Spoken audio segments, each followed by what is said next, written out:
Oh,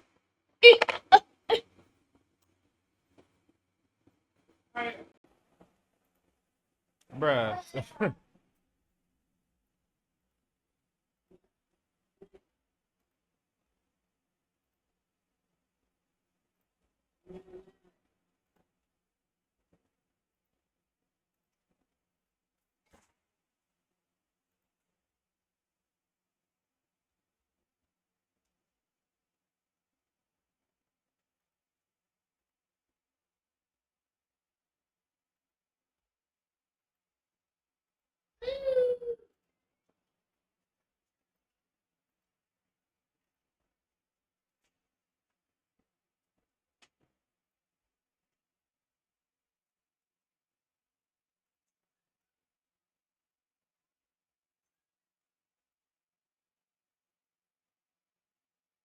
Hey yo. Hola.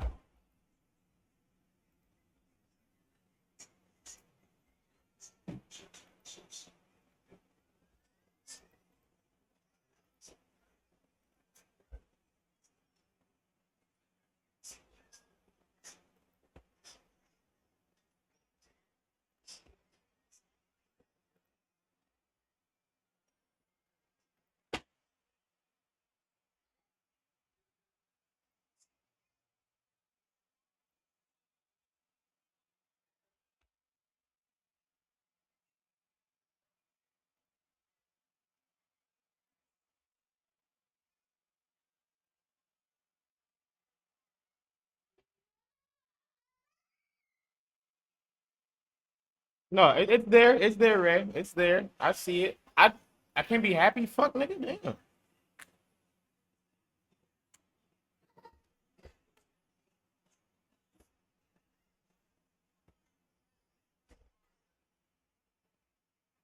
Hi. Hola. Second.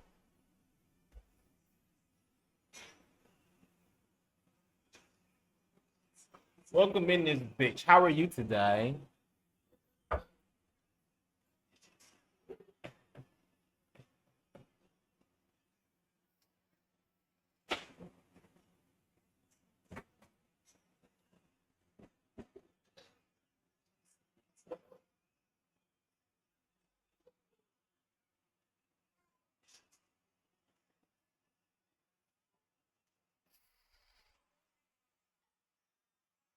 Bro, leave me alone, bro.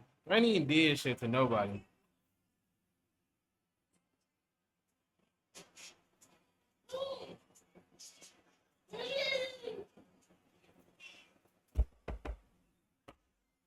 It's not interesting. Ain't shit interesting about nothing I said. I ain't say nothing interesting, bro. Like, yeah, if I'm lying, then I'm fine. I didn't do anything, bro. You at work? I heard you was slaving right now. You punched in.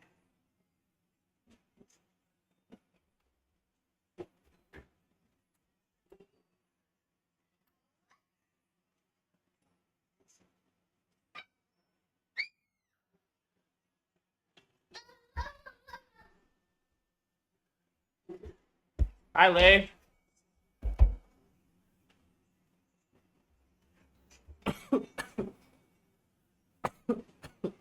Not right now. That's not. It's not a right now thing. It's not a right now thing.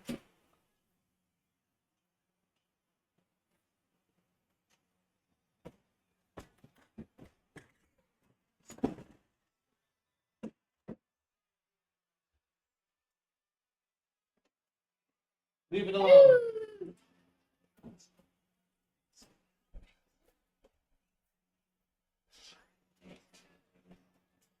Not yet. When we get some wings, we getting some wings, nigga. Since it's National Chicken Day. Thank you for informing me on that shit, cause I had no idea. I felt kind of crazy when you said that. Like I'm the chicken nigga. I know it's Chicken Day.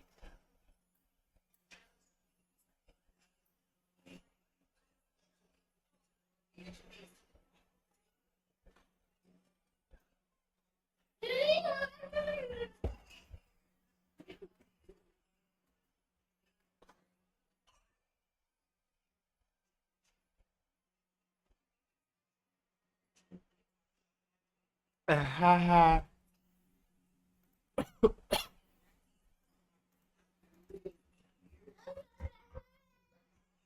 My bad. Hold on.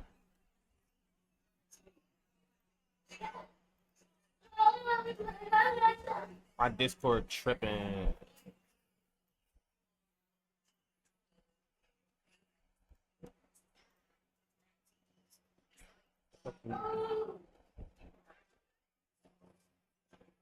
My stream can't hear you, Kissy. Hold on. No, it's my fault.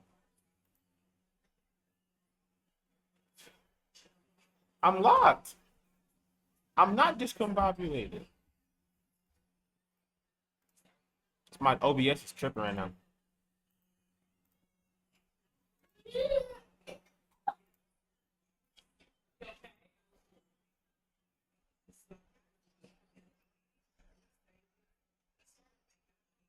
Hey, what in the fuck?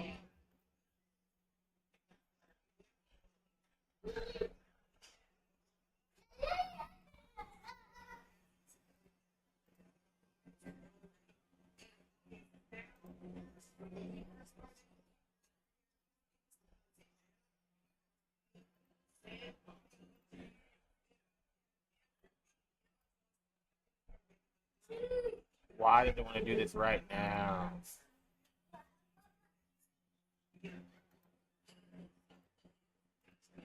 Okay, there we go. You're good. You can be heard now. Shit just be. What's up, Sushi? How'd you sleep, bro? Well, it's 9 o'clock for you. Never mind. I'm gonna be nice. Hi, Sush. Everybody. Probably Hooray. play some Power World with them, and then migrate to something else at some point.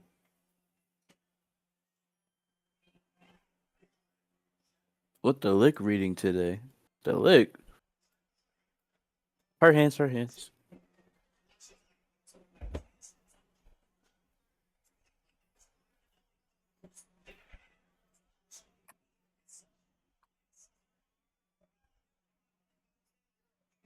Why is this base always getting readed? Is it because it's the first base or something? I don't understand. Me no comprenda.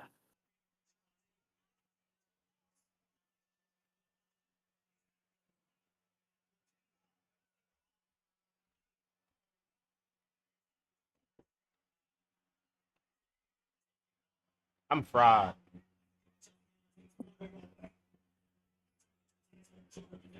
Bum, bum, bum, bum, bum, bum. What you doing right now, Sushi?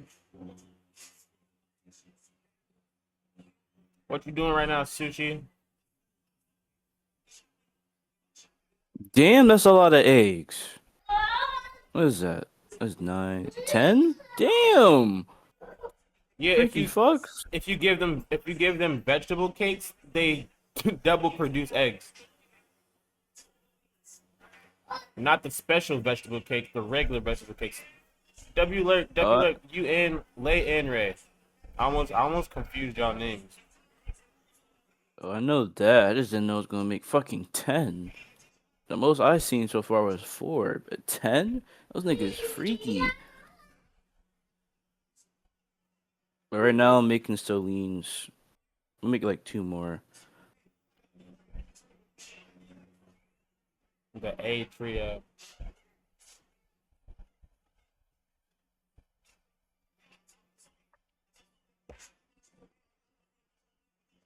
I remember I had a group of A's when I was in a different Swoosh. comp. Swoosh.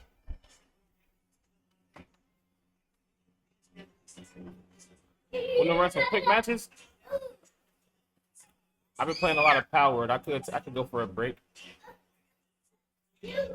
Take some quick matches. Are you talking about rivals? Yeah. I'm down for rivals. Yeah, I've been on. Actually, I've been on fucking Power Word a lot, bro. you can tell by my level. I'm level 72, and we just restarted the I think shit I'm like level a couple 7. days. I'm close to level 70. That should say enough for how long I've been on this game. Holy. We almost Well, I'm gonna max let. level.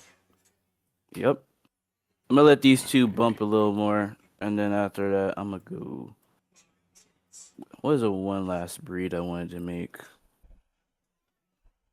I know I need those two to fuse to do something. Yes, sir. Ooh.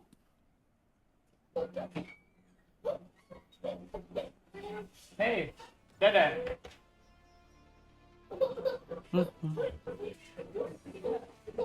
Huh? Um, you said it? I can do it. That's what I'm here for. Uh, uh.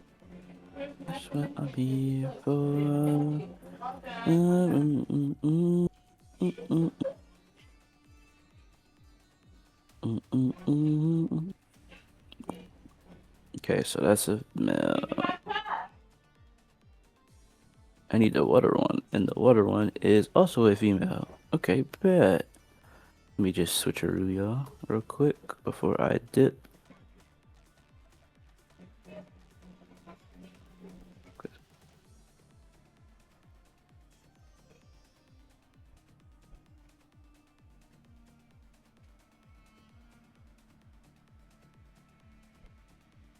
All right, y'all get to bumping. I'll give y'all a couple of cakes so y'all can continue.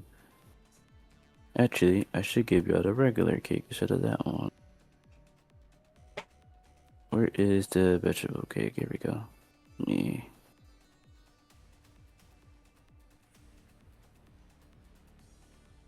Give me the extravagant one, and I'll give y'all these.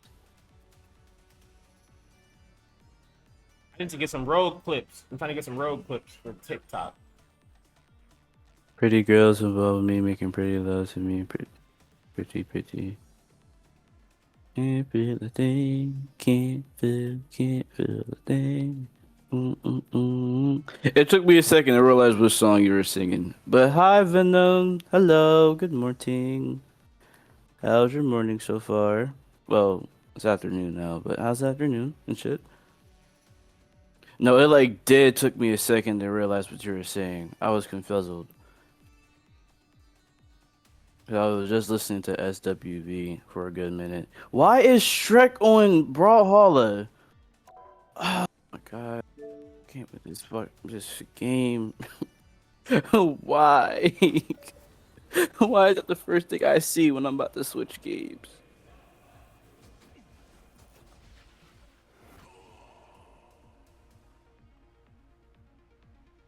I'm gonna get some road clips, bruh.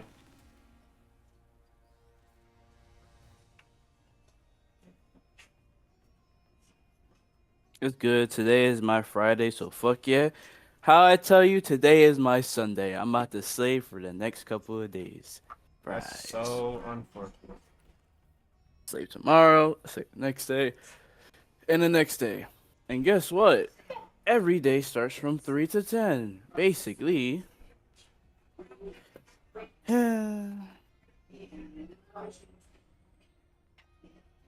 I haven't gotten a chance to really lab Jubilee like that. I got to use her a little. Free y'all out Well, that kind jam, of. bro. Here she is. The cheddar don't make itself unless you find a way to do it. I want to know. Someone give me the secret code. That's all I need. Yeah, definitely sush. For me, that used to be my addiction. Hence the 1K plus hours I had on that fuck ass game. God, 90? Holy. Am I friends with Sushi on here?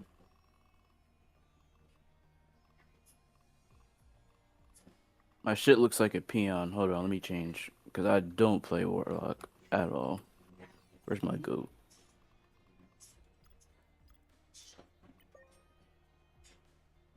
I want this Deadpool skin that came out. The new one. Mm. I'm getting a haircut later today. Rocket. How far down is Rocket? Get a lawn and a taper. I'll get a new hat.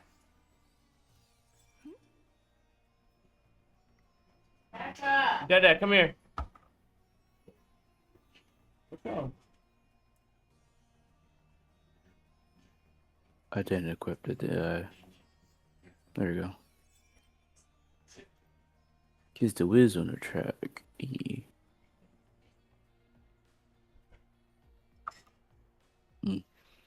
Same, bro. 7-7 for me.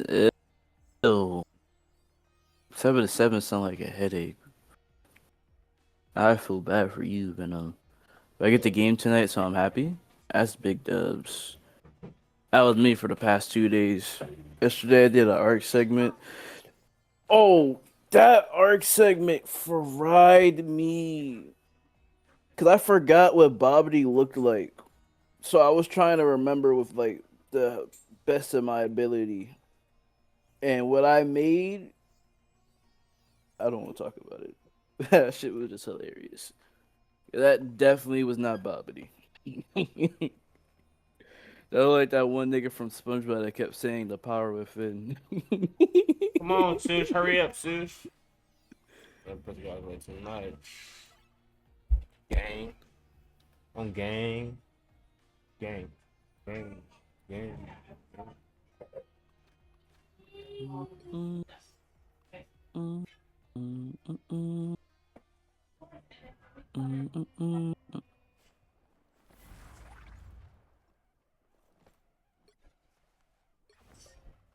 Even when Remy ain't by,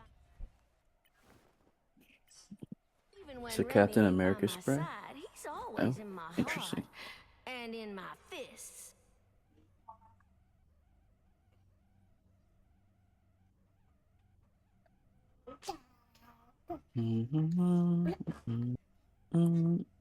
Oh, shit. What's up, Ty?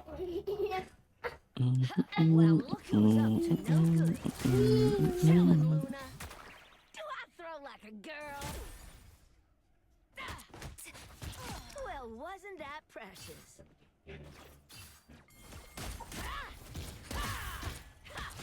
Double KO. That's 3. I've been, You know what? good, been chilling. Deal me in. Wow, 4 in a row. Oh, you made me. That's amazing. 6 in a row. Way to go. I've been good, brother. How you been, Ty, bro? How you been, Ty? Unbelievable.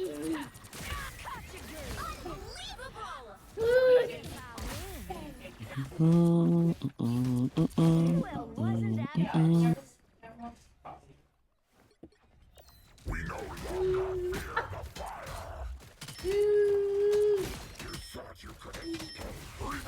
Double KO.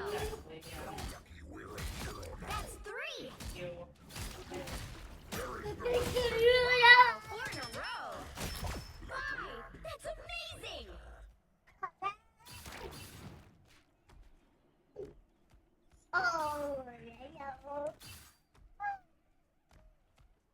Ouch, nigga, that hurts.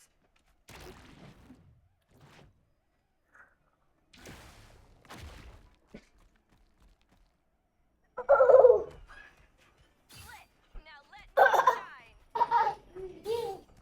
shine. I see something pink. I don't know who that is. Is that Sush? Oh, that's Sush. That's Sush. What's up? What's the word, Sush? What's up? How you feeling? Good, chilling, chilling. You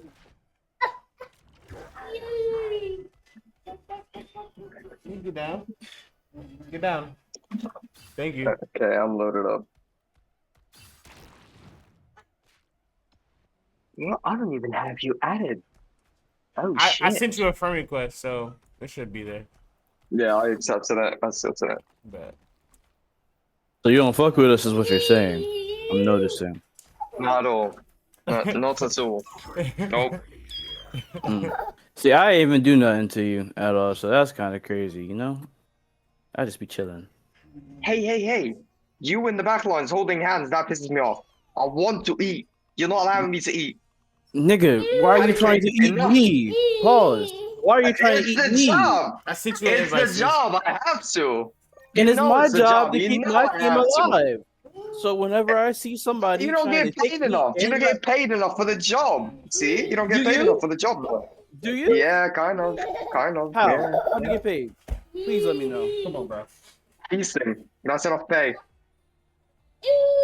Okay, man. I get paid by knowing that my team is surviving. That's how I get paid because I want to see my team thrive. And then when I start to get targeted in the back line, I gotta make sure whatever's targeting me gets murked. Cause the fuck, You know what? Fair fucking point. and there's not many people that like to do my job. My job is difficult. Can you get off me, bro? Yeah, yeah, And if they try to do my job, they just try to heal themselves instead of the whole team. Fuck them niggas. They piss me off the most. yeah, yeah, yeah, Come pretty on, much. bro. I'd Move, low key bro. do that too. Low key. No, you can't. Why? So how the fuck does this dinosaur work? Oh shit. Can you get off me, bro?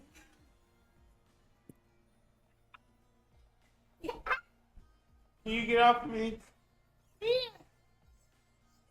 You done? You done yet? You done yet? Okay. Okay. He said, "Fuck no, nigga." Teehehehe. Come on, bro. I need to get better at Mantis. She's good now. Well, I feel like she was good beforehand. I feel like Shit. she's way better now. Stop. Especially with these fucking headshots. Oh my goodness.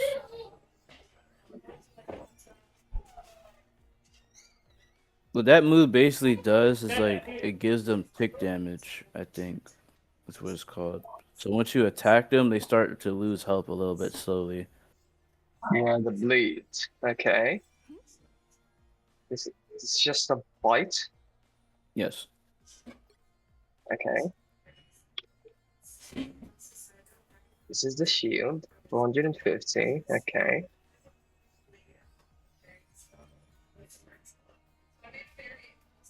Now apparently I can knock flies out of the sky. How the fuck do I do that? I think it's a jumping move, Are y'all ready?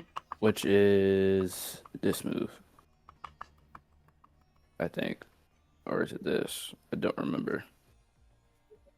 I'm pretty sure it's the leaping move. Where is a flyer at? This one? Yeah. Okay, that Oh one shit, so I basically can breaks dunk. them. I need a flyer to come here so I can use it for an example. I can't aim for shit. Are y'all ready? No, are you? We're in the practice range. No, I'm take your supposed time. to be Take your learning time. the dinosaur.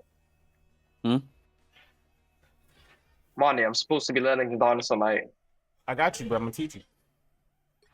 We're in the practice range. I don't even know them. This motherfucker's abilities. I don't know shit. I got you. I got you. Okay. So his main thing is bleed, right? So, Yeah, I'm the red one, the only red one. Fuck sake. Okay. so your main attack is this. This inflicts bleed Okay. damage, and bleed damage gives you overshield. So bite him. Oh, does it with Okay. bite too? It gives you a That little shit bit. is actually It gives you a halfway little decent bit. overshield. It gives you a little bit only because he has low health. Like come up here. I don't know what buttons you press. I don't because I'm not on PC. But one of his moves is a jump move. Shift. Okay, yeah. That move. Okay, hold on. Let me change this. Now bite Groot and watch how much health you get. Oh shit. Now keep biting him though.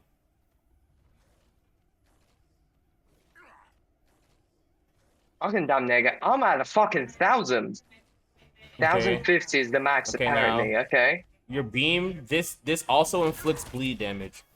So you can get that same like overshield from Overshield, distance. yeah. From a distance, right?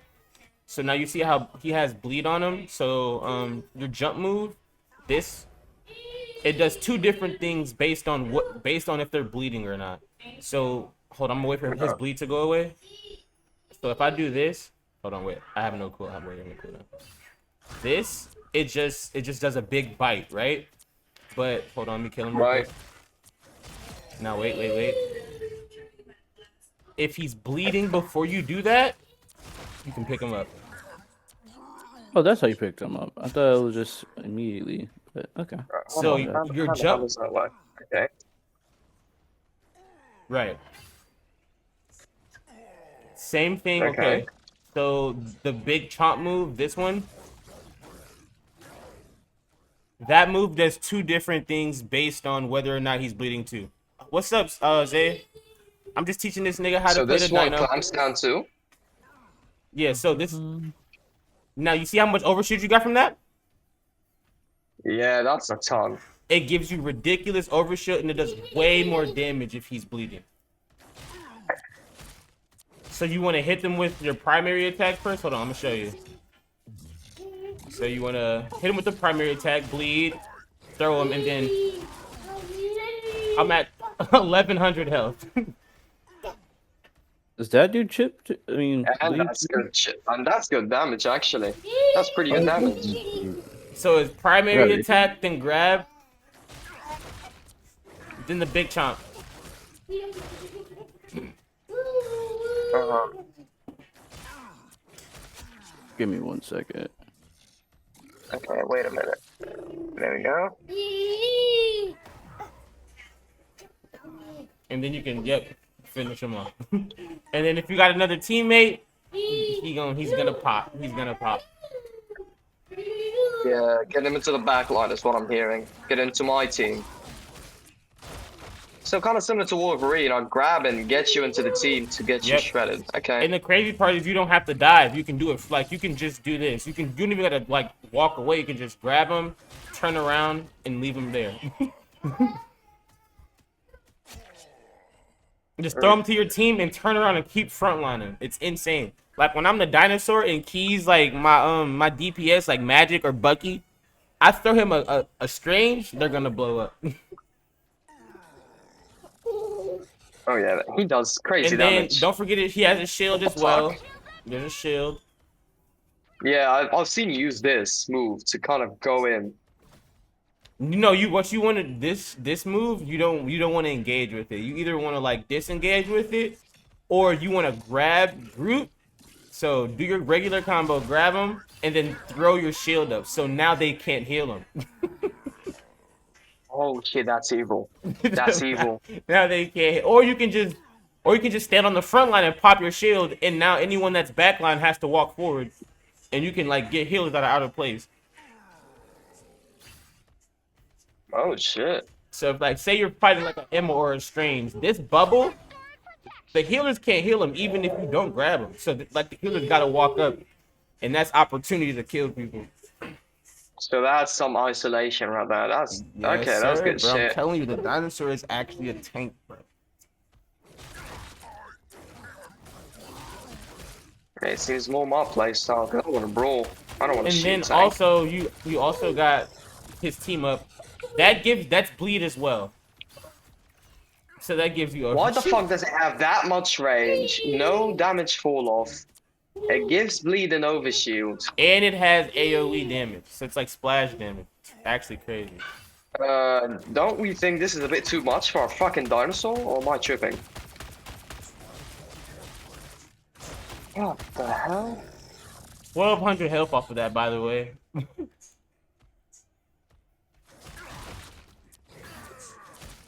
Yeah, seems balanced enough.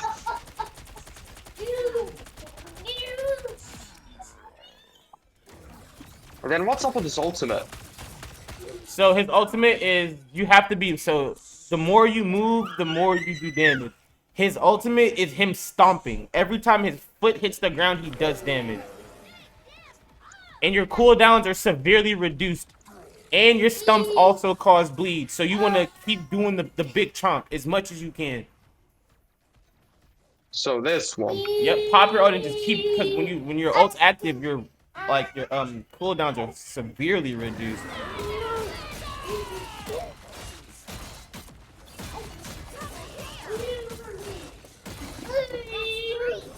He's doing big damage. It's insane.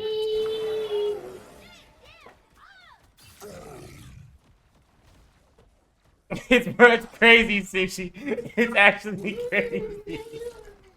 What the fuck did I just do to these? What the hell? I'm telling you, bro. You keep stomping around I and you could just keep big spam the fuck chomping. out of this. Oh, that's bullshit. I'll be entirely honest with you, that's bullshit.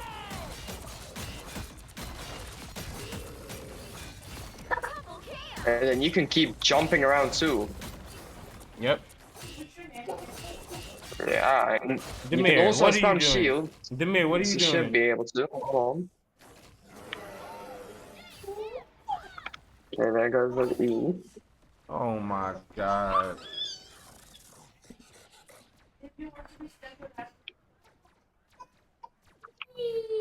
Lil bro. Come on, Lil bro.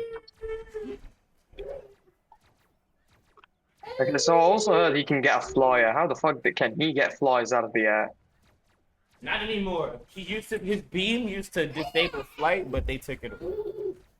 Okay, I'm back. I just Oh, got raided fuck with like 30 off. Yeah, people. so but you can still grab people out of the air, right? So I'll show you. It's a little hard, but it's almost like Hulk, but you have to like beam them first. So I'll beam them and go for the shift is what Yep, I'm and just imagining. jump up. Yep. But it depends on how high they are. I don't know if we can grab this guy. No, I I don't tried. think so. Probably be Maybe. jumping. Maybe. You gotta be good with how you aim it. Yo, KP, what's good, Brody? Yeah, but they probably won't be like that high. Hold on.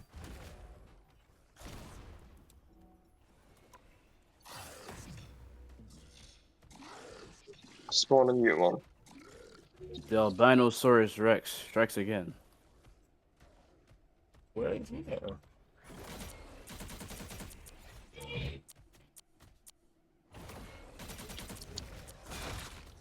Ah, that should have grabbed. I got him. I grabbed him. I grabbed him.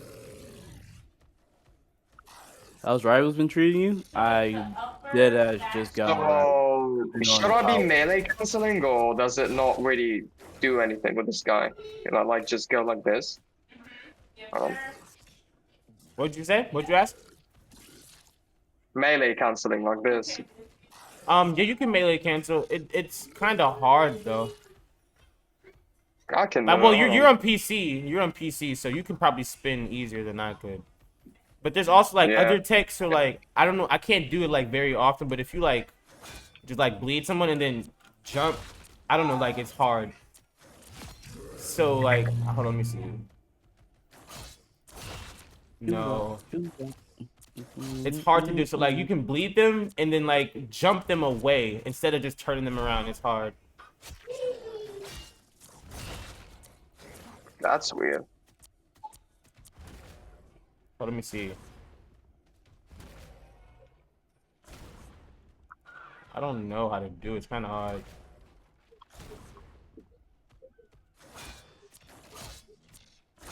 Everyone seems to be playing Power World now. Nah, it's I kinda blame my hard. friend for me getting He into had a it. 125. Melee canceling. He had a 120. Melee canceling does good damage. Yeah, it's kind of hard to do on controller, but if you can like get it going, it's actually not bad on PC. Damn, he 125. I think Ray's gonna be first to touch 150, 200, but y'all are like neck and neck. That shit is insane to me. Okay. 25, bro. No, that's kind Yeah, of that's very decent damage. mind-boggling. All right, let's get in the game. Get some clips. Right. I'm gonna try to get some. I need some road clips for TikTok. That's literally what I'm about. Why say disconnected from the server? Oh, something like that. Okay, cool. Oh yeah, you want to stream together or no? Up to you. That's so crazy. 125 is nuts. Oh, I can't burp. I need to burp. Ew, I didn't. I need to burp. Pick your hero or villain. I'm not My judging. gift? do The gift is. Oh, it worked. Okay, Sweat. I guess. Alright, let me be trade. Sweating on Widow's kind of crazy though, don't you think? Are we going to have you thing? But let me be trade. I hate when people do that. Like, if No, you're they're gonna trying to sweat with flex and somebody, whatnot. exactly. If you're gonna sweat with them, sweat with them. The fuck? Honestly, I don't give a fuck about all of you lords. Like, stop showing that shit to me. I don't care.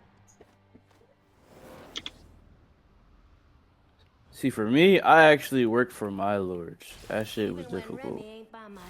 Well, for Rocket, it was. I was doing quick play like mad, and then started doing rank a little bit. When I'm done in this timeline, there won't be any monsters left standing. I never in my life Company excluded. seen a dino do that. I'm You actually scared feeling me. great. Key, we good, bro. I'm teaching Sushi how to play the dinosaur right now. Or See, all showing my him. lords came from playing ranked. We got one. 3, Ooh. 2, 1. Oh yeah, who did you lord, KP? Mission area. Got it? I'm gonna enable you to do dumb shit. Go crazy. Oh, hell yeah. That boost is almost about to go. Let me do it again. Booyah. A little health boost too.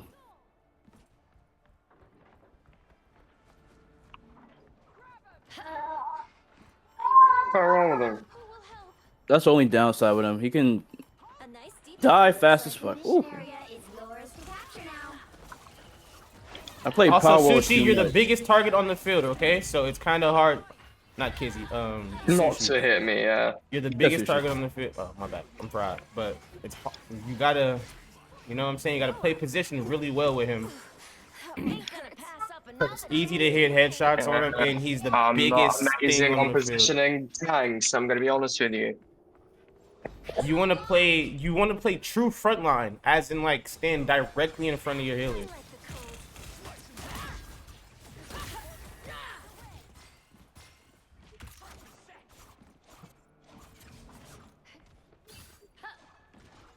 Emma? Okay. I know you were playing Magic beforehand. I don't know if you're the best with them.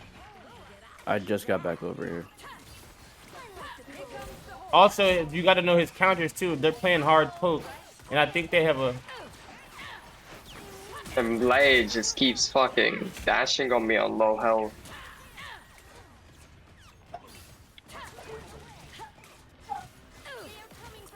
Sleep, nigga.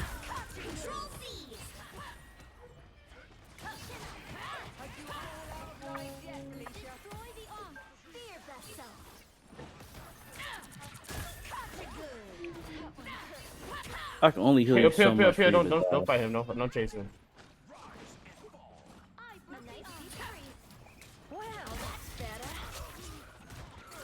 Thank you, man. Oh shit.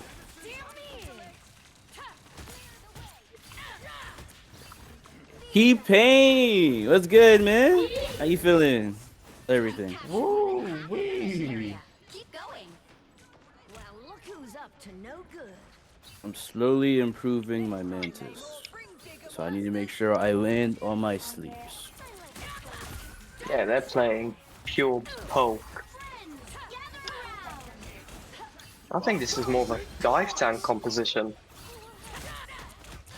I gotta clean up your toys for you? Did he counter my sleep? Double kill. Don't come back I now. love playing Rogue. And I'm dead. Oh, I'm not. Let's go. Pussy. Bitch ass nigga. Who told you to hop on my head?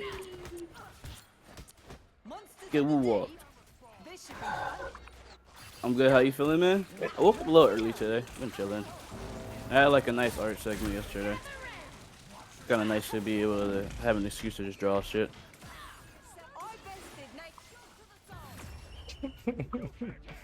They're so annoying.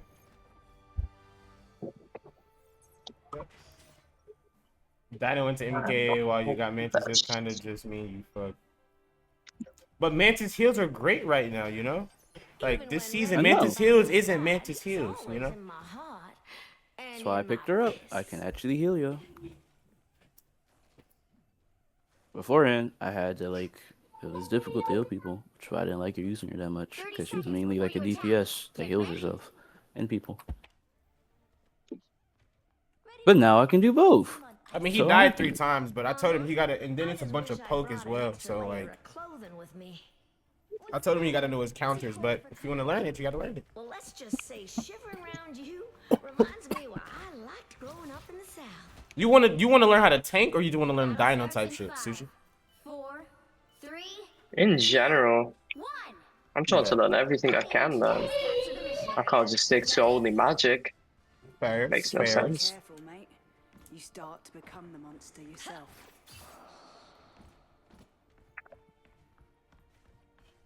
I'm hurt. Focus on the back. Like the thing that I know I can't do, no matter how much I try to, is support. Okay, got Black Panther. Looks like the mission area is yours to capture now. The moon haunts you. Let's dance, Remy.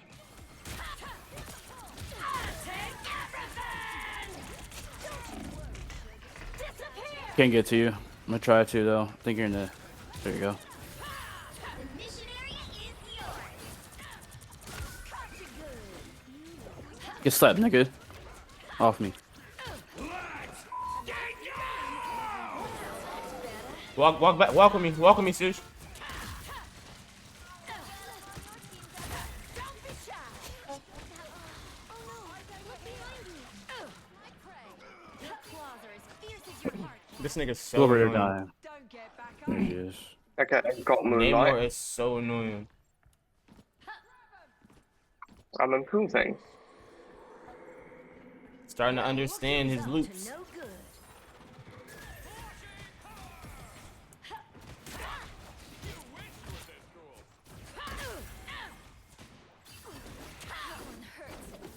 Haha. I like the cold. That perked me up. Oh my god. He's over there dying. Is that you? That is you. I can't get to you. Half of the mission area. Keep going. Hope you still got a few lives left, Cap.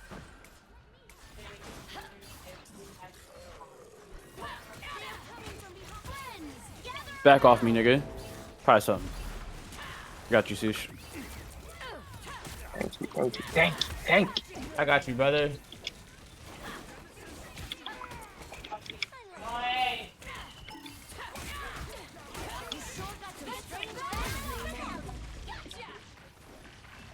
Fuck ass, nigga. Well, look who's up to no good. Whole time I could have just done that. I see what you mean by her not dying, though.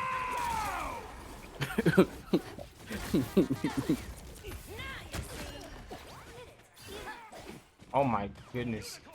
Rogue. Go Team Atlas. 13-3, not exactly terrible. Bro, bouncing around on Rogue is the funnest shit ever. She just never stops moving. Another epic victory. I did try to learn her when she first released, but she wasn't that good on release. She was fire on release. She was cracked on It was release. fire. It was fun. She was Hell no. broken on release. Because you don't Broken really. on release, Do okay. you play tank? Do you play tank Rogue work is or not? Rogue is one of those characters that you can never successfully nerf into the ground. She has a kit like Emma, Magneto, Strange. Well, Strange has been nerfed into the ground. Yes. Yeah, can't know. You remember Sushi calling her a glass cannon? I don't know what he's talking about. I need minimal On release, heals. yeah, she died very quickly. I need, yeah, she didn't I need stop shit. minimal heals. I need minimal heals. He has witnessed me fight 6 people confidently. I don't give a fuck. If you're an ass version of her, yeah. If you're not, you know what you're doing. That she's OD as hell. I need bro, Sushi, bro, when you kick the people into the air, she goes into projectile mode and those projectiles pierce and she gets like 25 overshield per person she hits. I can fight 6 people and heal, like have a half a bar of overshield just off of kicking niggas. I'm telling Alright, you. hold on. And then she has She all was the in mobility to leave. I should like, I'm gonna die, but it shouldn't be that much. Her ult was Okay, I fucking reckon it's the annoying as hell Gambit team before. up, shouldn't it? Gambit team up is actually crazy. And then if you pop her ult right, like dive the like, do you know how her ult works? Yeah, it takes ult away and then gets stats from the people in the ult. Literally, dive the healers first, fill your healer bar up first, and then you can fight the team while your ult's active. Literally, they take everybody to turn around. Alright. I love playing Rogue. This is a good Luna skin. Too bad I'm broke. I see people hating on how many skins Luna gets, and it's fair, but she gets a shit ton of skins. Pick your I'm hero. not that mad. She was my first healer. Not judging. Yeah, she was my first character. Oops, someone took the dino. Haha, Hefty, you gotta heal too. Come on, buddy. Come on, Hefty. You know what you gotta do. Yo, Hefty, fuck you. Thank you, Morton. Excuse me? It's us. Oh. Interesting.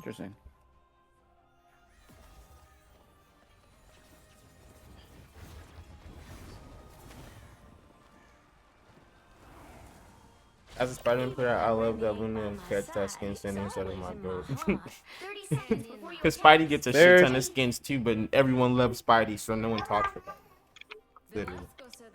Venom gets a shit ton of skins too, but everyone loves Venom, so no one talks about it. It's mainly because, like, not a lot of people know about Luna before Rivals. It's because Luna is like 4 years old. Luna's not like an old character. the battle starts. Luna And came out even like that, 2 not years much people care about before. her. Not even gonna lie to you. All you need to do is capture the mission area. Got it? Hey, man, stop Oh, sitting in your yeah. chairs. Come on.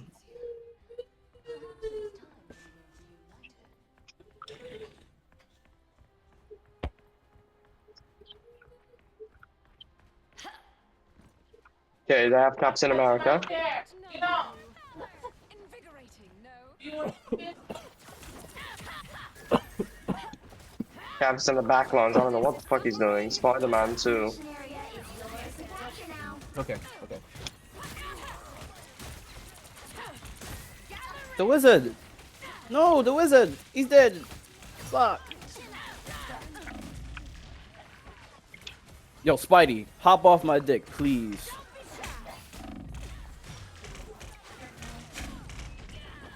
That's so much damage. Do we have...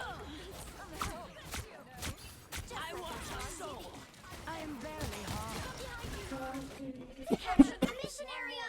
I think I'm gonna play Venom. Okay, Hella's done.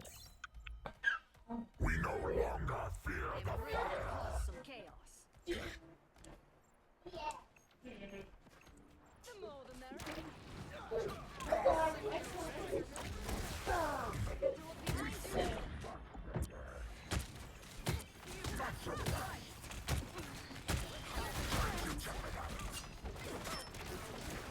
Us against the world.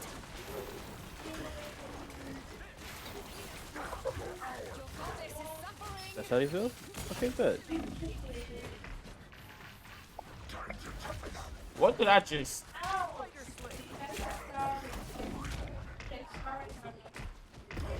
What did I just hit?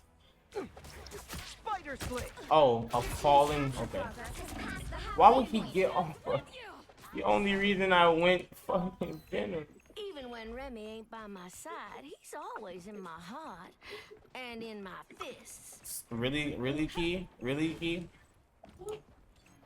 I outnumber you. That's Luna so just swapped weird. all at the perfect time. Don't mess with the amazing Spider-Man! Wasted your ult, dumbass nigga. Fuck out my face.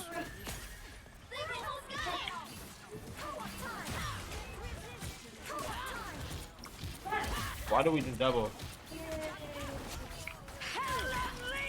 Assemble!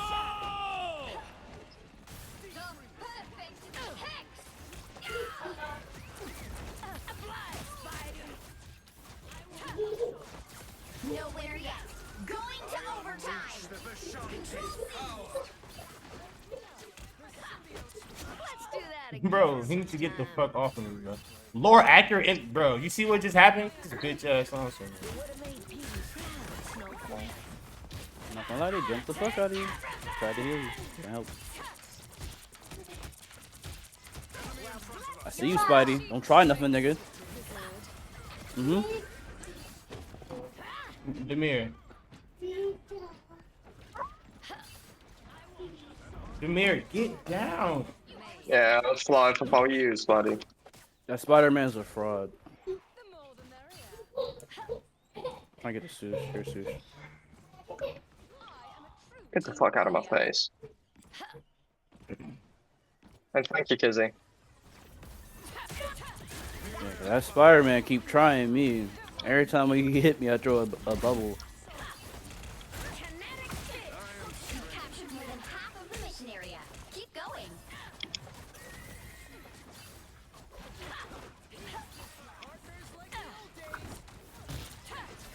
Us against the world. I underestimated you, Ileana. Don't be shy.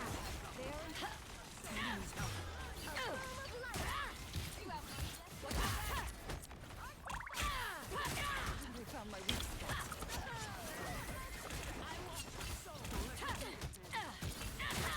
Did you just try to? Oh, you're a fraud. Oh, you're a fraud. Get off of Spidey. Please get off of Spidey. You're a fraud. There's no way you just try to yank me off and miss. And my miss again. God. Time I won't go Oh so my easy. god, your ass. Get off this nigga, please. Please get off this nigga. You just pissed me off.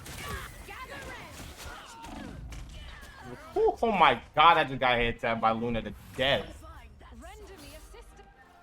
Yo, Key, if you would have seen how This bad nigga this Key- Spider-Man this nigga failed, Key- you would have been mad. He over here blazing this motherfucker though. Like,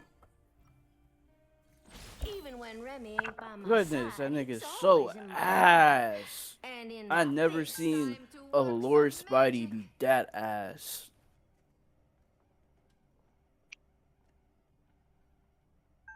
30 seconds before you attack. Get ready. Ready to worship your goddess? Have you ever considered My orders ready to. scheming to usurp the throne of Asgard? y'all like how we brought that back? Many things, but not that. Yeah, I had to switch because I didn't like how the Spidey tried to solo me like that. Asgard I went Venom because I thought we had a fucking Phoenix, but she Battle switched. starts in 5, 4, 3, 2, 1. All you need to do is capture the mission area. Got it? Like, bro, I tell you that nigga was ass. How you gonna try to yank me off the map twice at the same time and miss both times? Come on, get better, please.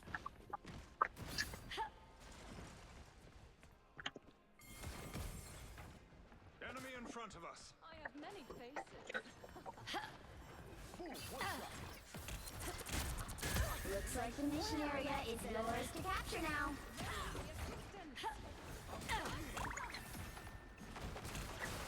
Kinetic kiss. I'm back. Don't mess with the amazing Spider-Man. You finally got a kill off me, and it was only with your ult. How many people of them are on points? Let's go. Ooh, he's so lame, bro. He knew I was half fucking health, but he chased, bro. This fuck ass Spider-Man, bro. Getting rid of me so easy. Only way that nigga could kill me was with the ult. Shit's frying me. What happened? I said the only way that nigga killed me was with his ult. I'm finna focus him on bro. I'm finna let Strange frontline. Sush, They I are couldn't get on to you. every day. There's too many of those niggas. I'm so sorry. I have many faces. Yo, wizard, I need you to be a better wizard. You're being ass. I ain't gonna hold you. You're selling I'm me a little. saying. Cause all you're doing is putting your shield up and not attacking. You need to start whipping niggas. Yes, I said what I said. Their team's Like, you only got your shield up. Attack niggas. Spidey, hop off my dick. Hop off my dick, please.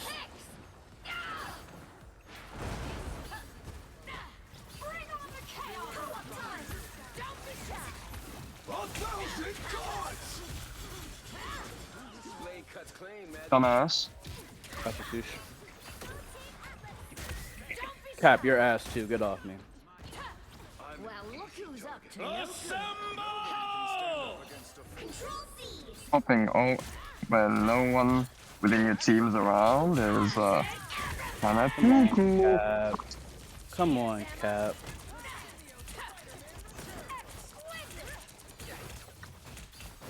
How you gonna fuck up an Avengers Assemble like that? That's sad.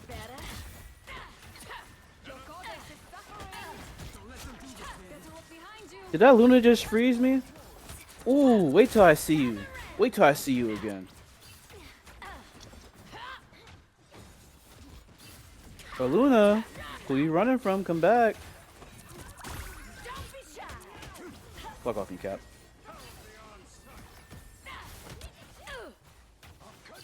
I'm just waiting for Spidey to try something. Oh my god.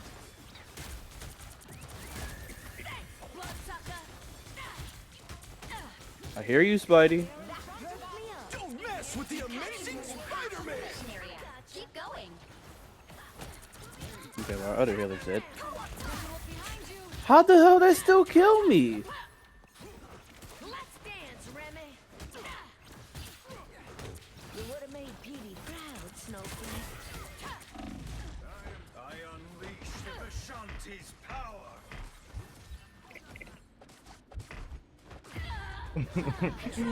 Bro, I'm putting hands on these motherfuckers. I promise. We need a better wizard. I don't like this one. He's porting. I do have my ult, but I'm waiting for you Pop your guys. ult. Pop your ult right now. Pop it, pop it. I'm supporting you behind you.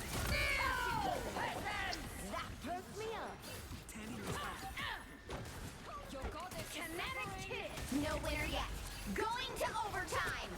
Both supports dead. They have no supports. Emma's one. Cap is dead. Let's go. Good. Thank you Good. guys for Good ult. enabling the fuck out of my ult. Walk with me. Push Heidi, up with me. walk Kill off. him. Thank you. The area is almost yours. Gather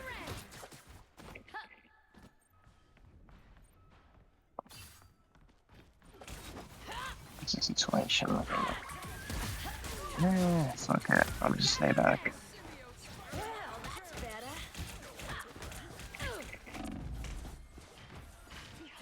Mhm. No winner yet. Yeah, Spidey. Going to overtime.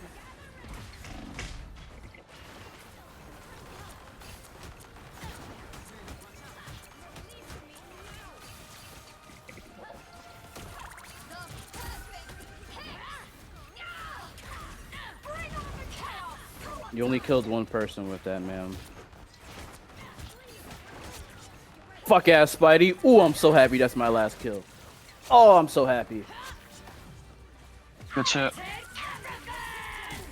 She was finna pop her ult. She was finna pop her ult. She was finna pop her ult. She That's was finna cheating. pop her ult. She I said it. When I see her again, I'm getting her immediately. Good shit, y'all. Oh my god, I was Sushi. 13? Oh my god. Hey, bro. Oh, thank you. GG's. He was not a garbage Spidey, bro. Y'all are tripping. Y'all are tripping. Do not call him a trash Spidey. He was not ass at all. I call him a fraud, please. He was not a bad fucking Spidey.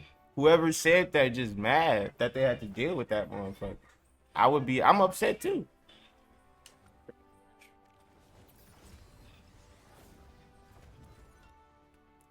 Quick play warrior. Yeah, okay. I mean, I would be mad about my 3 finals, but my DPS was hooping. Like, there wasn't no kills to get. It's the fact that all of us got. Oh wait, never mind. All of us got 18 plus. I was gonna say 20 plus, but fucking what's it called? fraud up a wizard, they didn't get that much.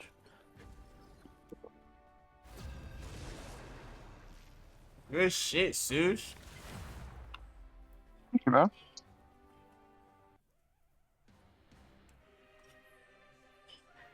That strange comp song is like no one talks about it. The right heroes could make all the difference. That strange team up is annoying as fuck. Which one? Like strange. The one with the strange and what's her You name? picked the right Scarlet gal Witch. for the Those two. job, sugar. Okay, let me No, swap you, no, off you can, no, you tank can then. tank, you can tank, you can tank, you can tank. Anyone stands in my way, they won't be You standing play Wolverine? much longer. I'll tank. Oh, okay, Mr. Guy. You picked the right nigga, gal you for can- the job, sugar. I'm just trying. Strange, Wanda, Magic, Invis, whoever's. Yeah, that actually sounds Even scary. when Remy ain't Strange, by my Wanda. side, he's always in my heart and in my fists. They'll be coming in 30 seconds. Stay Yeah, that strong. don't sound too good. Fascinating. I can detect strange emanations from you, but no real emotions or feelings. Fascinating. Absolute. Spidey just fried me. The battle starts in 5, 4, 3, 2, 1. I'm We need to opening a stop that portal. vehicle in its tracks. Portal? Okay. Okay, so they're playing Storm. Cancel him. I don't even care if I die. What you want with me? Die? What are you talking No. about? Fuck you. Fuck wrong with him. What do you mean die? Sorry. Okay, I can't get you, Cease. I tried, bro. It's okay, it happens.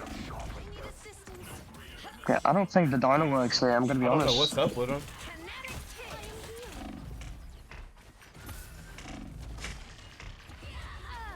I keep you alive. They're roguing too.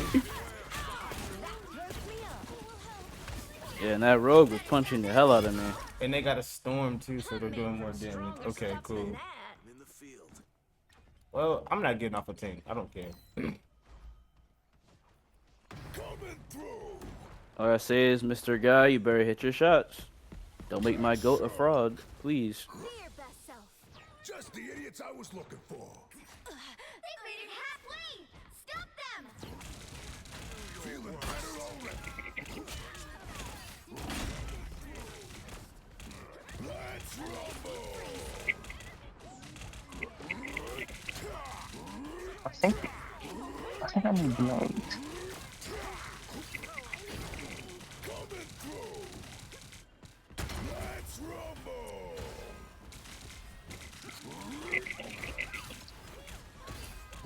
A nice deep freeze. Gotcha. Dang, just one.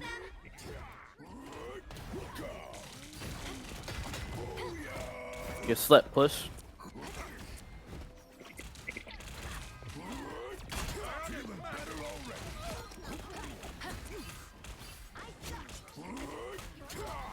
You stop them in their tracks. Thank you. Well, who have we here? All's in a day's work, man.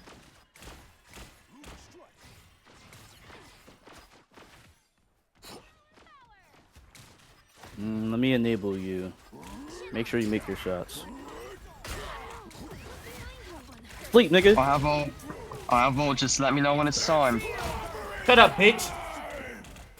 All that, all that.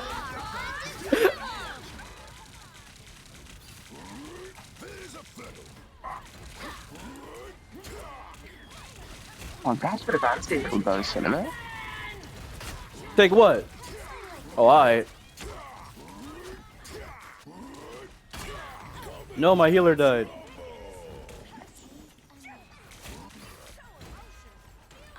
Did you just suck me? Yo, stop, please. No, Pause. no.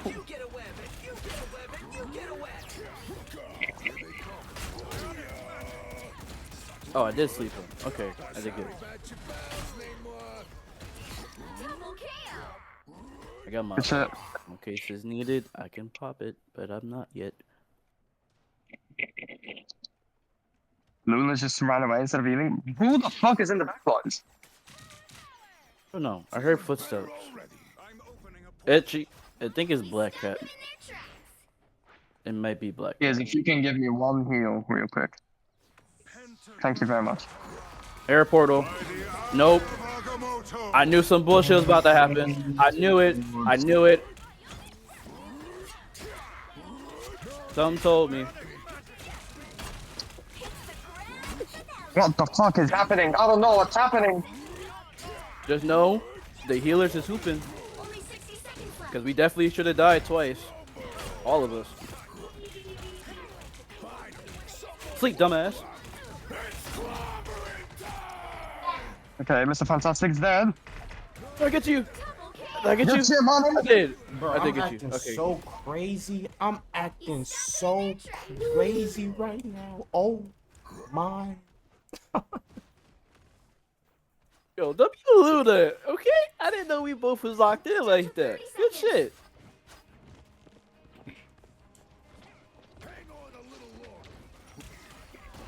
Oh my goodness.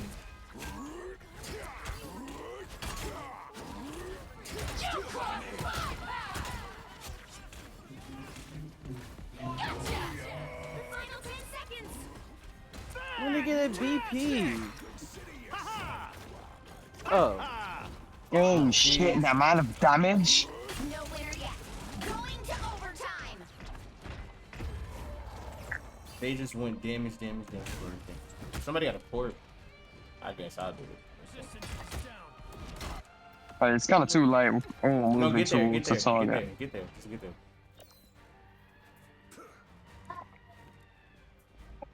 I'm opening a portal.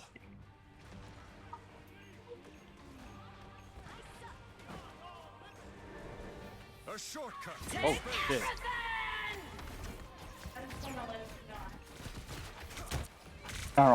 Heavy. Power beyond sight. Can I make it? I ported. I know, that's what I meant. Can I make it to the portal? I can. Okay. I'ma stand here. Frost, baby. Baby. Ooh, and I'm dead. Never Oh my mind. goodness. I tried. They hit a checkpoint. Now might be a good time to He's stop not them. working. Let them have that. Let them have that. Let them have that. Don't fight that. Do not fight that. We'd better He was already up there fighting. That's why he just died for a minute. I peeped it at the last second before I could heal him. And died. Better stop that vehicle. He fell off. They got one healer. One healer. One healer.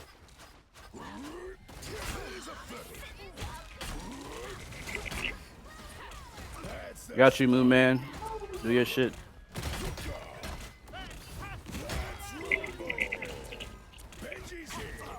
Nobody can hurt us now.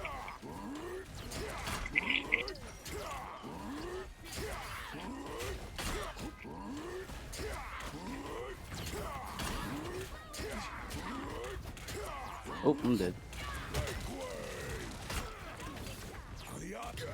I don't even know what works against this composition. It's that annoying as Black Panther. I didn't hit the person I wanted to hit. Let's not try that guy. Literally. I'm trying. I can't frontline and backline. What happened to our second Give me, team? give me the dino. Give me the dino. Give me the dino. Better stop that vehicle. Perfect I'm not dino. on dino. What is Black Panther on? I Crack. literally just uppercut the fuck out of him. Cracking a lot of things. Oh my goodness.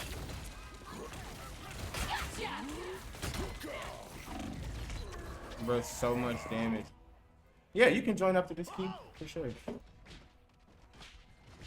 Sushi, go I'm doing dino. terrible. I'm sorry. Can't get rid of They me. hit a checkpoint.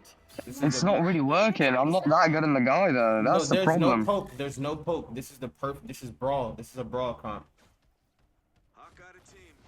Alright. and they can't move you. Me and you are both immovable. They can't Better like stop that move us. vehicle.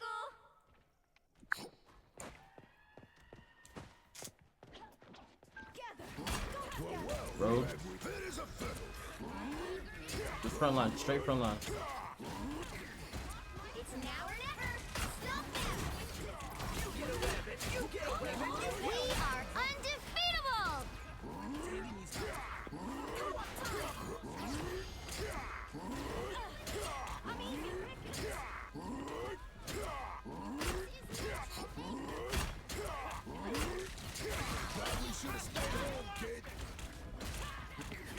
Almost had a BP and nigga started running. I don't know where he ran to though. Trying to get Oh you my Zeus. goodness. Fuck. I apologize for this performance. This is bad. Holy. I do have on. Oh my goodness, I'm stuck. I'm Oh, shut the stuck. fuck up, You for the love jumpster of Jimmy God. game, oh. You good, brother, man.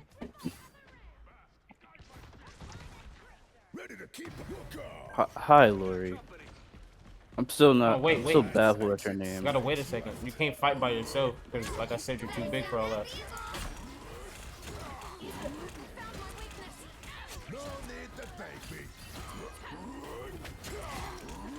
Just give them another inch. Or else. Okay, money, you're on.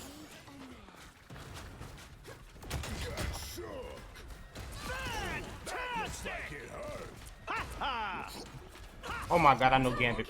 Oh my, can you see that? Did you see that? Only real people know what I just did. I anticipated the dash. Oh my.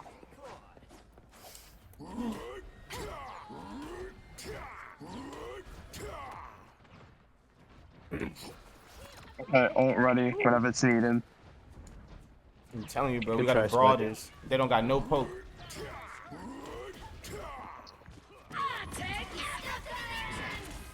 Don't let her back. Don't let her get back there.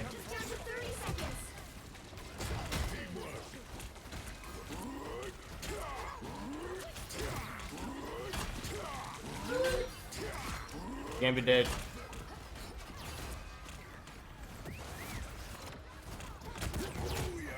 Fuck. The final 10 seconds. No, there's. My time to shine. Hold the point for a bit more. Almost got my ult. We are undefeatable. And she popped hers. Fuck. Can you just farm it? Farm it.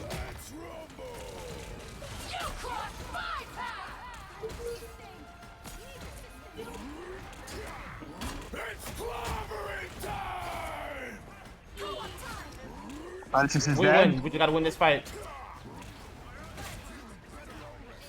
Triple kill. My Go. Strange and Gambit. Strange and Gambit. That's 3. No port. No port. Let's go.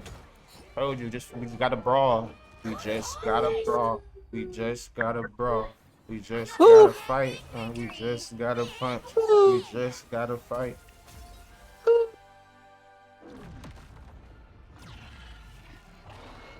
Yo, Keyman, you need to have chopped and screwed as your entrance. That's all I gotta say. That'll be hilarious. You officially been chopped and screwed. Screwed, chopped and screwed. Yo, okay, Key Payne. How you feeling, buddy? Chilling, man. How y'all feeling? Chilling, man. Good couple of matches. Chilling, brother. I was the best healer each time. Nah, he was open. I was watching. I don't like how I died 10 times though. It was on me. I was switching between both of y'all streams, just watching. I'm like, oh shit. And that fraud of Spider-Man really pissed me off. I'm not gonna hold you. Because the amount of times I got successfully yanked and to see someone that has a moving icon and the yank was not successful, kind of pissed me off. Just a little. Yeah, ain't fair to be like that. Bro, Then you the leave me thing is alone. so broken sometimes. Yeah, he was like a sliver of health at a time. I had to make sure he didn't die. They were so upset with me, bro.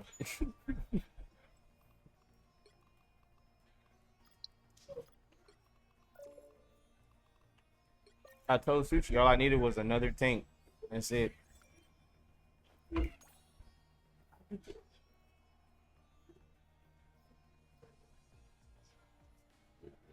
Yeah, I'm getting used to the dino. The dino's fun. It definitely is. Yeah, I like them. I'm gonna need to learn them some more. Another thing you can do when you like grab people is like you can grab them and then pull them towards the team so we can jump them. Cause I've seen Yeah, I someone tried to do do it that in where the they last have game. what's the name? The times where I just did it and Is jumped everybody ready? further back is with Mantis Killer. Yeah, I am. I'm ready. I'm ready. There's like a team up where it's like if you have Penny in him and Penny put like a shit ton of mines down and he grabs them and throw it to it, it can like one shot them. Oh shit, that's actually. Oh, Pick your hero or villain. oh I'm not that's smart. judging. You picked Seen the it on right Dino TikTok. guy again? for the job, sugar. Who needs 4 when you've got one like me? You picked the right gal for the job, sugar. Hi Nick. How you doing? How you feeling?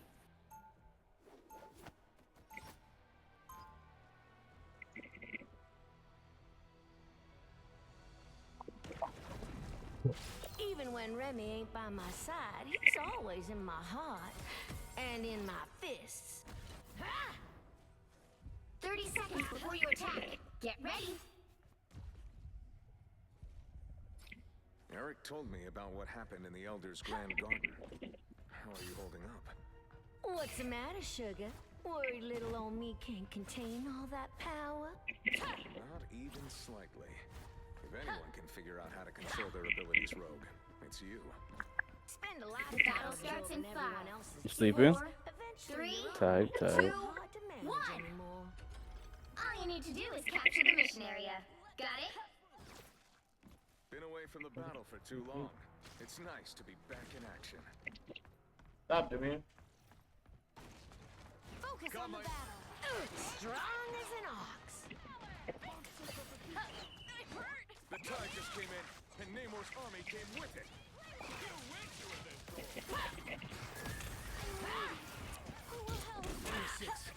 Let's dance, Remy. Looks like the mission area I got is Deadpool. yours to capture now. Well, had a Deadpool. I think it's dead. The mission area is yours.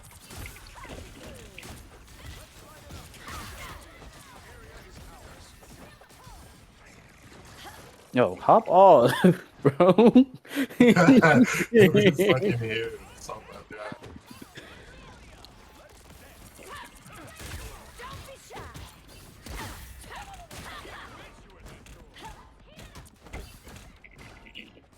Go up there. I can't get you. Well, that's better. Got you.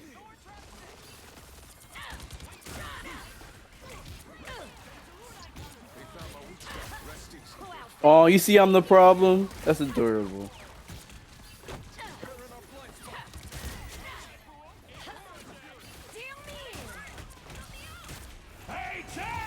Get off my team, dumbass.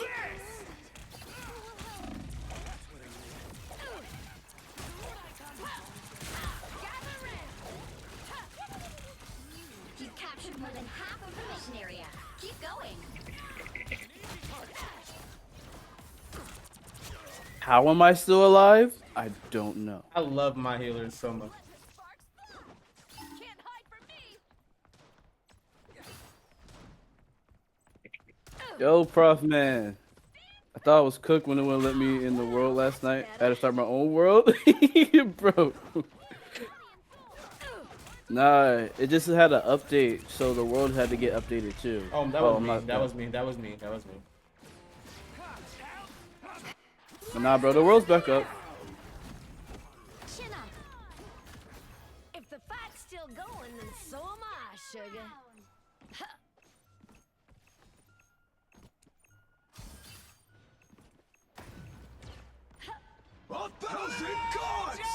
Oh, Cyclops is so terrible. No winner yet. Going to overtime. Oh shit, ultimate galore. Kinetic That's what I meant when I said the world got updated. Instead of like emphasis on what I meant. What is up now? Okay, Miles ready. But whenever you pop it, I'm gonna combo Miles yours. Stronger stuff than that. Oh, stay fucking less. Got you, 5. Pico, bro, I'm sorry. I'm trying to be quiet, but I'm worried, bro. Ah, let's go, let's go, let's go. I'm with you. I popped it. Level Tried. fucking 1, let's go. I tried. What game are you at? I reckon they got the numbers. I got jumped. Ah.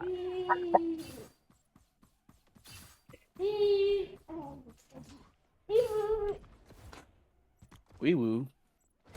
Wee woo, wee woo. Come on, Phil. What the hell just happened to me? Anyone willing to help? Your team's capture progress has passed All the right, halfway bro. point. What is going on with all these traps? You know what? No, I think I might need to swap off tank. No, you're good. Okay. You're good. You're good. No, you're good. You're good. Okay. Okay. Give it Okay, one more Spidey. life. One more life. I see how it is, Spidey. I see how it is. How did I just now receive an upvote from Bust Down Close? Yeah, so I'm not the only one.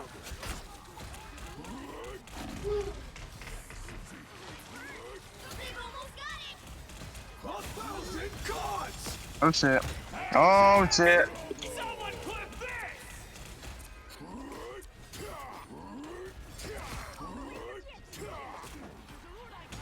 Dead in the back line, be careful. He did his ult too, so he's overpowered.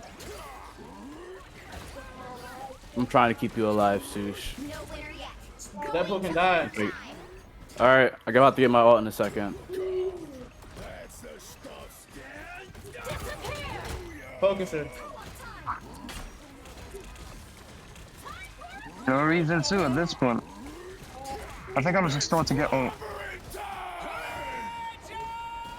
Cap is dead.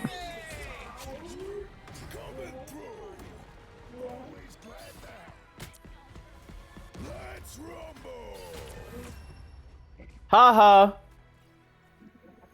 Nice recovery, They mad. guys. Nice recovery. Hey, guys. mad. After this, y'all gonna have to play one without me because I gotta lay little bro down. He's acting fussy. GJ, is he not coming back? I promise I'm coming back. I promise. Right. Yeah, still thing, which is gonna be left with each chat for another 11 hours, isn't it? It should literally be like one. It shouldn't even be one game, literally.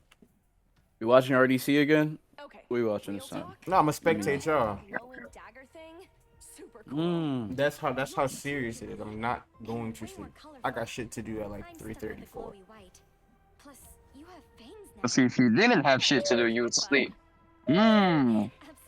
I'm not saying that wouldn't be a possibility, but I wouldn't lie to y'all about that. 4, 3, 2, Fair.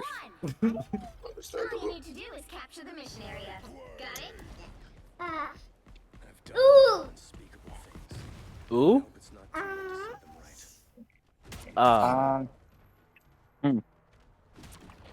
Right, Mir, right.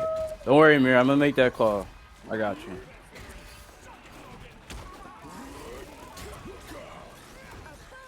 These fucking traps that they keep setting, what the hell is that?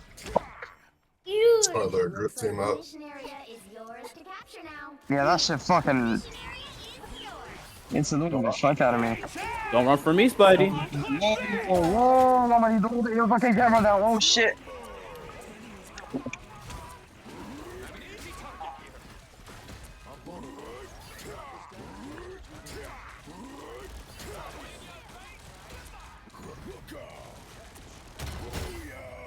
Both the healers are dead. Or our healers. Oh shit.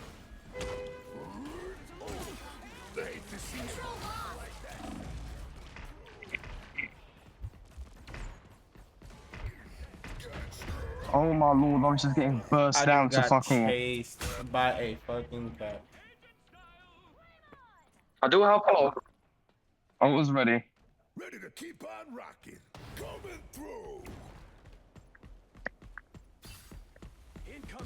Just let me know when to pop it.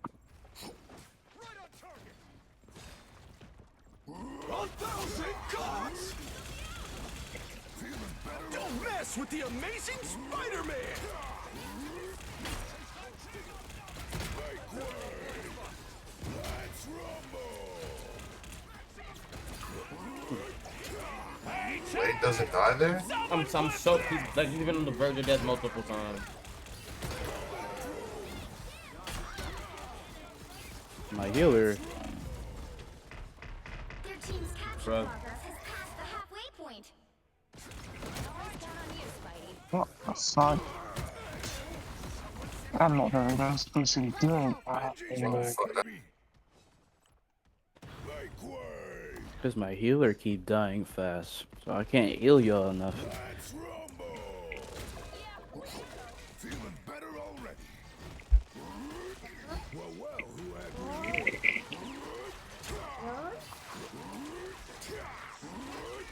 We can go to the right, so we don't gotta fight them up here. They've almost got it.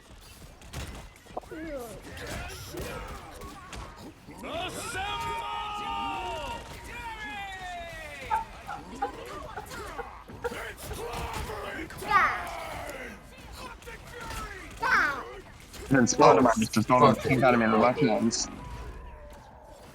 Holy. No winner yet. Going to overtime. Jameer. Can't get rid of me! GG's. No, we won first round, so it's one more. Hold on. Oh no, I just meant for that round. Stop. Leave mom alone. God dang, how can I counter that? Some type of that? Okay, yeah, I can play Thing better than I can play Nine. I'll be completely honest with you. You know how to play 30 Thing? seconds before you attack. Get ready. I used to play a bit of Thing before I quit the game. It ain't nothing but punch. Fancy rock you got there, lady. Yeah, just Haymaker. My blood gem is quite the treasure. It was passed down to me from my father. I'm taking that. Well, if I ever have kiddos, I sure as heck hope they don't inhabit my stones. The battle starts in 5, 4, 3, 2, 1. All you need to do is capture the mission area. Got it? This cosmic stuff is so out of my neighborhood.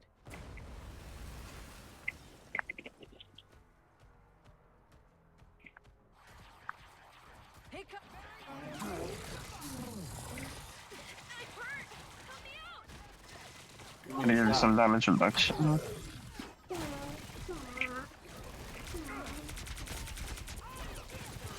like the mission area is yours to capture now. Someone put Mission area is yours.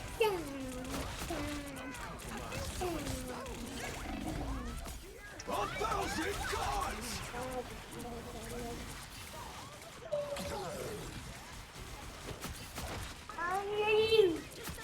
What's going on with all of this damage? They're playing 3 DPS, no tanks. Oh, They got except one for Captain tank. America. Yeah, and that guy's kind of dissolved. That cap is definitely hooping.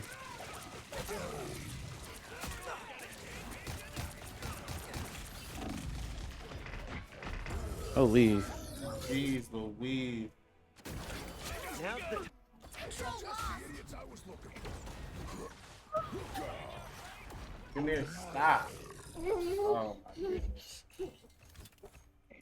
Stop. I'm about to put him down. He just... Nothing is working against these guys. I don't even know what to play.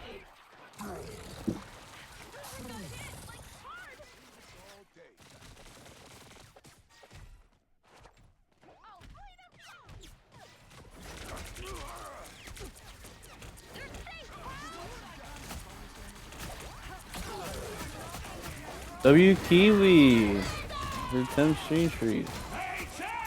That was work so far.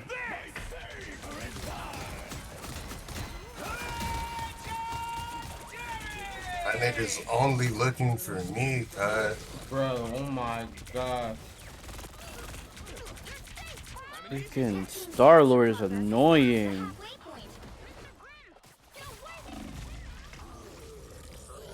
Like, highly annoying. I want to go to home, but it's okay. I know that feeling. I have that feeling every time I'm at work.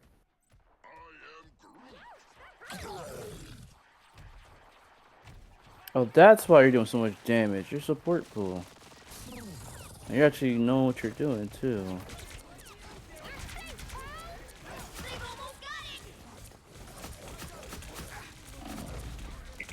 Oh my Fuck. god. Oh my god. I don't know what type of group team up that is, but that's just broken.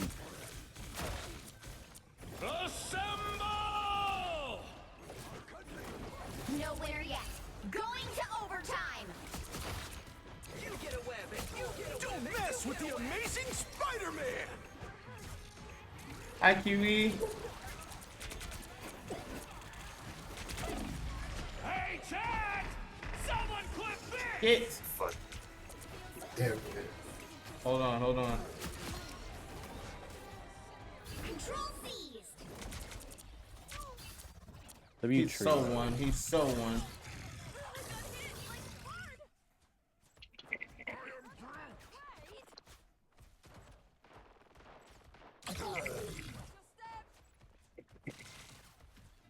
You've captured more than half of the mission area. Keep going.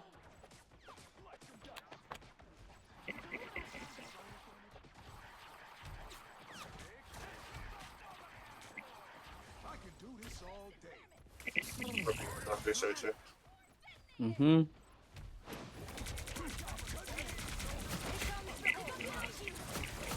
I didn't have my team up yet.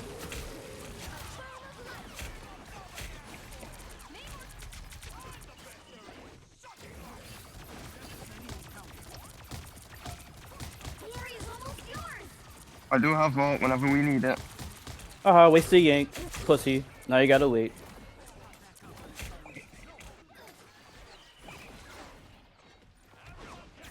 They just swapping the more for me? That's so shameless. I'm not even hoping. Hey, Chad!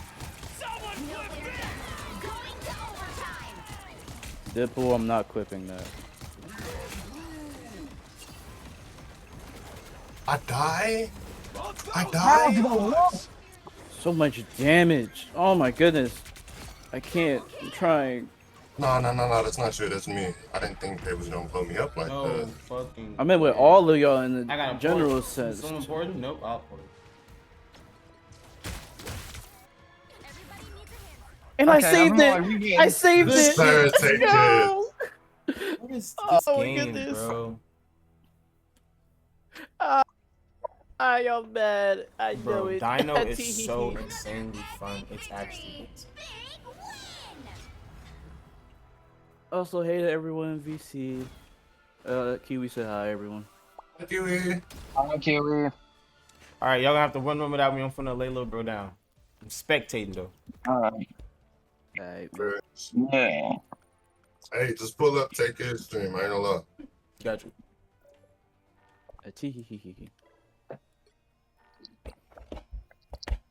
BRB. I'm gonna keep it on Rivals. I don't need to change it. It's technically it's the same thing. Okay, give me a minute. Like an actual minute, or are you just saying give me like a moment? I'll calculate the minute. To do something. Right? It's a minute, mate. It's a minute. Maybe even shorter. It's a minute.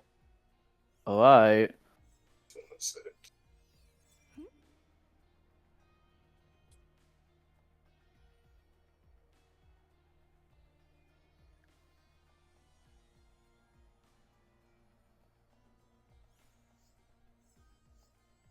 I'm still baffled at the fact that Shrek is in Brawlhalla. What the? Like what? Who is Donkey? Please let me know who Donkey is. I need to know. I need that. Bronto, please. Anybody. Oh my god. Wait, I'm about to YouTube this. I need to know this. I need to know. So I know where to spend my money at. I think this nigga walked away without putting your stream on the screen. He did. This nigga sucks.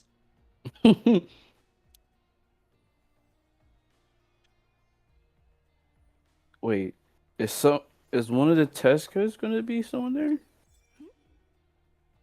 Oh, who is striking Donkey? That's actually interesting. Strike out a cannon.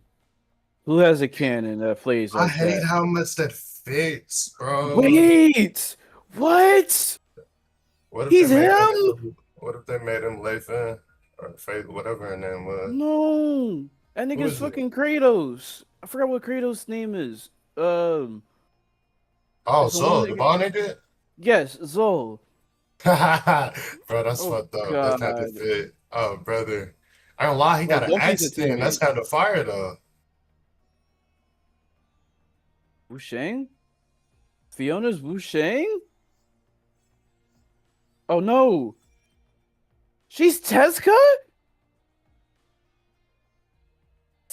And she has the Okay. freaking dragon? Who's Puss? Wait, who's Puss in Boots? Please, who is it? Watch it be Zuri. Called it. I fucking called it.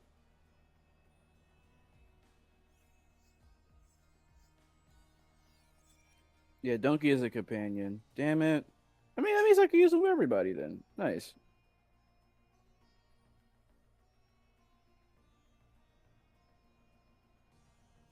And they got Gingy as an emote. Wait. And the blind mice. And they got Shrek Swamp as a map. It's not bad as a map, actually.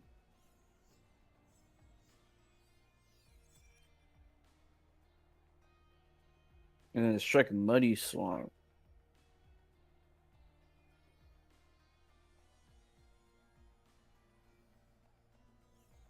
But having Fiona be Tezuka is kind of crazy.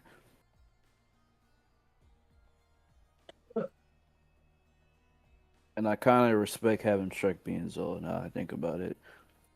Yeah, that one fit. I definitely do fit.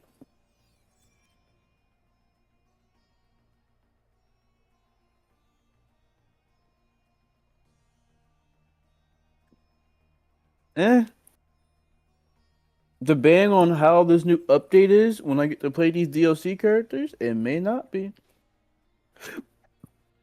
Also, Lori, I have no room for any more VIPs, and you haven't been here long enough for me to want to give you a VIP. I'm so sorry. All my VIPs got VIP for a reason.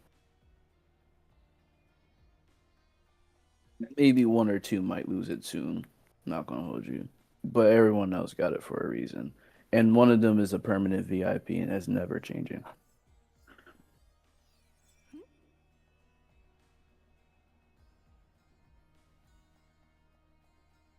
Cause like I'm not just willy-nilly giving out VIPs, but the people who do got VIP, I've known them for years on here.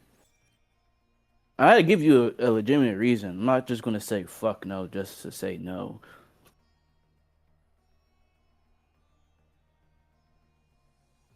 You know what? I never did try to do the practice what's it called?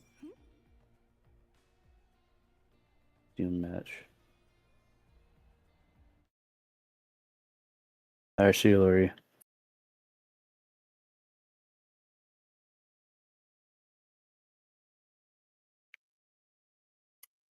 I got a Spider-Man ad. This is interesting. Um,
Are you guys ready? Yeah, I'm Yeah, ready. I'm ready. I'm sorry to ask, what were we waiting for?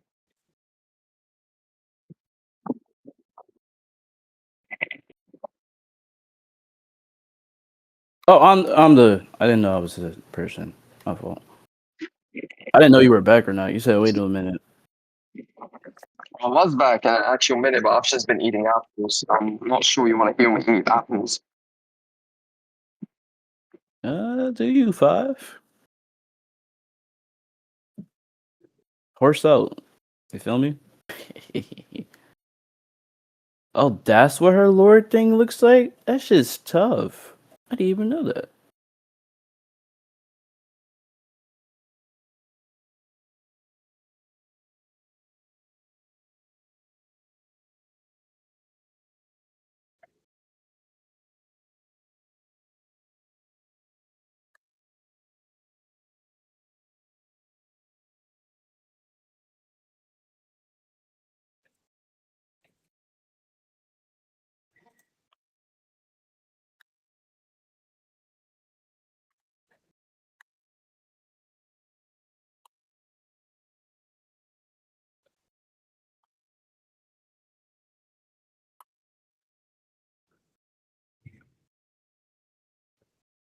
Eh,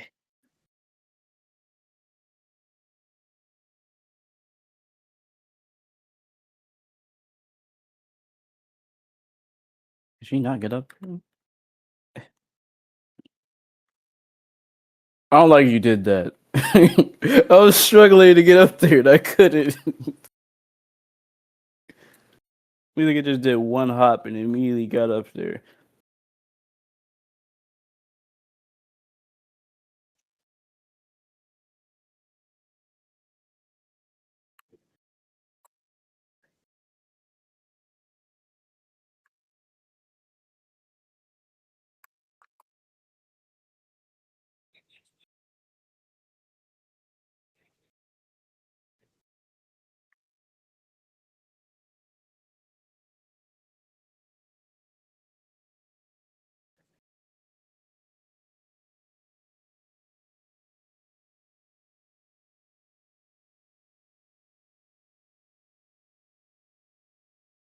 I'm on my way back.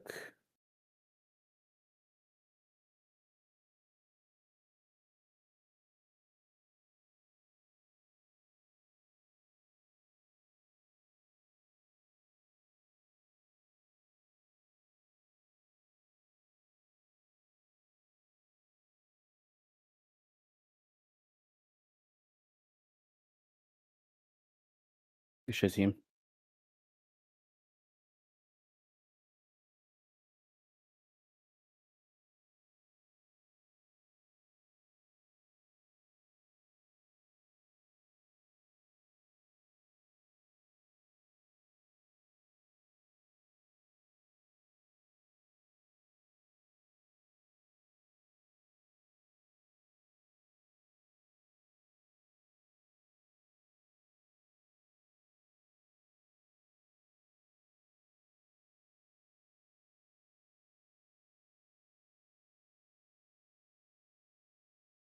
Nigga is so fast. Oh, that PP nigga annoying as fuck.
got me before I can do my ult.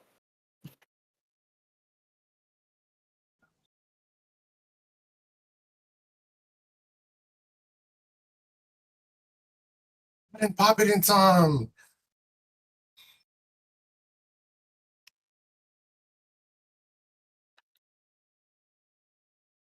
I'ma back up and wait.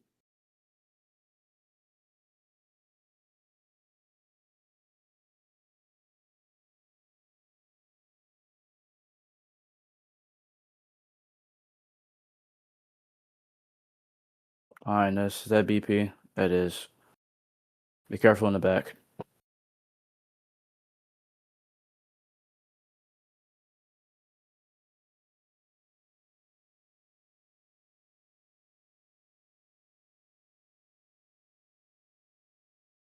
Yeah, that BP's on something else. Holy.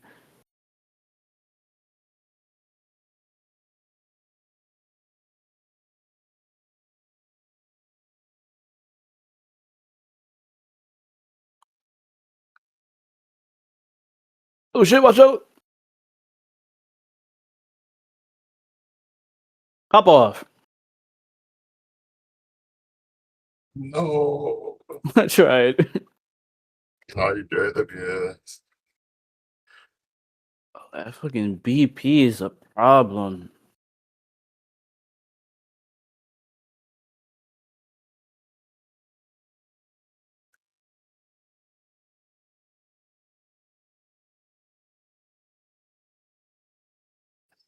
Okay, my apples are not. I'm getting them all up there. Oh, unbelievable. Kobe? Oh, I missed. I definitely tried to trick shot that. Alright, let's move, team.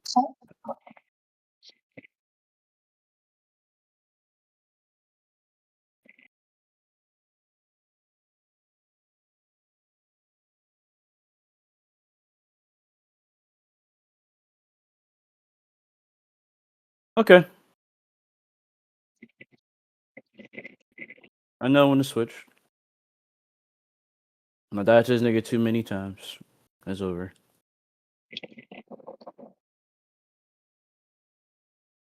So I lift that up.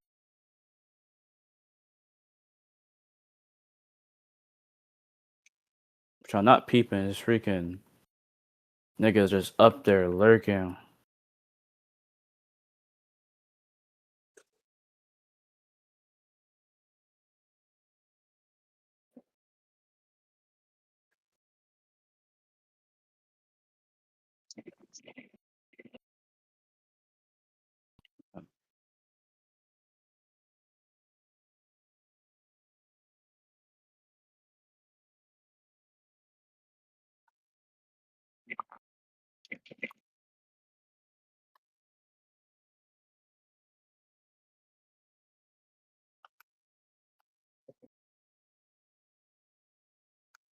Honda, you cannot be for real.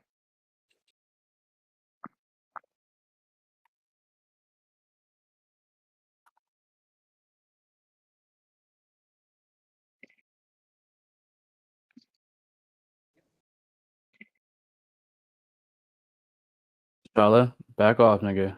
I heard you.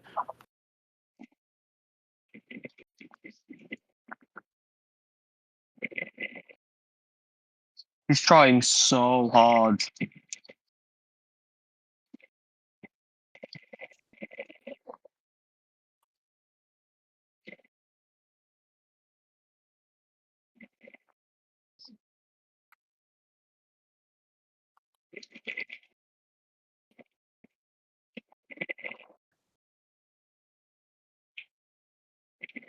Tee hee hee hee. He's ready.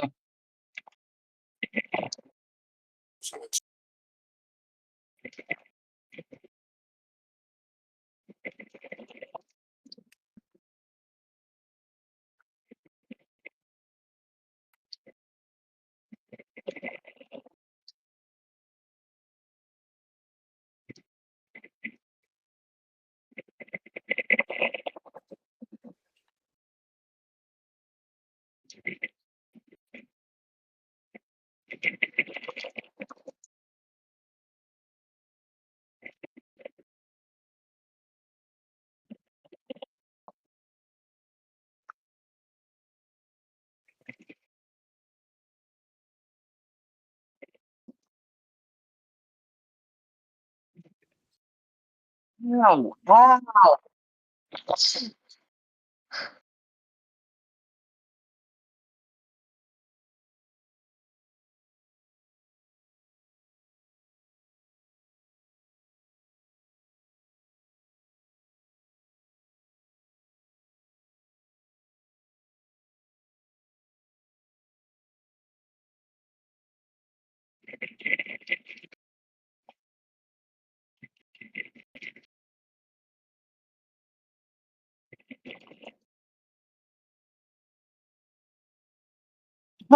I pressed triangle.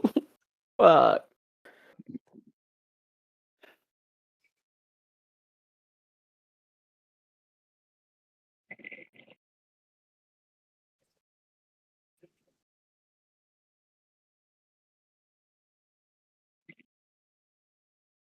But damn, Namor the solo kind of crazy.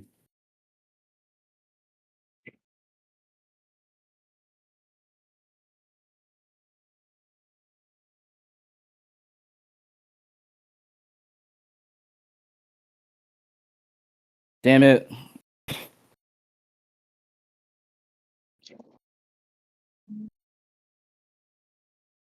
He's solo ulti like that? Oh, never mind. That was my thing. Shit.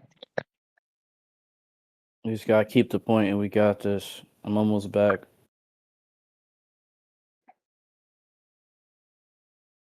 No! Fuck. I'm holding as much as I can. Dead. And he's solo ulting again.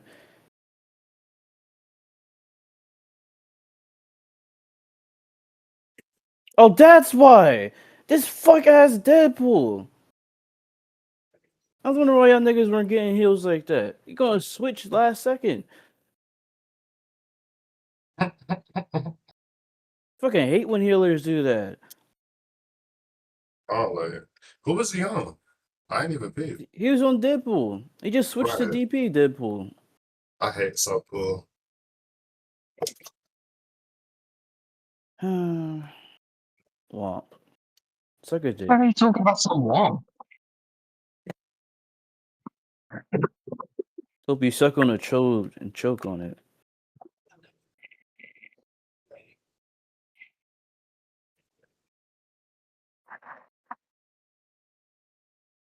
Yo, this map again. Okay.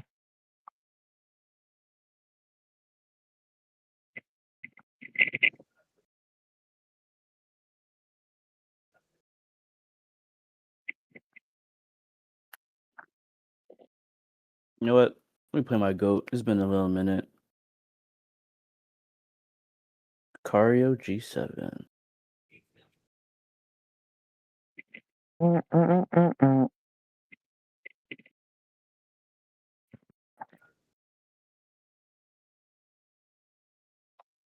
I noticed we don't have any range. I'm gonna need to play my guitar.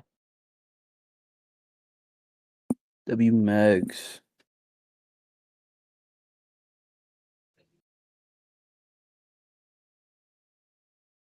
The fuck? What the hell is he talking about? He's talking in code. Is this a new map? Oh, this is a new map. Yeah. The only time I played this was when I was tipsy. Interesting.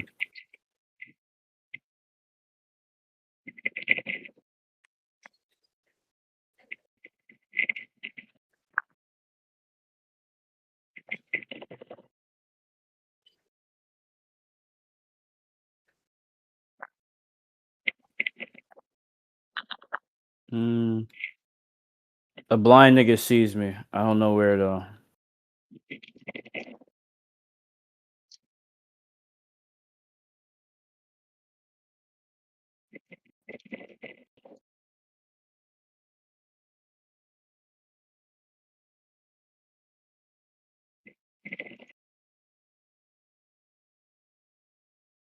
I just Oh, love when our we. DPS are doing nothing. I just love it, you know?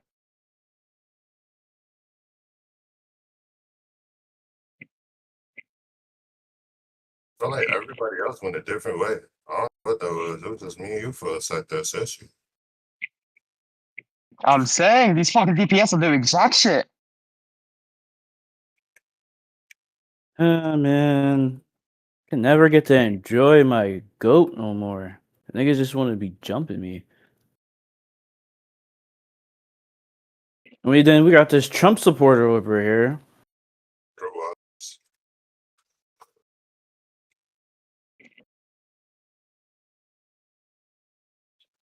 At this point, just stop playing dive. If you're gonna dive in and fucking die, it's not that hard. They're playing die, not dive. If they keep bullshitting, I swear I'll just open DPS. I swear, I'm ready to throw the entire game. I do not care.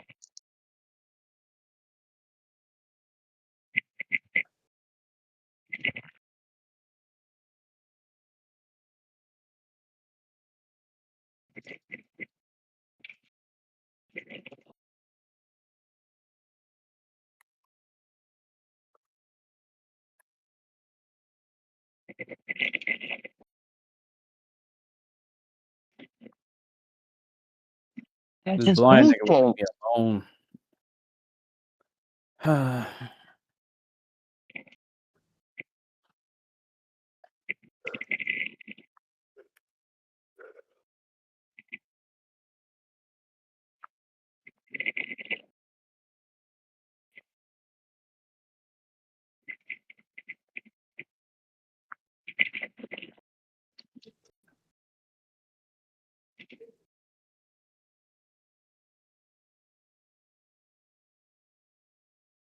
I swear, this Trump supporter pisses me off sometimes.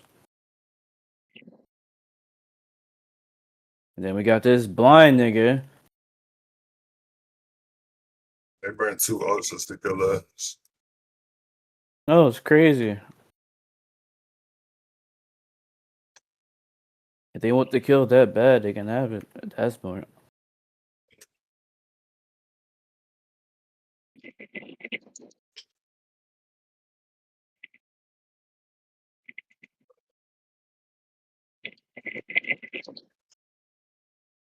Who does that? Iron It's Fist! No shot it for the love of God! He said jumping around!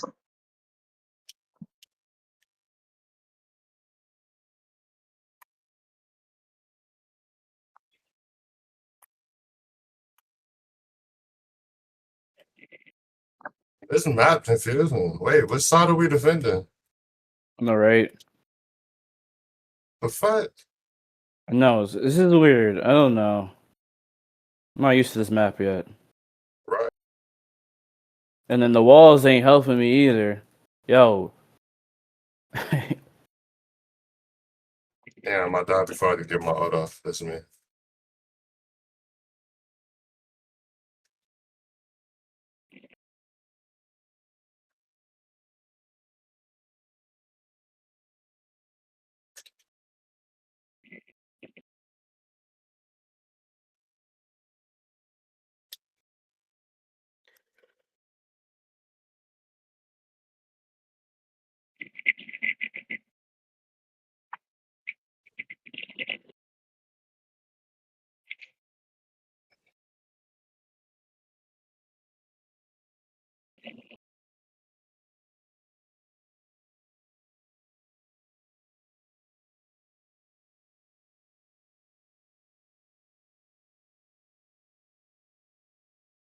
Oh, shit, that's a good one. This tree is just not dying.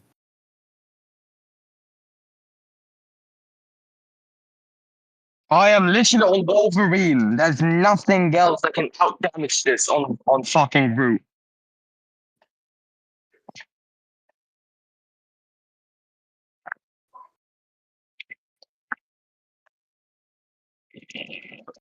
Well, good try.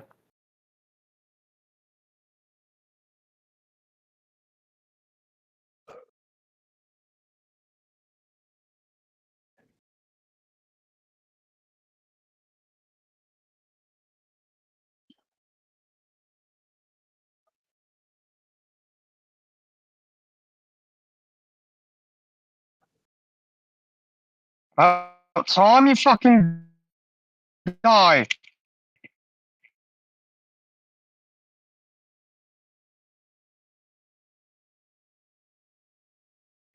Why does he do so much damage?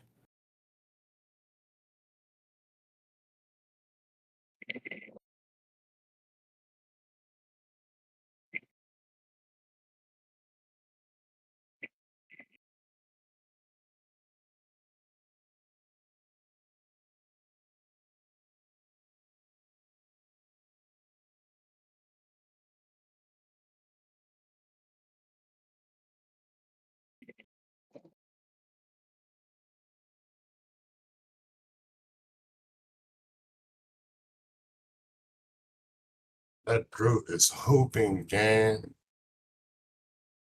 His supports are not letting him die. That's the issue.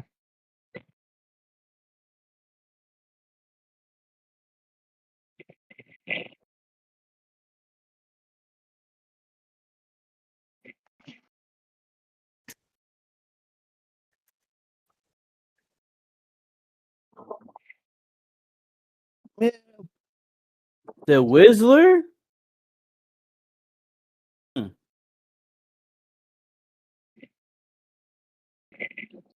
Plums and water. Black Panther's Zeke, yeah, sure. No. That's a different combo. I haven't really heard anyone say they're eating plums and water. What the fuck? That's what I said. Dang, do you? All right.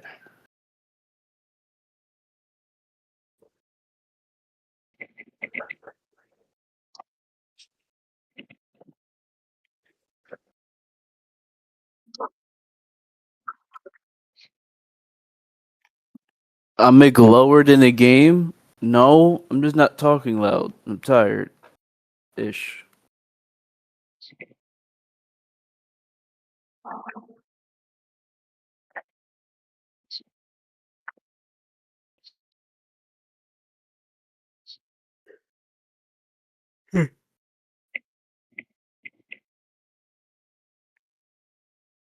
Experimenting with Black Cat.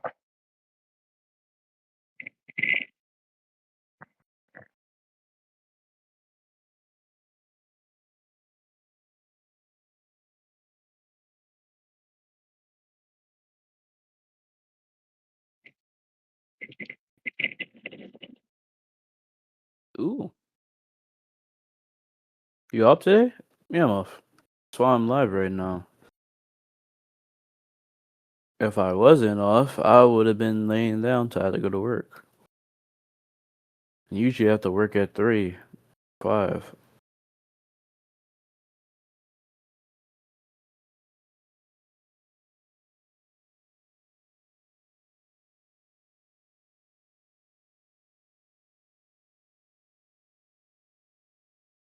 Yeah.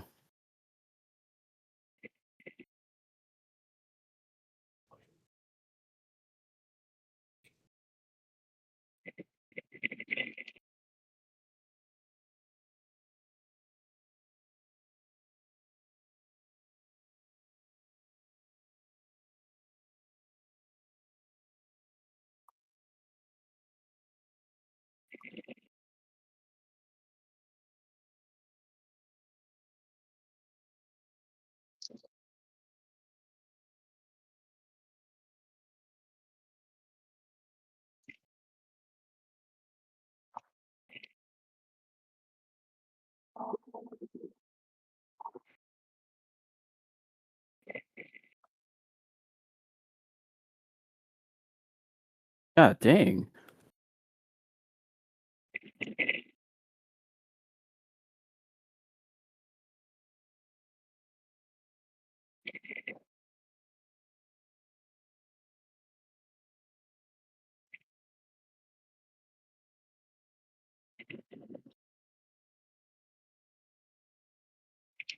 He blocked the case open.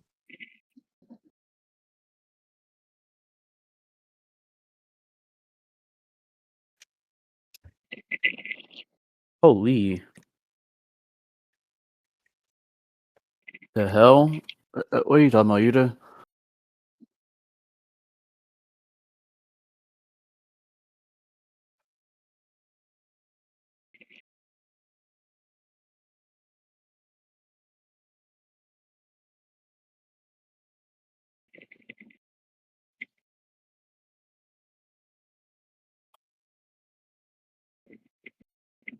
Oh, fucking brother.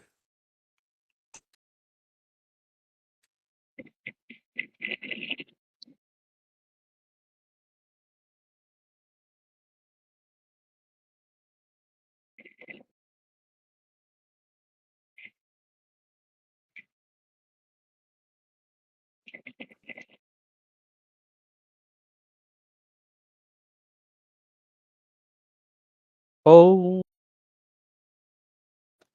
you heard something yell outside? Who the hell is yelling on your end?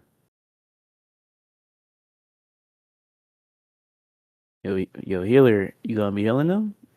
No? Damn. What the fuck is my healer doing?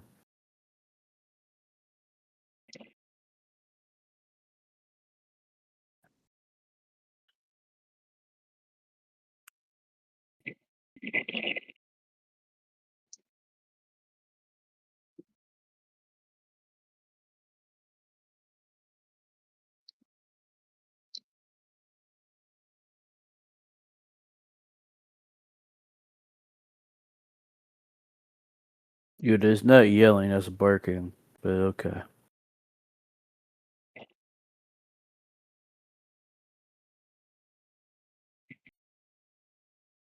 So what if I just say no? What if I just say no? I am not dead. I'm just. What are you gonna do? What happens then? Hmm. Cause it Because I'm kind sick of of this sounds like shit. this character is ass. This person is talking right now. I don't know. Just You tell me. I don't know. I didn't see him perform. I'm I not didn't performing either. either. I'm not complaining. I'm not out here saying, oh no, get this, oh no, do that. I'm admitting that I'm currently shit and just going on with my day.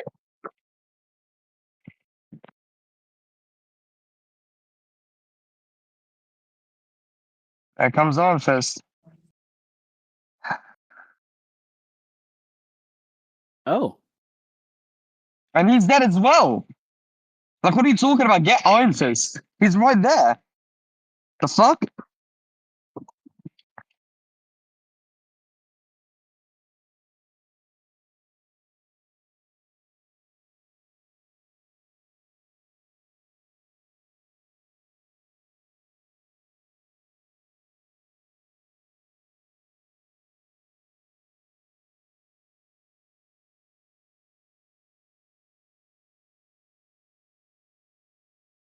Did you believe that?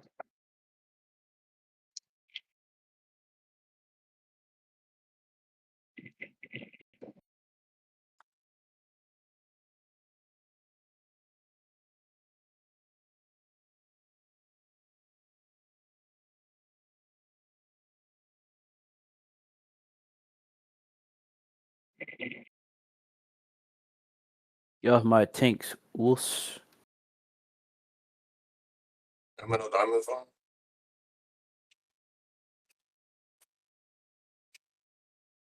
How about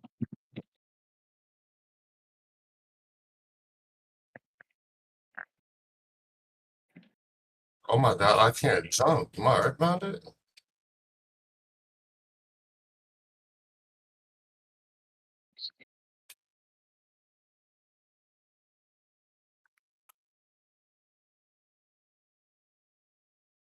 Fudge.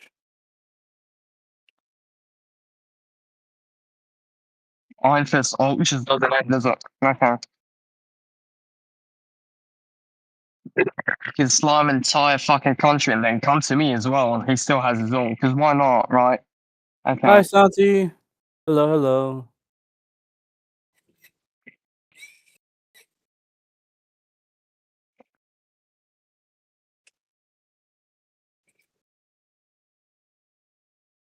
This is clearly not gonna.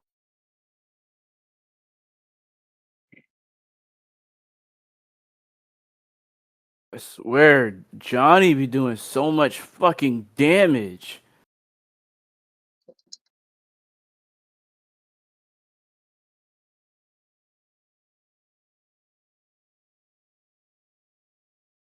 They just don't want to go. They just don't want to go. But hey, at least Jubilee wasted her ultimate on me. That's good. How are you? I'm good, just a bit tired, but I'm cool on.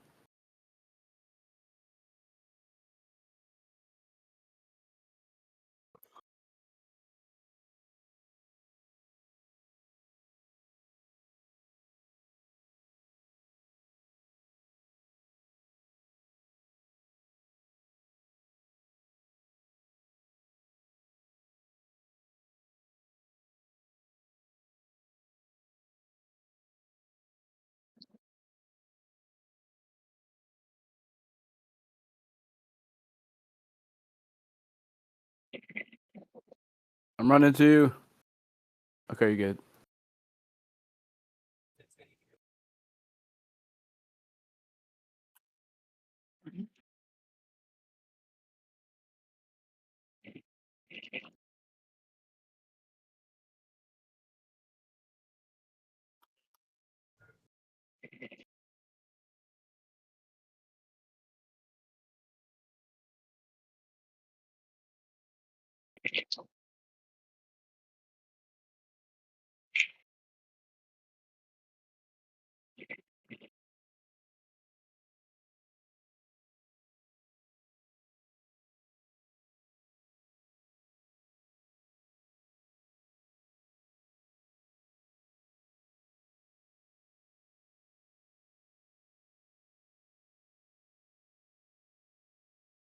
No, boosting cast and boosting cast to you too. Cause I don't know what the fuck she put in TTS. The hell? Are you good? Oh my god.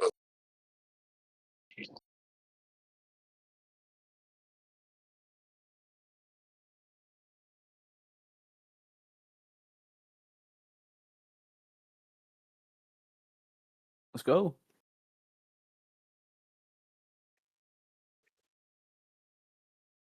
Notice how he said one game and he'll be back.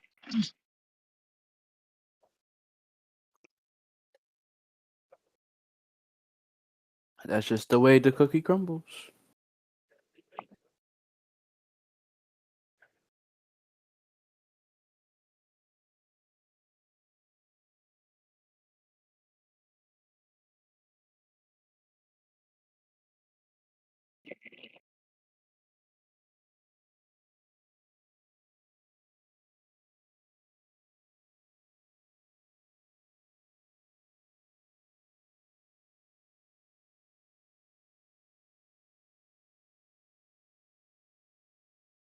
Yeah?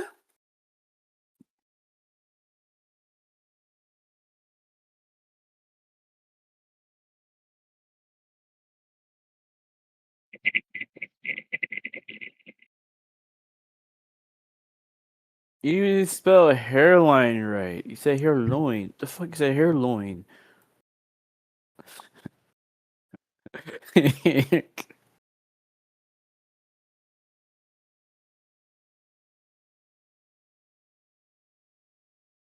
Holy. Yeah, pop because why not? Yeah.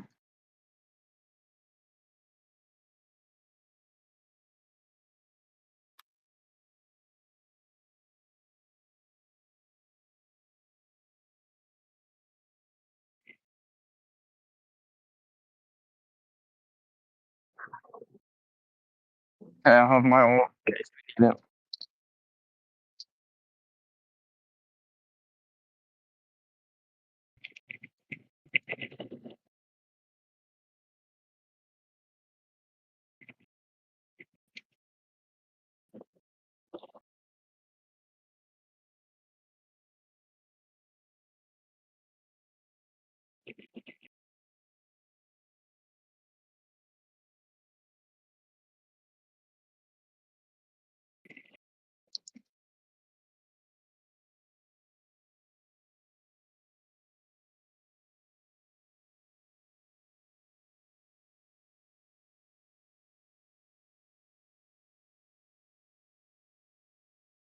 I don't know why. Like he started off normal, and then the nigga just start yelling. The fuck?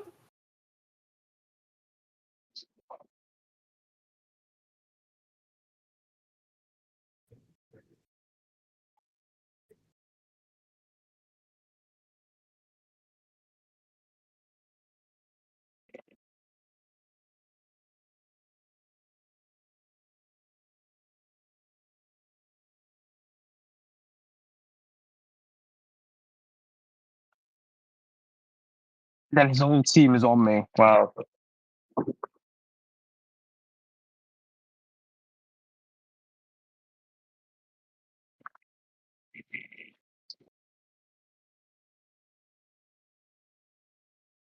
Tricky.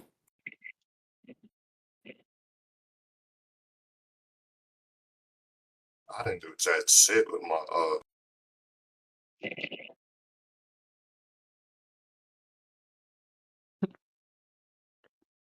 Got the support. I'm for sponsor support alt for some reason.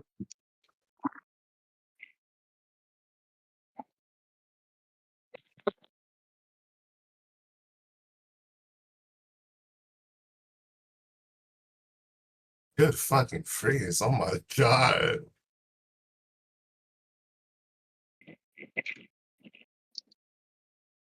I'm just getting stunned from all different directions.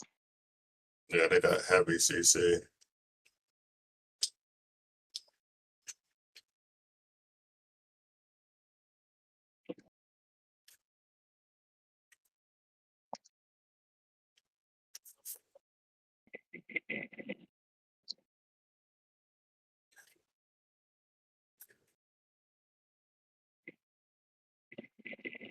He earned pounded me. They're committed to me so hard. Yeah, this is my last game. I'm not playing Robbers for today after this. I can't blame you. I can't blame you either. I understand why I took a little break.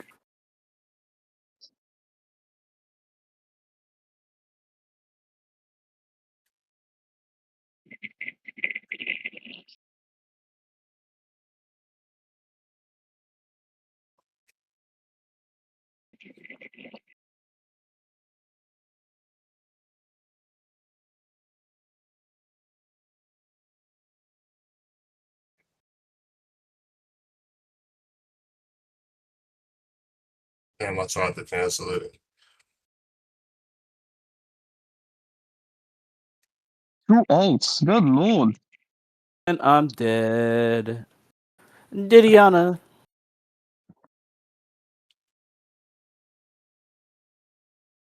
Someone just move out of there. Then you have a fucking nerve to tell me to get the Iron Fist.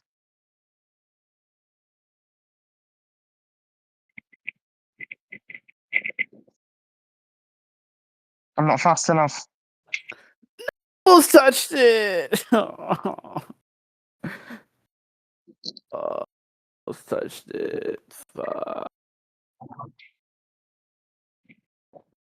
Yeah, I don't have swords. I'm not doing this shit. I seen a disconnect. I'm tired of this bullshit.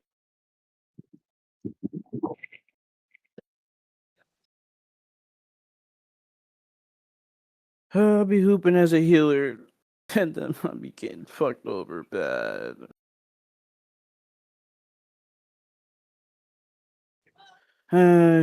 Key, you still on this?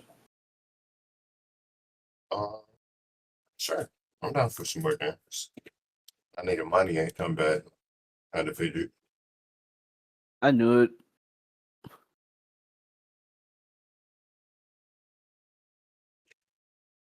Yeah, someone who had to take care of like 7 different little cousins as they all grown up. Yeah, I can tell when nap time is it. It's nap time for everybody, me included. Be like, oh yep, nap time, nap time. Let's go to bed. Yep.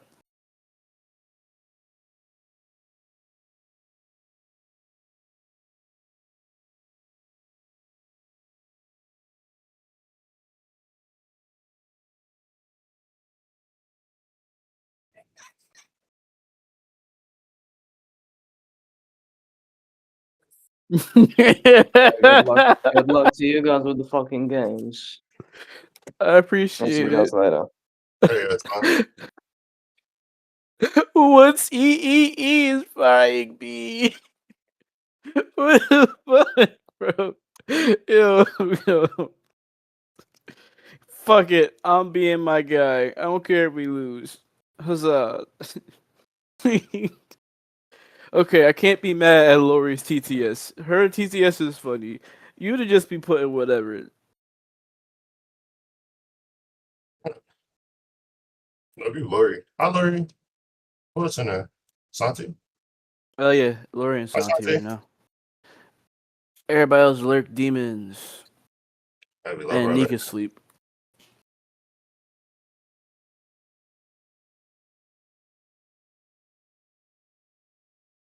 That's what I'm saying. I really don't know who he been around to learn that type of shit. All I can say, because I've been around or know a lot of people that are just freaked out for no reason. 'Cause I don't know why Jersey just have a whole lot of freaked out people. I really don't.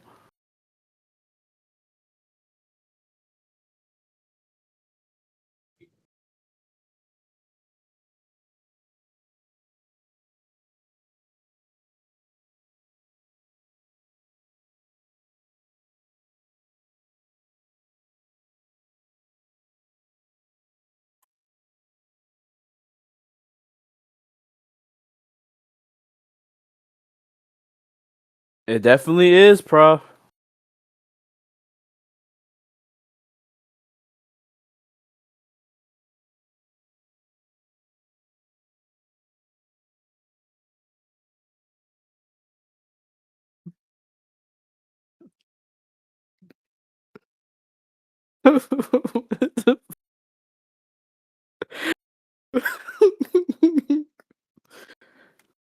I'm so glad I got that Bell TTS. Every time I hear that nigga voice, that shit fries me.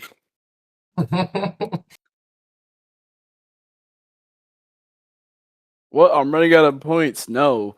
Well, you know how to get more points. You gotta watch. And if you're wondering why the TTS is so expensive, it's because I have a lot of people that have been watching me for a minute and they just have a shit ton of points. So y'all gonna waste it on something. Not me doing push ups every 5 seconds.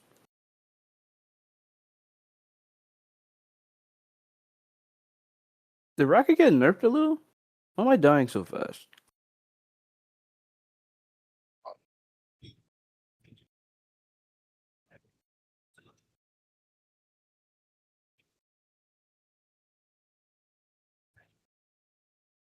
Holy, what did I just get hit by?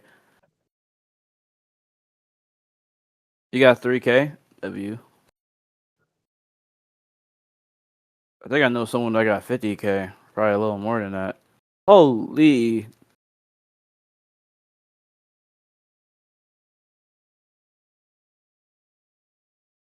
Tanks or Charlotte?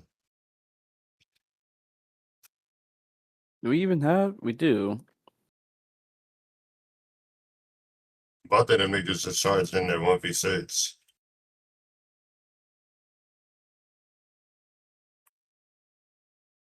There's a little acorn shit not even doing nothing right now.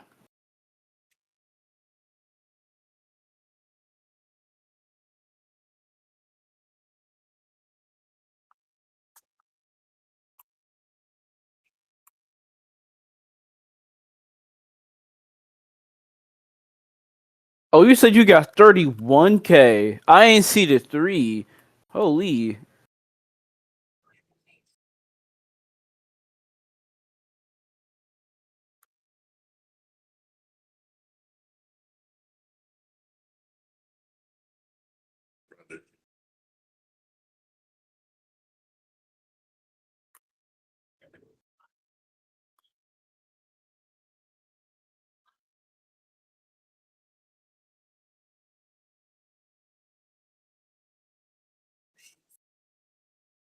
Huh?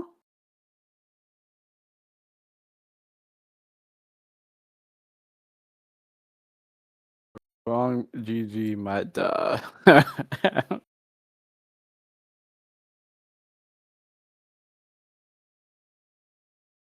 Yeah.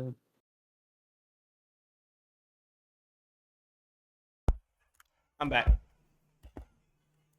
Oh, welcome back. What? He returned? Y'all are Oh. crazy, bro. The Moon Man wasn't Sheep Man for once. Oh my god.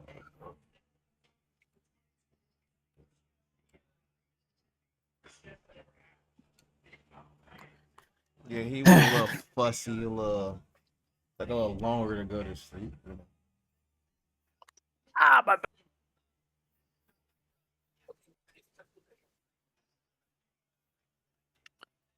Well, we lost one game. I think we won the others. Pretty sure.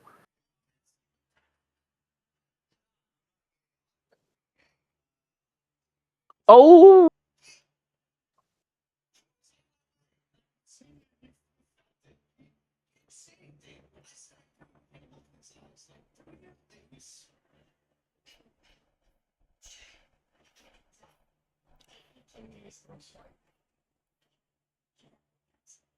Chosen raid.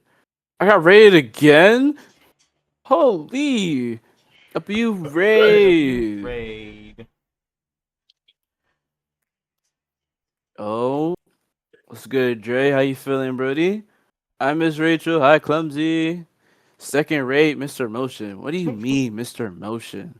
First off, first person that got motion, fucking violent, raided me with 31 people. I was baffled.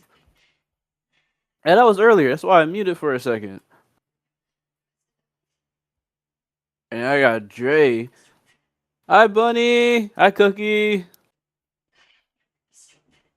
You famous? I don't know about famous. Famous. Famous. You got motion on. Oh.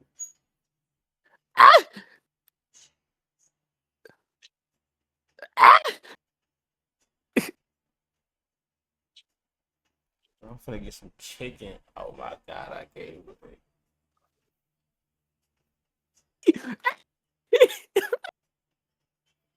Tay Richie. Tay Richie. What the fuck?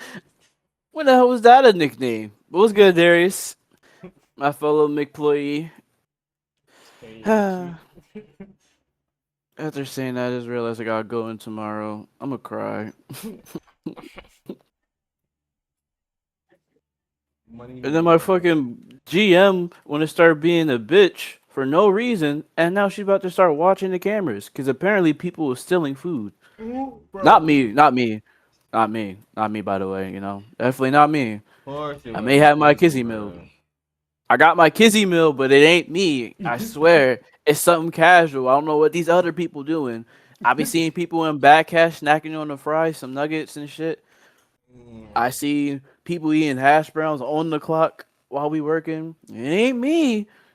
Shit, all I eat is a quarter, maybe a nugget or two, barely a nugget, most likely a tender.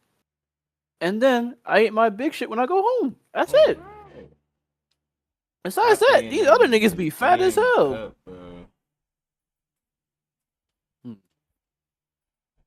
Exactly, bro. What? You mean to tell me I'm doing backline whole day because niggas want to call out and I have a manager that want to just talk and chit chat instead of helping and see me struggle and laugh? Yeah, okay. No.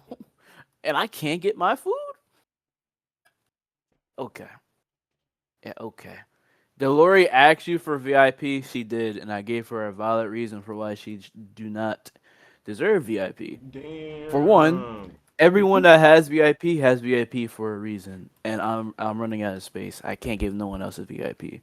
There's some people I want to give a VIP, so they have a hidden VIP, you know, but I really can't give it to them, sadly. And some people have permanent VIPs that's not getting off, like a good, I say 2 to 3 people.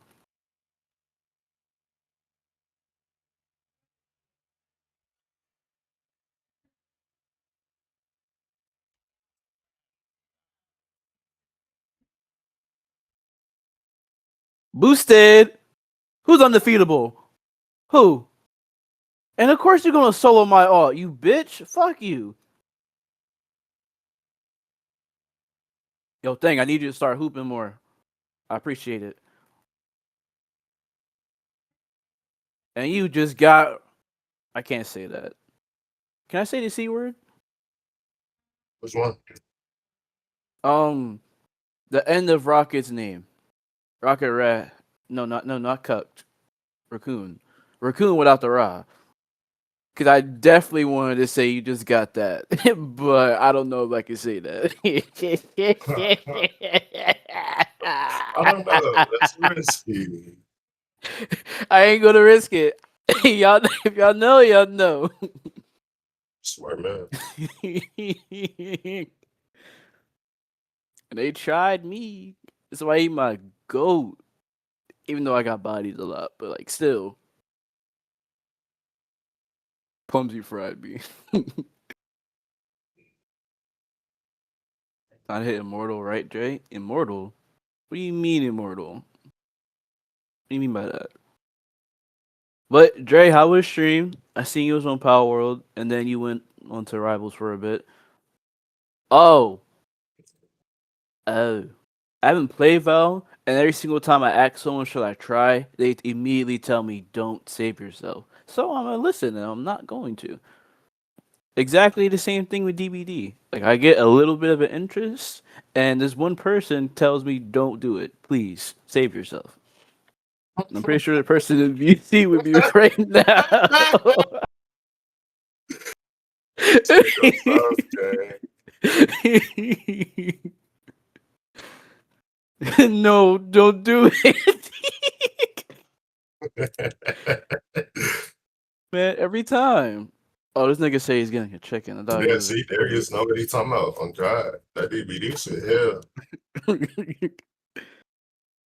Cause like the first time I tried to play it, my friend was trying to teach me and shit. Mind you, we both were fried, and I was fried there because I haven't smoked in a minute before I was doing that. And he was trying to teach me the game, and I'm like, "The fuck am I doing? Huh?" I was just mute. I didn't know what to do. I was trying to play the game, and I was confusion. And he told me something about perks, this, that, and that, and I didn't know what I was doing. So I just like, okay, I'm probably not gonna play this game ever again. I tried, but no. Now I start seeing other people playing it and shit. And I'm like, oh, this look kind of interesting and fun. I play something similar to it on Roblox. It's probably not that bad. Oh And no, every time I fucking ask, no, save yourself. Every time. She was good, calm, little stream, nothing too crazy. That's good. That's good. Already got more in here than mine. Oh, damn, peon! You wanna let him talk to you like that?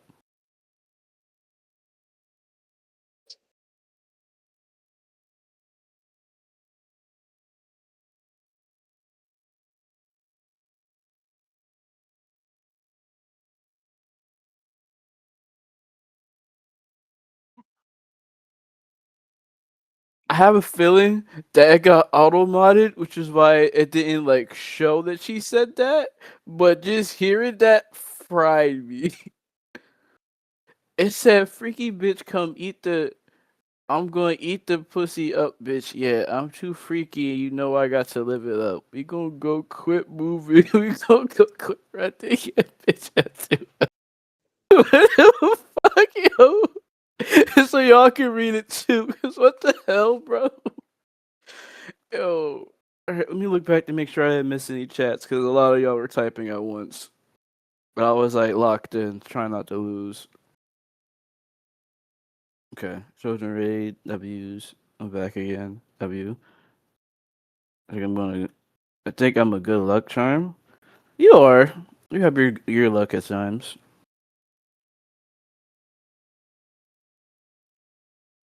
Hey Richie. Me Bamus? Me Bamus? The hell is a Bamus? This nigga gonna call us the Mick Duo. Yo, Dre, chill. You're getting new nicknames every day. I'm saying, Santi. See, they do all that, but fast food places waste a lot of fucking food, so I never see the issue. Exactly. What? If anything, they should be complaining about morning shift. Because half the time when I'm coming in, I have to stock up everything. Almost everything. And that'll either be my station or the other station behind me, or we have no boxes, or the freaking grease traps is filled, so I have to occasionally try to empty those, or empty the bottom parts of it when they've been supposed to do that shit. We got no bacon, and I gotta make the bacon while also dropping the reg meat and everything else. It's just fucking fat niggas, bro. I can't. I saw the wasted food at my man's job, and I was so disgusted. And like half the niggas don't even be doing their job correctly. And I know they're not really working because we have someone that has like a small hand and a regular hand, and he does his job better than most of the niggas there. And he's new. What the fuck? How you gonna let someone with a little hand do better than you? Please tell me. And then someone has the audacity to try to curse him out one time. That shit pissed me off too. Shit's crazy. But is the Chicken Man still doing something? Like they Yes. leave Yes. shit out to the point Yes. where shit is filled with bugs and mold. Let people take the extra food home. All right, let me start this matchup then. Oh yeah, Santi, you just reminded me when I got fired from my other McDonald's because I asked if I could take one of these home because it was extra. They said no. I threw it away, and supposedly I disobeyed a direct order. I asked a question and did what I was told. I don't know how I disobeyed something. I really don't know.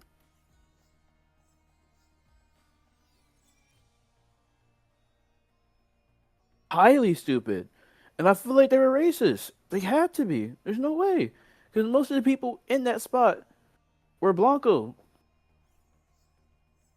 What the hell did she say? Okay.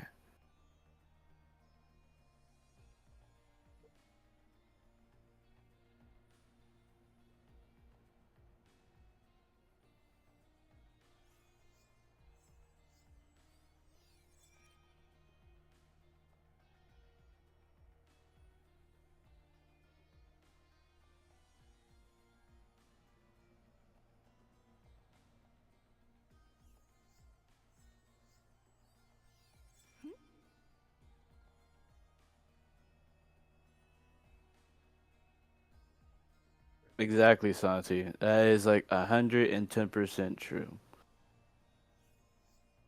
Say us something. Yo.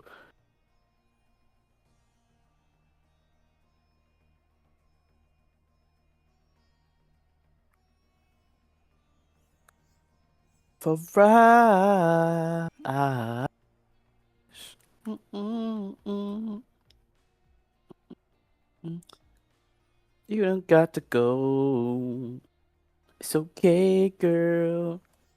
I'ma get some fries tonight. You don't got to go.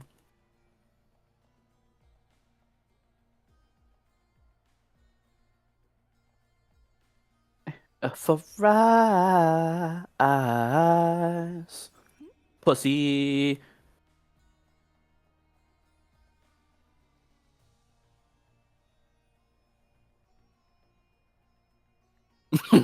It's a song. It's a song, Santi. I kind of knew it was a song from the first little bit of the lyrics because I heard that song before. I was baffled too.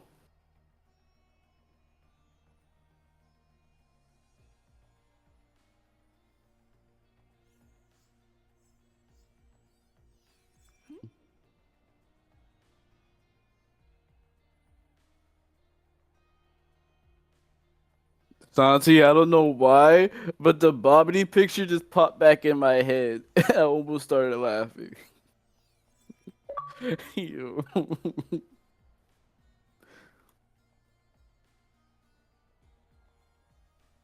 Oh my goodness, that picture was so ass. Oh my god. I never drew anything so ass while at this age. Now understand me being like 5 or 6 drawing something ass like that. I'm still just learning how to draw. But me being 22, drawing a picture like that, yeah, no. Take the pen away from me. That wasn't even a pen. That was my finger. I got a Jeff. Well, they had a Jeff.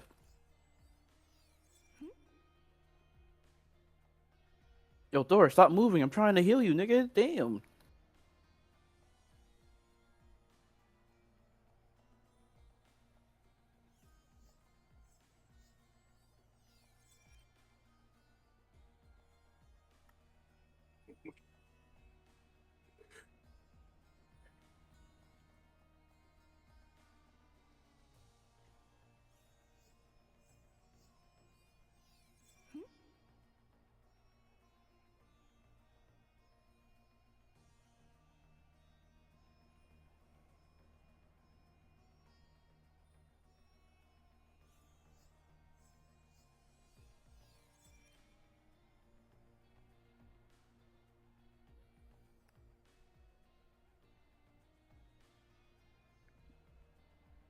What the fuck was Lois just saying in my ears?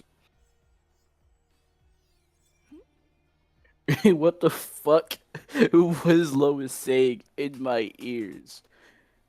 Yo, Peter, get your girl, bro.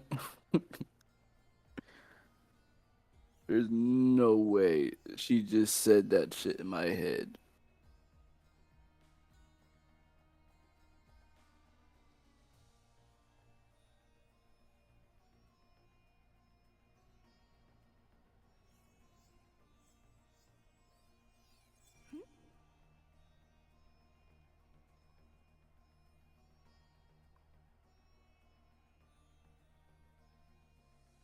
Mhm.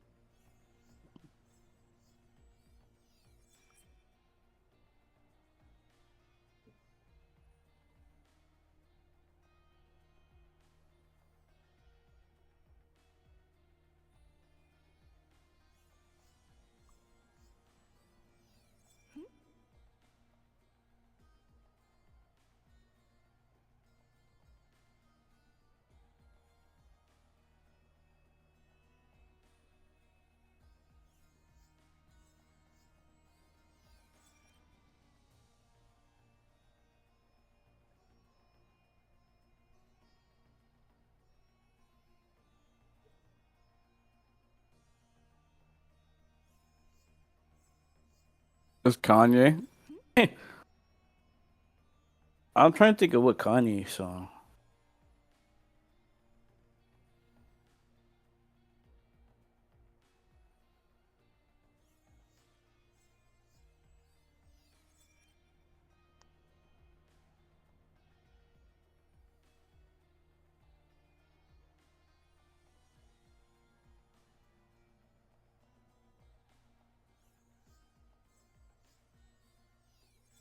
Not even.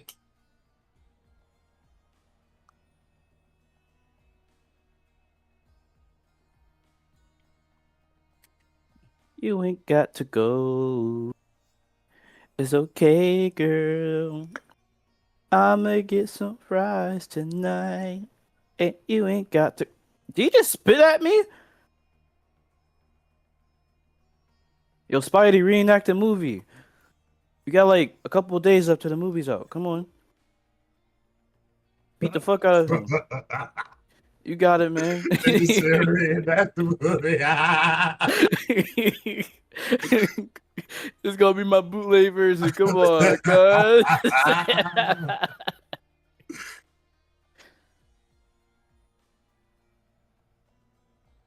Wait. He's about to do it. He's about to do it. I see it.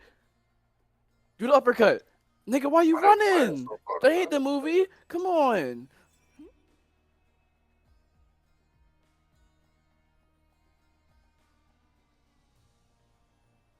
Spidey, you're a fraud. I need to lock in and watch the recent Spider-Man movie. It's about to come out in like a couple of days. Probably a day. Actually, yeah. I think it's coming out Thursday and Friday. But if you're like famous, like actually famous, because I see some famous people go there a couple of days ago actually to watch it, then it's been out technically. Because I seen Vader watch it. There's one person named Fiction.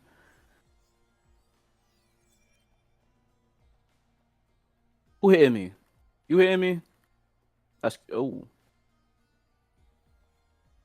They just popping these motherfuckers out? No.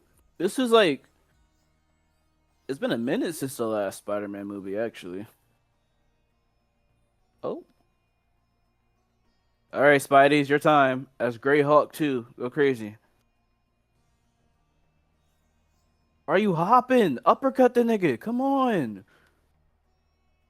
I ain't paid to watch this. I ain't pay shit actually.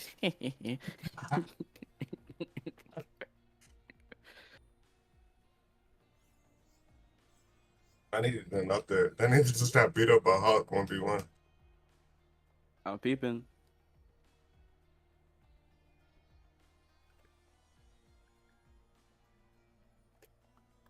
Where Rocket at? First off, let me get your revive. Thank you, Snatchies. Second, where you at? Let me get Namor. Let me get this fuck ass blind nigga too. Thank you. Oh, Hawk, you running? Why you running, buddy? Come back. You still got a scene to shoot. All right, Spidey, it's the perfect time. I left him with a little bit of health for you to beat him up. What are you doing? Spidey. Spidey, bro. You better be glad you're getting the point. You better be glad. I wanted to see that uppercut, and you fucking failed.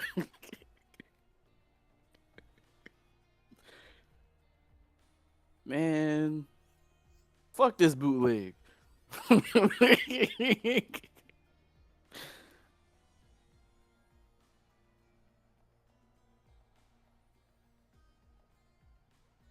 As people, we had 3 supports. Oh, we had 3 niggas that left. You did? Yeah. Not on our team, on their team. Because I see substitute players.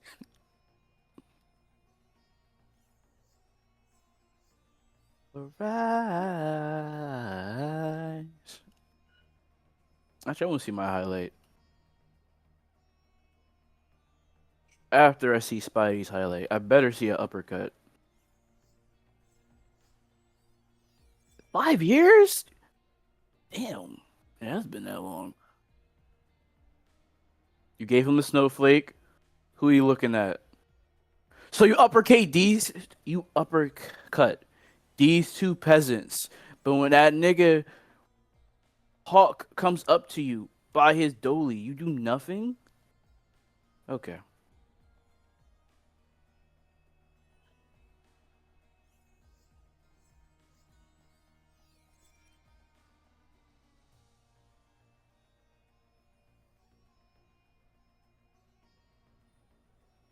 Isn't this the beginning of the game?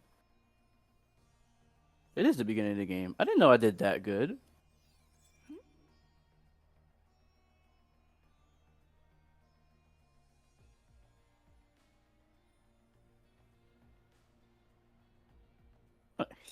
Nice, nice, nice. Alright, let me ready up.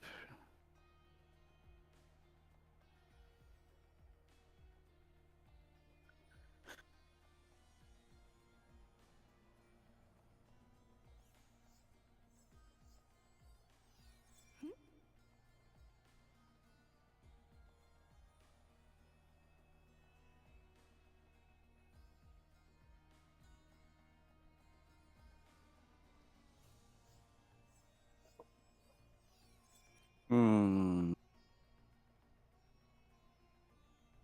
Mag needs toes. Okay. Interesting.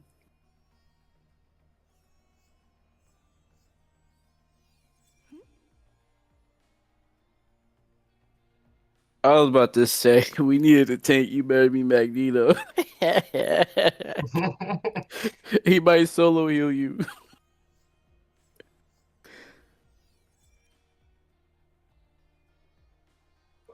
Spider-Man.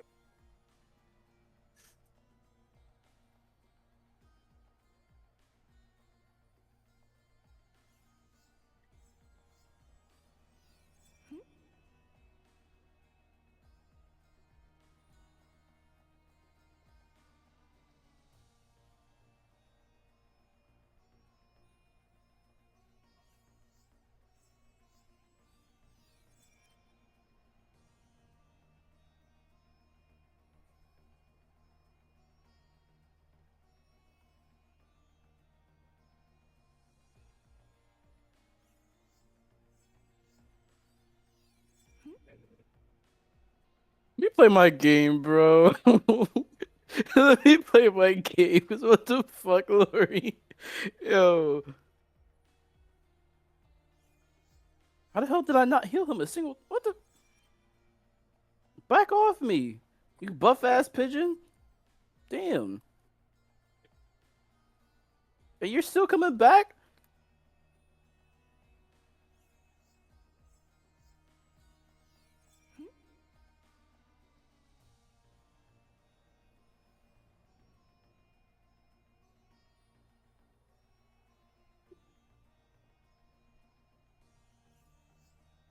Yo, Santi. Chill. Chill.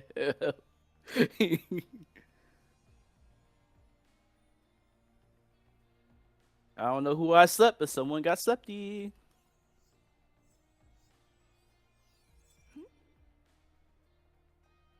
Get off my goat, you peasant.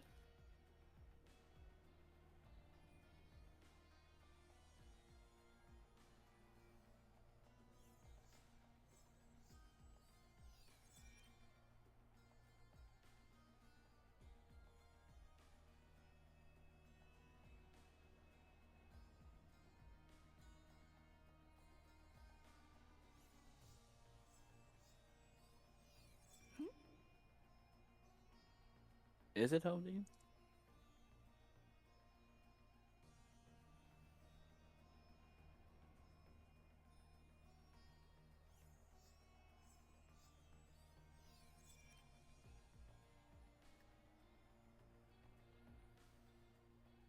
Angela to chase me. Go to sleep.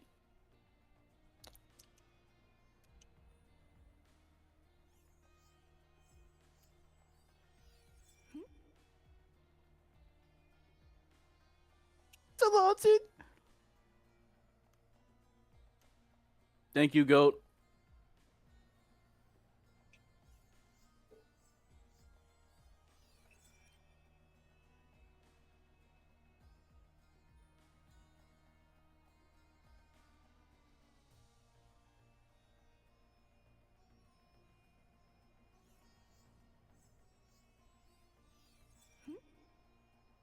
You're so bored.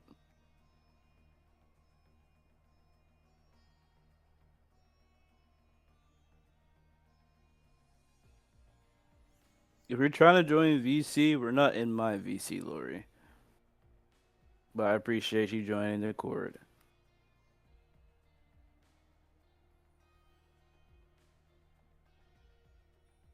And Hood misses?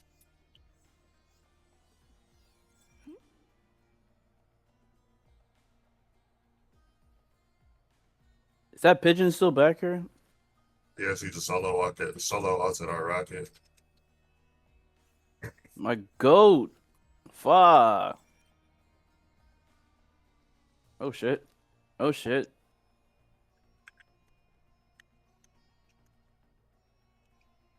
No, I just want to join Discord servers. Fairs.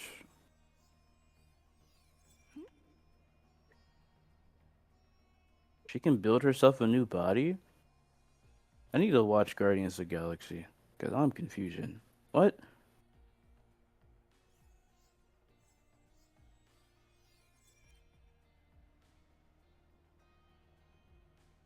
I tried.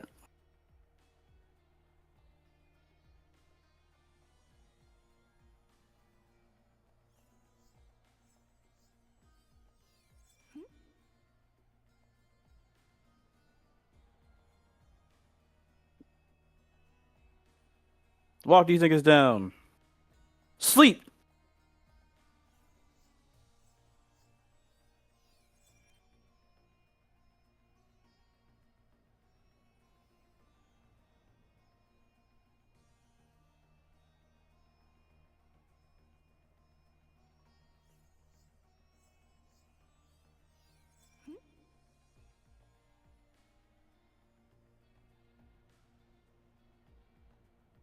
I even peep. It has its own music playing.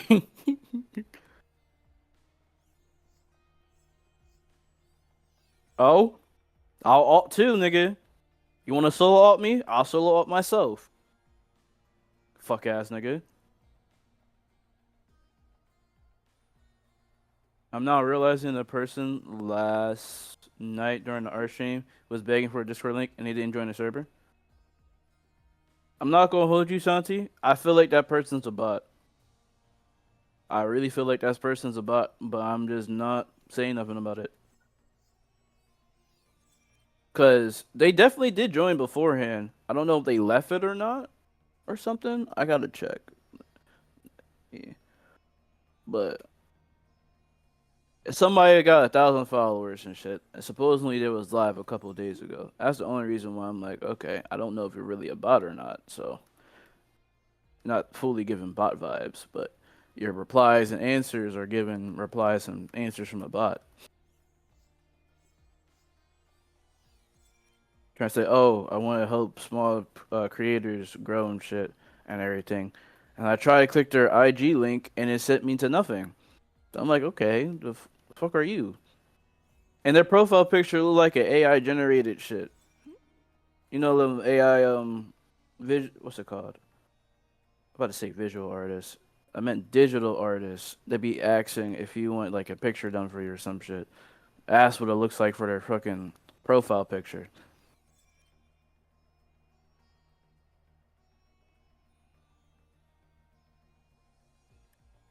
And they start like DMing me, like private messaging me. Like, nigga, I don't know you. Who the fuck you trying to talk to? Not me. And it only pisses me off because they text me the moment I'm trying to go to bed. So I'm thinking, oh, I got an important text from somebody because I don't usually get DM'd like that. And it's a random.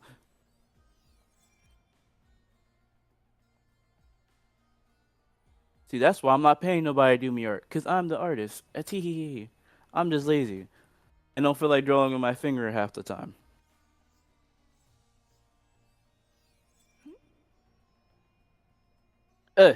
Sleep. Oh, I missed.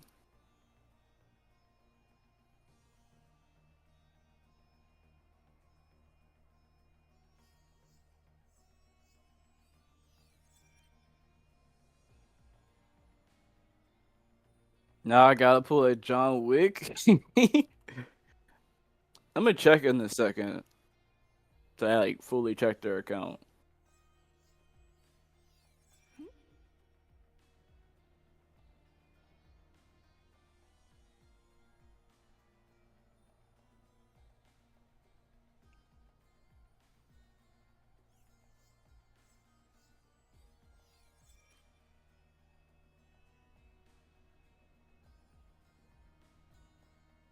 Not gonna say nothing. Hey. Greeting.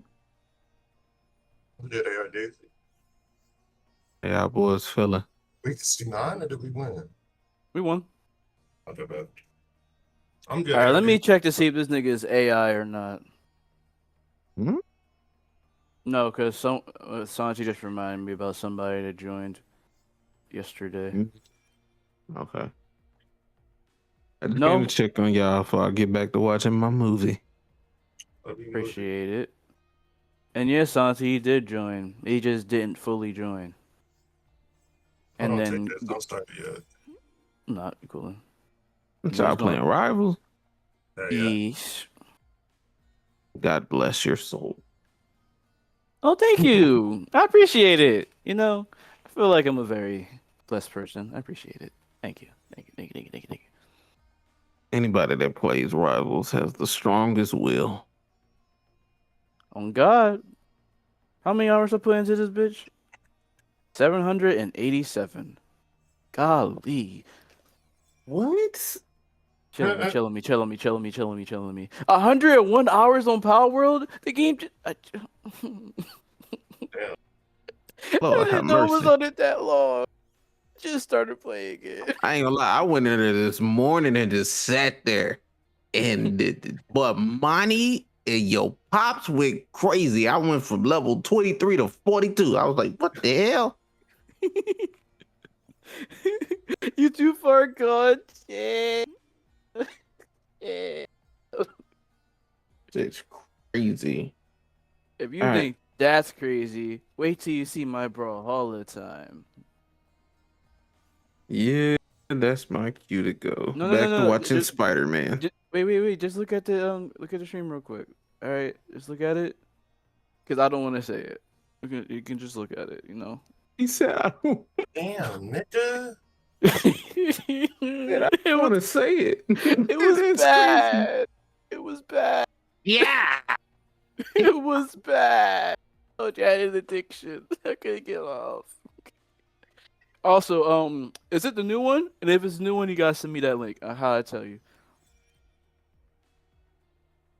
Is it?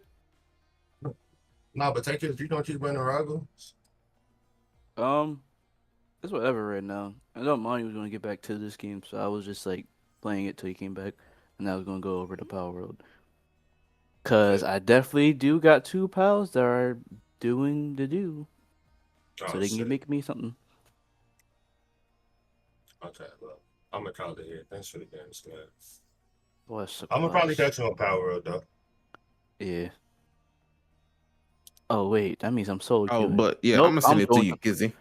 Thank you, Yes, I you will. everyone. I'm going straight to Power World. I'm not playing this game by myself.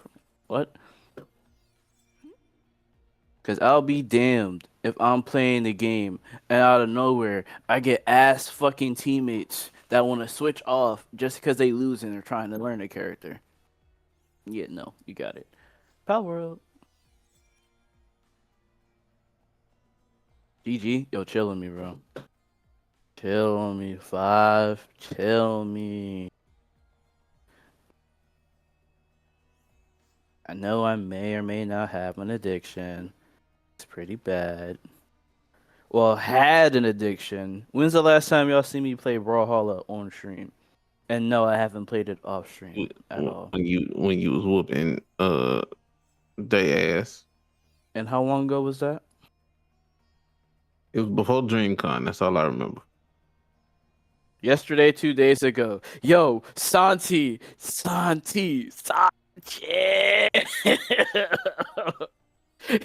I wasn't even on it for real. I was on it for a second to look. Chill on me, cuz.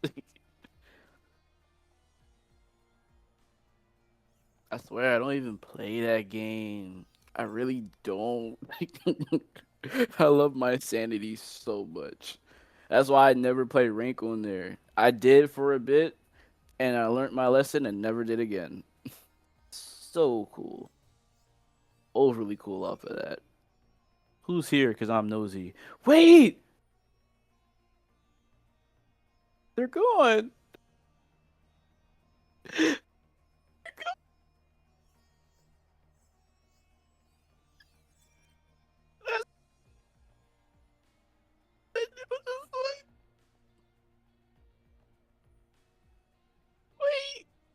Wait. Okay, so my dad's here.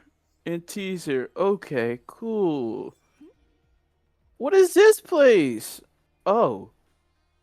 Wait, T made a base up here? What the fuck? Why do we got a base in the sky? I gotta see what's over here. I'm curious actually. Hold on.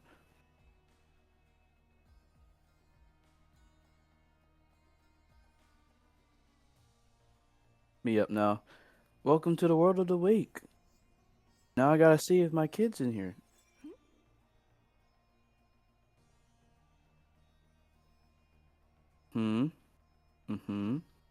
Please tell me I'll put her in my thing up here and not in outer base.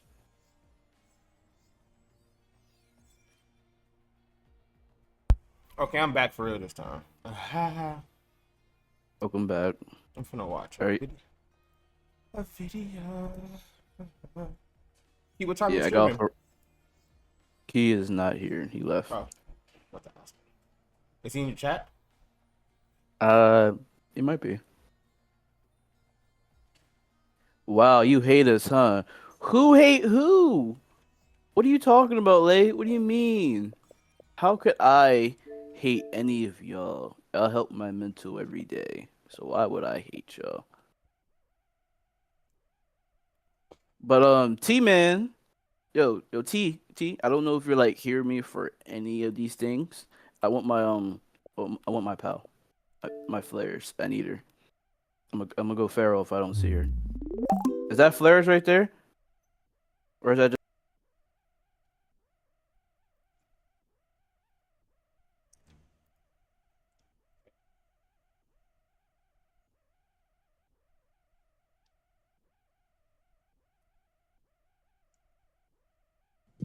This is happening to black kids all over the country in a sense that it seems a little ritualistic. Now, we know in order to get in some gangs, you got to kill somebody.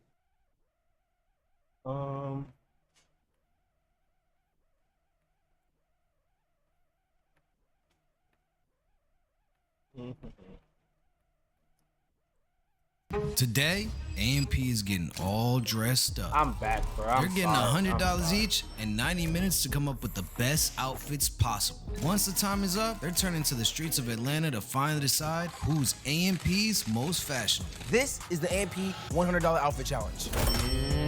Hey, guys, give us our money. Give us our money. One for you, one for you, one for you, one for you, and one for me. Me, Phantom, Duke, Chris, Davis, Agent. Starting now. Come on. We got this one. I want to drive. Let's do it. No, I'm gonna drive. Hey, big nigga, come in the fucking van. Let me drive. No, nigga. not driving. You're not driving. I want you. Look, Davis. Look, I want you to be ready, mentally clear. You got actual style, man. Yeah, and please don't put us in nothing futuristic. God, please, I have to start bro. by saying that. Please. Are we going like with a theme? I'm tired.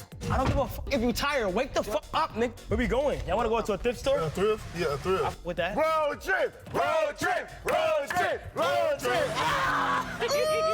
Yo, what the fuck? What a wild driver! Oh, is it me? No, Hunk. No, it's me. Oh, fuck. Stepping, nigga. Oh, shit. I say we do make a little bit more money, bro, so we could go above our little budget we got going Yeah, what on. if we hustle for a little bit? Make some bread. Time to expense check this. Oh, shit. Oh. Oh, that's done? Who driving, Davis? Agent. Look at these. These Yo, beep. What the fuck? What the fuck? What the fuck? What the fuck? Yo! Oh, shit. Yes, I'm glad it's locked. Oh, he just got out without. I wasn't about to go out.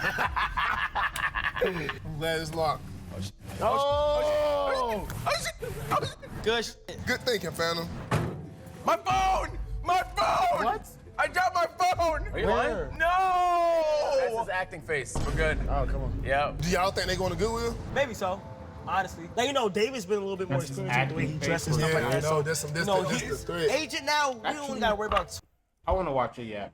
I want to watch a Yap video. Or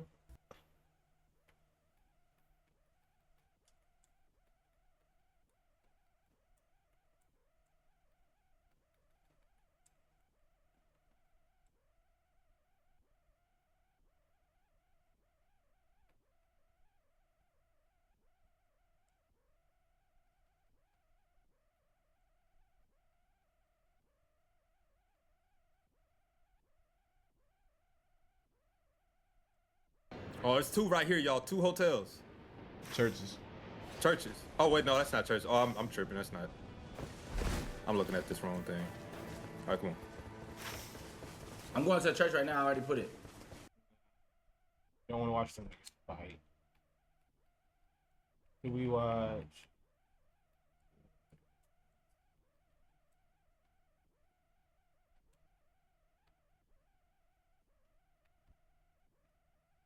One thing I've tried to do this year is watch more.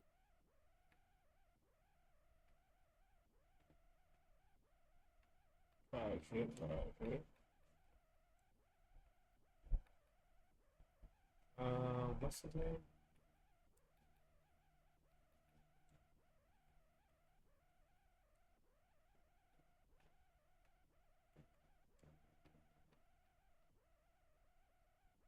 Which was Loki based, I ain't gonna lie.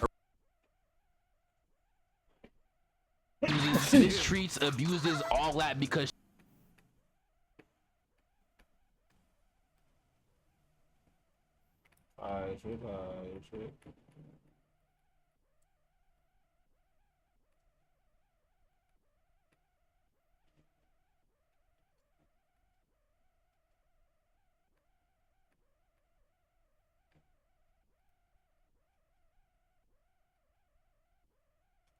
it's Halloween season, so to celebrate, this video is a compilation of my I could easily survive horror videos, where I go over horror movies and horror games that I could easily survive. So sit back, enjoy, and most importantly, happy Halloween!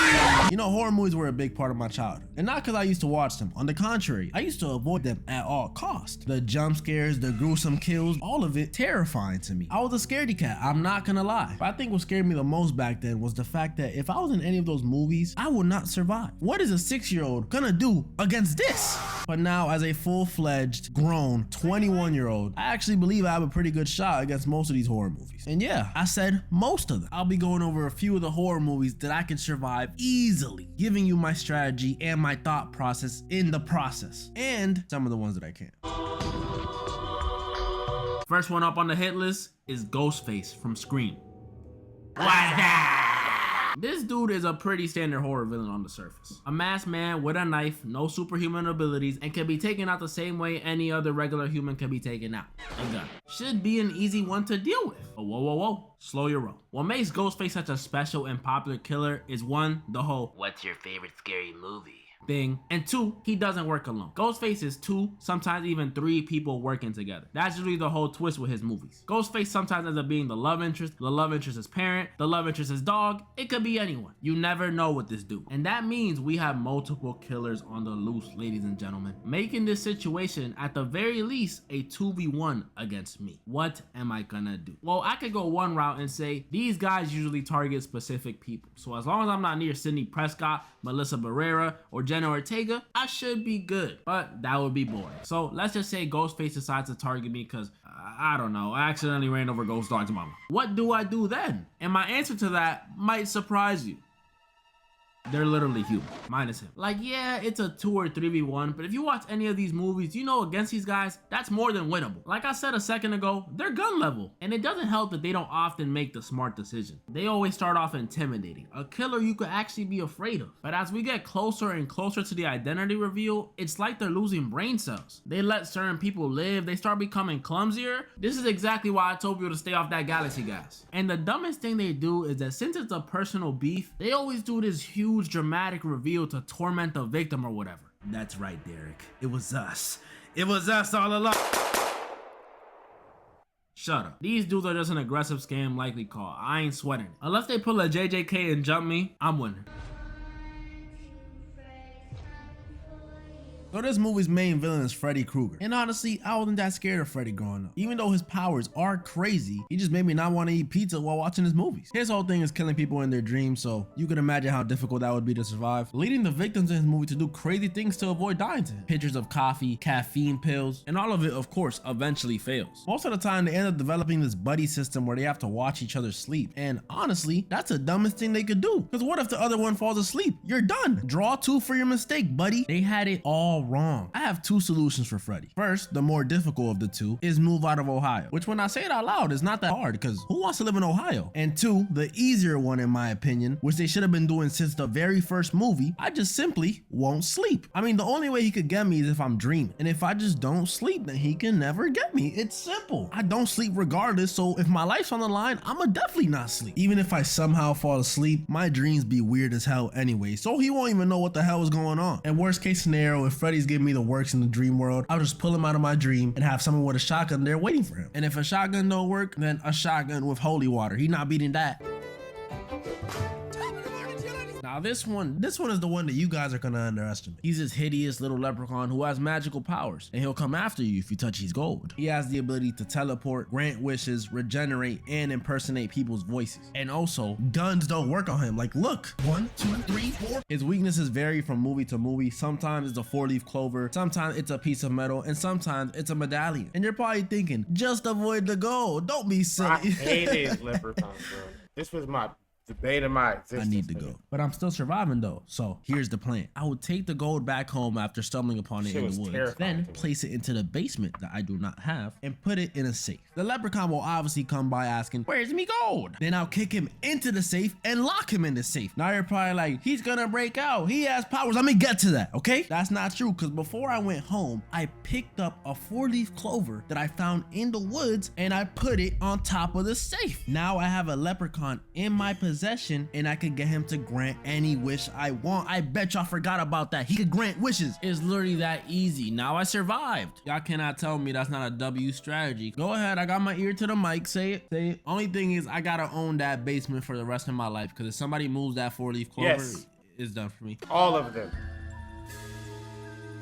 Cook all them niggas. Pennywise, the killer demon clown. Now, a lot of y'all probably know this guy. We need a And lot y'all of know, those ingots. unlike Ghostface, Pennywise has Proud of powers. niggas. He has the ability to create illusions, shapeshift, regenerate, and much, much more. He pretty much got the reality stone. And all this stuff on paper makes Pennywise an extremely formidable and difficult to beat opponent. Like, after watching him lose at the end of part 1 and seeing him come back at the start of part 2, you would think this dude is unbeatable. But we were wrong. We were all wrong, because all these reality warping powers Pennywise has all rely on one thing: fear. That's right. You gotta be scared of this dude for him to really do anything to you. So if you're not afraid of him, this dude is practically useless. I was never one to be afraid of clowns. Like, no joke, I've played Roblox games that scared me more. I just always thought they were too silly looking to be scared of them. And that's no diss as someone who scared them. Trust me, I got some strange things that scare me too. I'm just saying. Use a bit. Closest I ever got to being scared of them was those 2016 clown sightings that were happening. And even then, why I'm gonna be scared of a clown staring at me from a distance? What he gonna do? Throw a freaking pie at me? So if you put me against a clown that relies on me being scared of him, that's easy pickings. I mean, bro, you can practically bully this dude to death. A few mean words and he's out for the count. I grew up playing Prime COD, Prime 2K, and Prime GTA. So if it means survival, just know my slur bag run deep. No. Now I'm going to be very honest. I know it's the thumbnail, but I am not surviving a single Saw movie. I'm sorry. Yeah, Literally quit. every I'm not trap playing your is game. almost impossible to I'm survive. not And what playing your annoys me game. the most is that the creator Kill of me. the games, he really thinks he's being fair. He thinks he's helping people appreciate life. That's that pain ideology. No, bro, you're just a murderer. Only a handful of people survive your movies out of like 100 people, and I would know. I watch kill count. I look at how unfair some of these traps are. The chain trap from Saw 3, bro, how is he gonna rip that out his lip? His jaw would come out. The carousel trap from Saw 6, they literally did not have a choice in the matter. It was up to one person to determine if they lived or not. Even the first trap that we saw in Saw 1, which was the bathroom trap, was unfair. If Jigsaw's whole ideology is everyone deserves a chance, and how come in the bathroom trap only one of them could survive? This man's a phony. I wouldn't be able to survive. I'm sorry. What would I even be in there for? Jaywalking, tax evasion, arson? None of that is a big deal. The only trap I could really see myself I'll hit you if I surviving need is to. maybe the handbox trap from Saw 2. If you look behind her, there's a chair. I would use that chair to break the glass and take the syringe. Boom. I'm all over the place with my YouTubes right now, but this is my brain.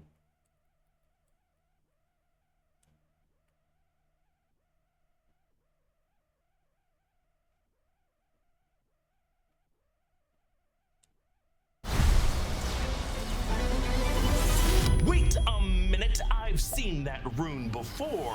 I'm Eric Boss of the New Rock Starts channel, and this is a breakdown of the Avengers Doomsday trailer. From Dr. Doom actor Robert Downey Jr.'s Latvian accent to Avengers teaming up with X-Men and fighting them, forming our wildest crossover dreams come true. There's so much to break down here. This footage has been living rent-free in my brain since I saw a version of it at a preview event in April, but now that I can go through it frame by frame, I can't believe how many more details I was able to spot. There's even this new shot of Loki in his TVA ID badge that I've never seen before, and I could do an hour on it. In this video, I'm going to cover everything you might have missed from this Doomsday trailer. Let's go. What am I wearing? You just asked inappropriately. Well, this is our Open Your Eyes Doomsday-inspired design available exclusively at our merch store, nerdriot.shop. Hey, if you have a New Rockstar shirt like this, take a selfie of yourself wearing it, post it, tag us, and we will shout you out in a video. Like Julie Sherwood, who got her friend Clinton Greenspan one of our Daredevil shirts for his birthday. It's Daredevil stuff. I've always wanted this shirt specifically. I don't even think I've even told you this. No, but you asked me when I said I got a Daredevil shirt. Yeah, it was. Yeah, I've always wanted this. This is phenomenal. Thank you so much. The trailer opens with this shot of the metal placard that we've seen outside the X-Mansion, Xavier's School for Gifted Youngsters, 1407 Gray Malkin Lane, Salem Center, Westchester County, New York. The exact address of the X-Mansion from the Fox X-Men movies. We last saw these Fox-era X-Men in their continuity in 2014's X-Men Days of Future Past. In that film, Wolverine went back in time by consciousness hopping back into his younger body in the year 1973 to erase and rewrite a dystopian future, which he did, and found himself in a seemingly pleasant 2024 with all of the X-Men who died in the earlier X-Men films alive again, including Charles Xavier, Scott Summers Cyclops, and Jean Grey. Only Wolverine remembered what the alternate history would have looked like, and arguably Professor X after the two debriefed. That X-Men universe's numerical designation is Earth 10005. Since that movie, we learned in Deadpool and Wolverine that Deadpool's universe is that same universe, and in that universe, Wolverine is the anchor being of it. An anchor being is an individual whose death triggers the beginning of the end of that universe. Deadpool and Wolverine ended with Deadpool finding a different Wolverine, the drunk Wolverine, to take the place of the one who died in the events of the Logan film, and according to B15, that universe was healthy once more. But now it's one of three universes colliding in this film in this incursion event. 10005, 616, and 828. We don't know yet if anchor beings will factor into the Doomsday plot, but we also don't know at this point if Hugh Jackman's Wolverine will appear in Doomsday. But along with all of these other returning X-Men, there is a still alive Wolverine somewhere amongst them. And here it is. We hear Robert Downey Jr.'s voice as Dr. Victor Von Doom. Something's coming. Something we may not be able to deter. Before this day is done, we shall be faced with an unthinkable decision.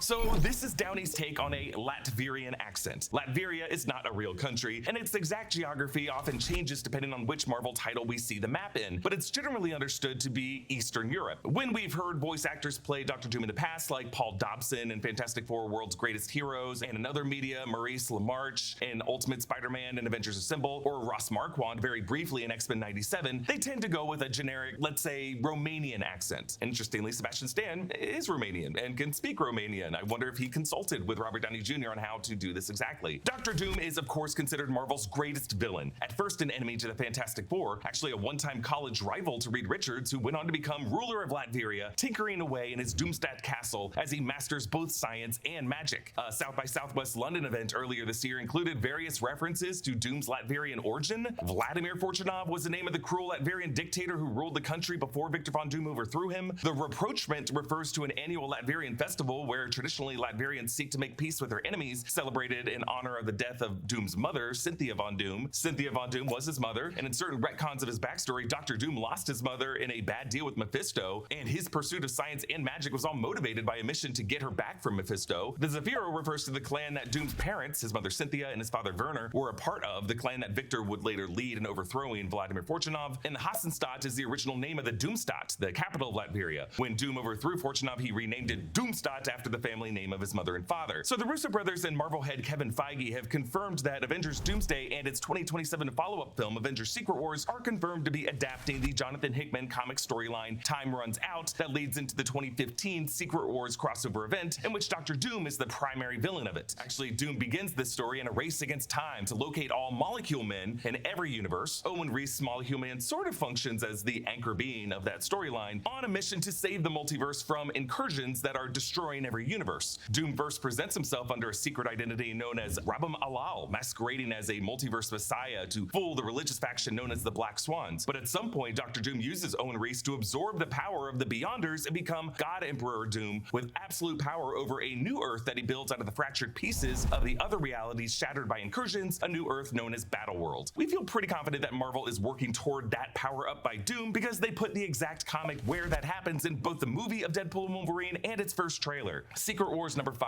For the Dr. Doom in this movie, Joe Russo said at CinemaCon in April, Victor Von Doom is the greatest Marvel villain of all time. Yes, he is greater than Thanos, but he's not simply a villain.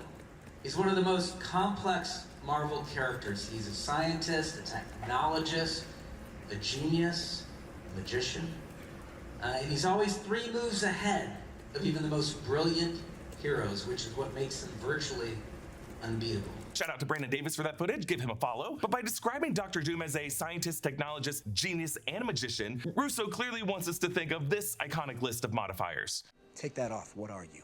Genius, billionaire, playboy, philanthropist. Yes, he is his world's Tony Stark, born into different circumstances with a different name. When Downey was first announced, he and the directors explained it this way. New mask. Same task.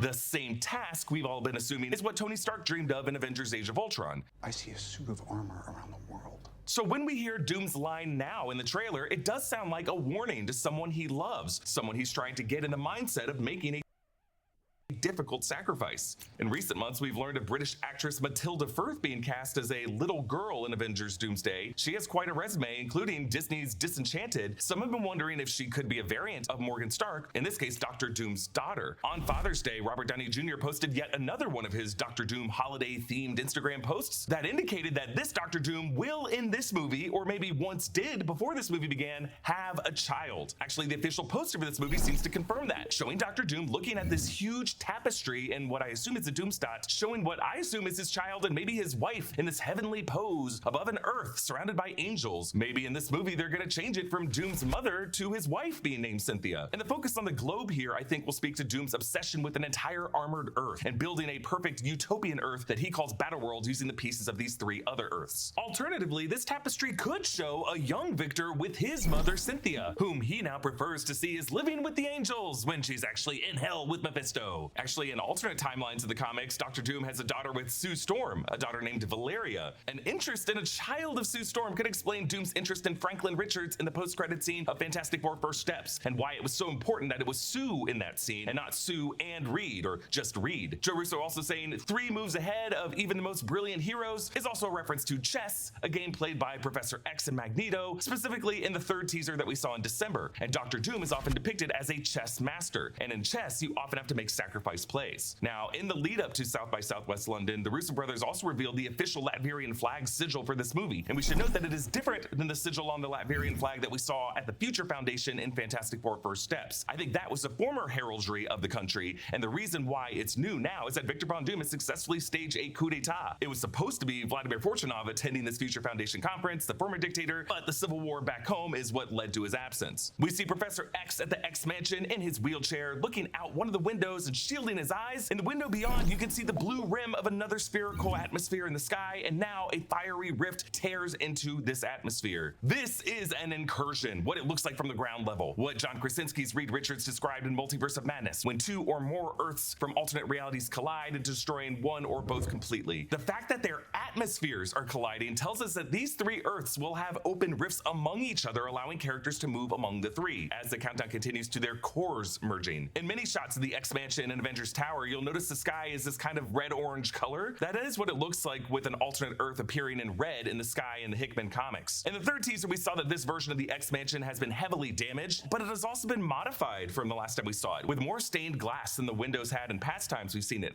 As we hear the "before this day is done" part of Doom's quote, we see our first shot of Dr. Doom with his metal mask, his metallic clasps, and this green hooded cloak. He's kneeling in this exterior location with various statues and these broken satellite dishes that I think is outside the X-Mansion. You'll notice behind him is that same hazy red sky with the tinted sun forming a lens flare past his head and a green circle at the far left-hand side of the lens flare. This circular cape clasp has been featured in a lot of banners and poster art for Dr. Doom, and I think it might be a source of his magical runic protection over his armor. There's certainly some kind of magical enchantment on Doom's armor, especially if it can block Thor's Stormbreaker at the end of the trailer. This green glow from the lens flare might be caused by the light refracting through whatever magical barrier he has around himself. Another interesting detail, on Doom's shoulder pauldron, you can see another red tinted light source being reflected behind us. So rather than suns, we might be seeing 2 red Earths in different parts of the sky of wherever this is. So for anybody asking for a visual of what incursions will look like, imagine the red crescent in the sky beyond the staircase of the Sanctum Sanctorum in the post-incursion universe and Doctor Strange in the Multiverse of Madness. Imagine that, but also imagine 3 spheres or 3 bubbles that have all collided like a triple spherical Venn diagram with overlapping sections, like 3 bubbles that have found their way into each other, forming a Mickey. That would allow the atmospheres of all three Earths to be shared, and you could look up from the ground of one Earth, up through a rift where those bubbles overlap, and see the tops of buildings of another Earth looking down at you. Basically, as these three cores merge into each other, broken fragments will be sucked up to form a fourth Earth that will be called Battle World. Here we see the new Avengers Tower. It's the tower 14 months after Thunderbolts, when Val was in the process of turning it into the Sentry Watchtower. That reconstruction was still underway throughout the Thunderbolts film, but now it has been completed. We actually saw this structure from a distance in Daredevil Born Again Season 2 in Episode 1 and in Episode 7.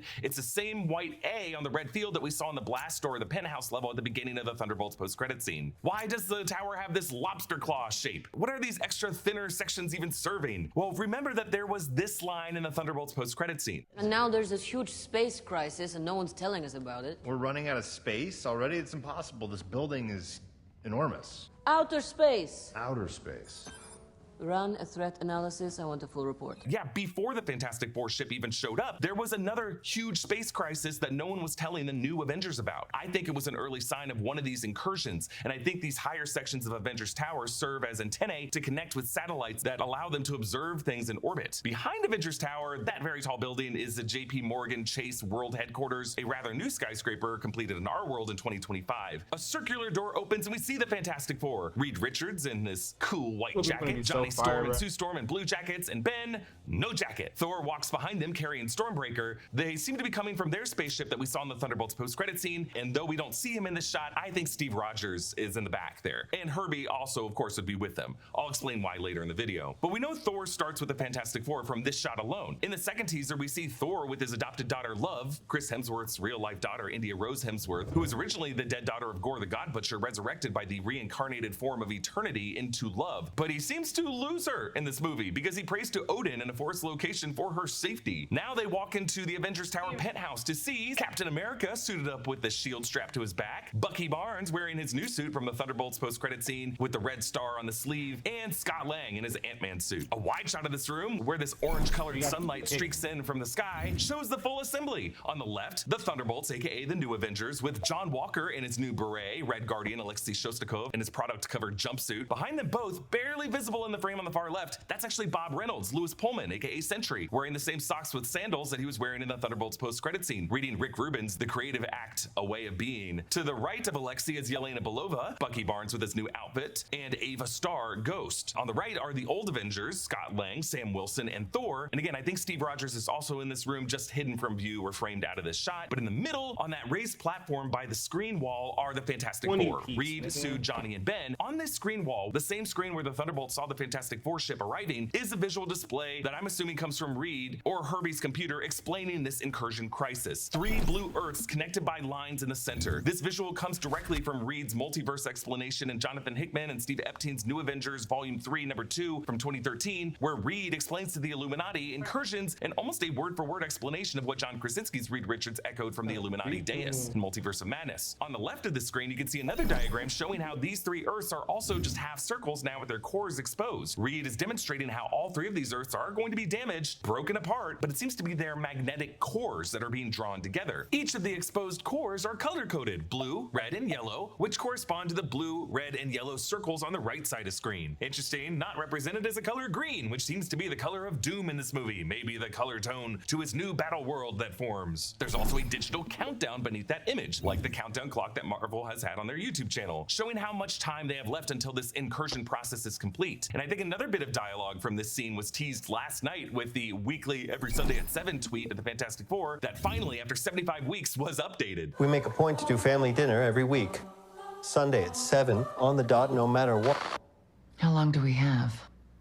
Not long. That is creepy as hell. Really what we're seeing here is a meeting of the minds where all the heroes are recognizing this incursion crisis, but there's nothing on the screen about Dr. Doom. I assume that Sue Storm must see Dr. Doom as relevant to the crisis if he took their son. In this movie, 3 Marvel universes are colliding. Earth 616, that's the MCU we've known since Iron Man, Earth 10005 from the X-Men and Deadpool movies, and Earth 828, the Fantastic Four universe of First Steps. In Multiverse of Madness, we learn that an incursion is when multiple universes collide and destroy each other. In the 838 universe, incursions could be caused by using using dark magic from the Darkhold to dreamwalk into the body of your variant. But why are these incursions happening? Well, this movie could say it's just a natural flow of the multiverse for this kind of thing to happen. Or this movie could try to link everything since Endgame and say that a number of breaches and violations to space-time and reality all put cracks in the dam. When Steve Rogers decided to stay in the past, when Doctor Strange and Spider-Man tinkered with the runes of Call spell in No Way Home, when Wanda Maximoff and Doctor Strange dreamwalked in Multiverse of Madness, when Dar-Ben used the quantum bands and universal weapon to open the rift that left Monica Rambeau stranded in the X-Men universe in the Marvels, when the X-Men and Days of Future Past got away with altering their timeline, and or when Loki did what he did to allow the multiverse to exist not as a strictly pruned sacred timeline, but as a chaotically branching tree of eventualities. Maybe this movie is going to say that all of these things caused incursions and the deaths of universes, but there's some other force at play causing these three universes to collide at the same time. Like two Earths colliding, a natural accident, but three merging all at the same time without two bumping into each other first and then a third one joining? That kind of feels like it was deliberate. Someone nudging these three Earths together. Reed Richards would certainly view that as more than a coincidence. Over all of this, lasting through the end of the trailer, Thor gives this awesome angry speech that sounds more pissed off than Chris Hemsworth has ever sounded as a character. I fought with many warriors in my time. They were far stronger than all of us put together, and they died. They died facing enemies and threats that scare me far less than this one. Everything they sacrifice will be for nothing if we do not stand together. Put aside your petty squabbles. Presume nothing except this. If you return, you will return as brothers and sisters. But mark my words, we're going to need a miracle. The tone Chris Hemsworth strikes here is darker and more bitter than we've ever heard from him as Thor. Scolding, I would say. In fact, it's similar to his dad when he did best in the first Thor movie. I can't wait. Oh, I can't fucking wait.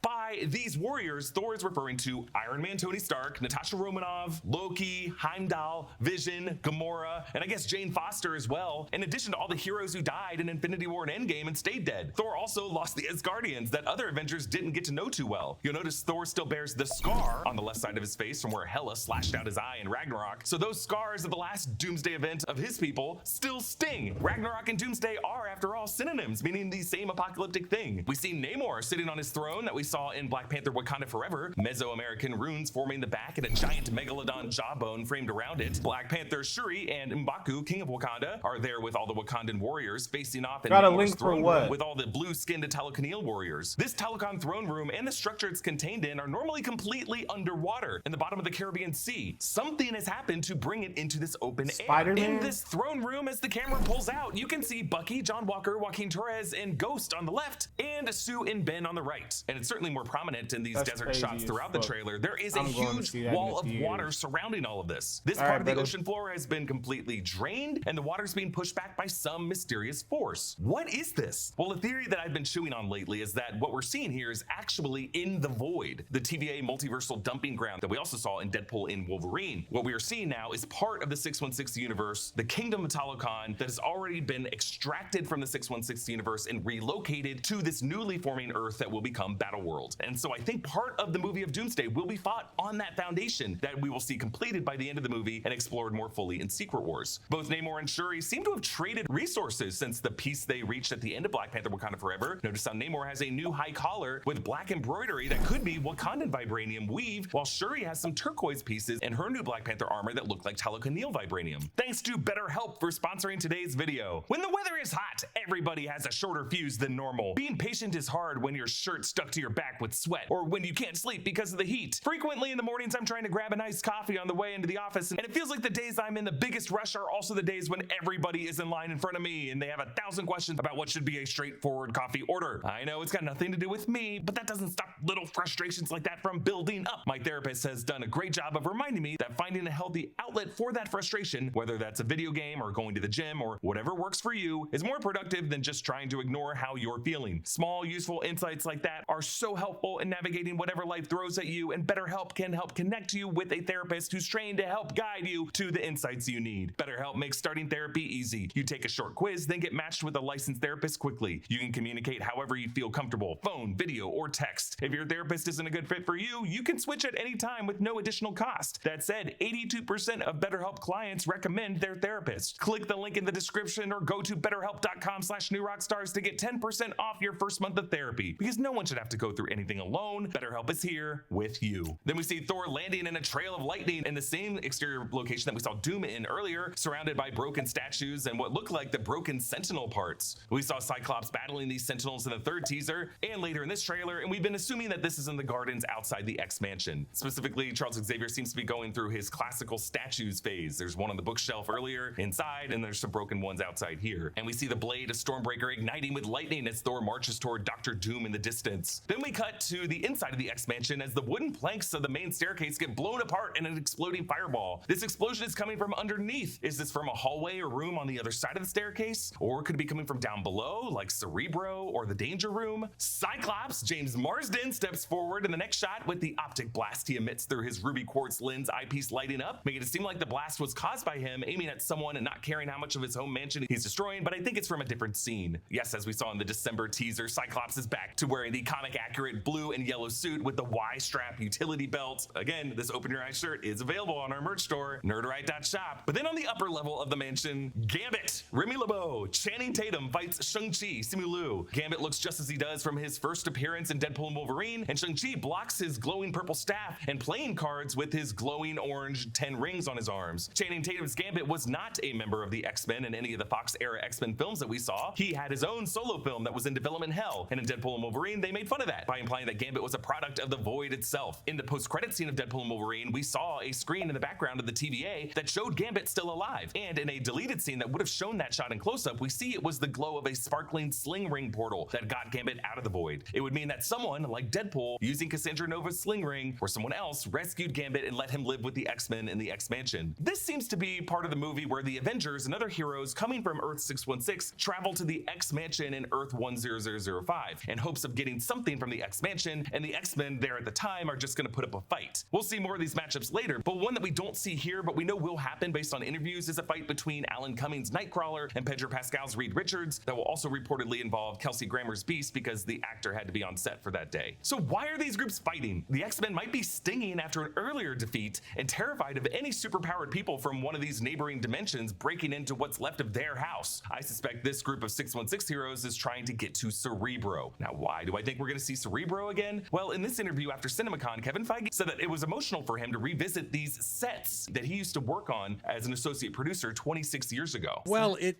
look, I think for fans, the notion of having the Avengers and X-Men together for the first time within our cinematic universe is incredibly exciting. It's been something that has been a long time coming. Yeah. For me personally, my career started in 1998 on that first X-Men film.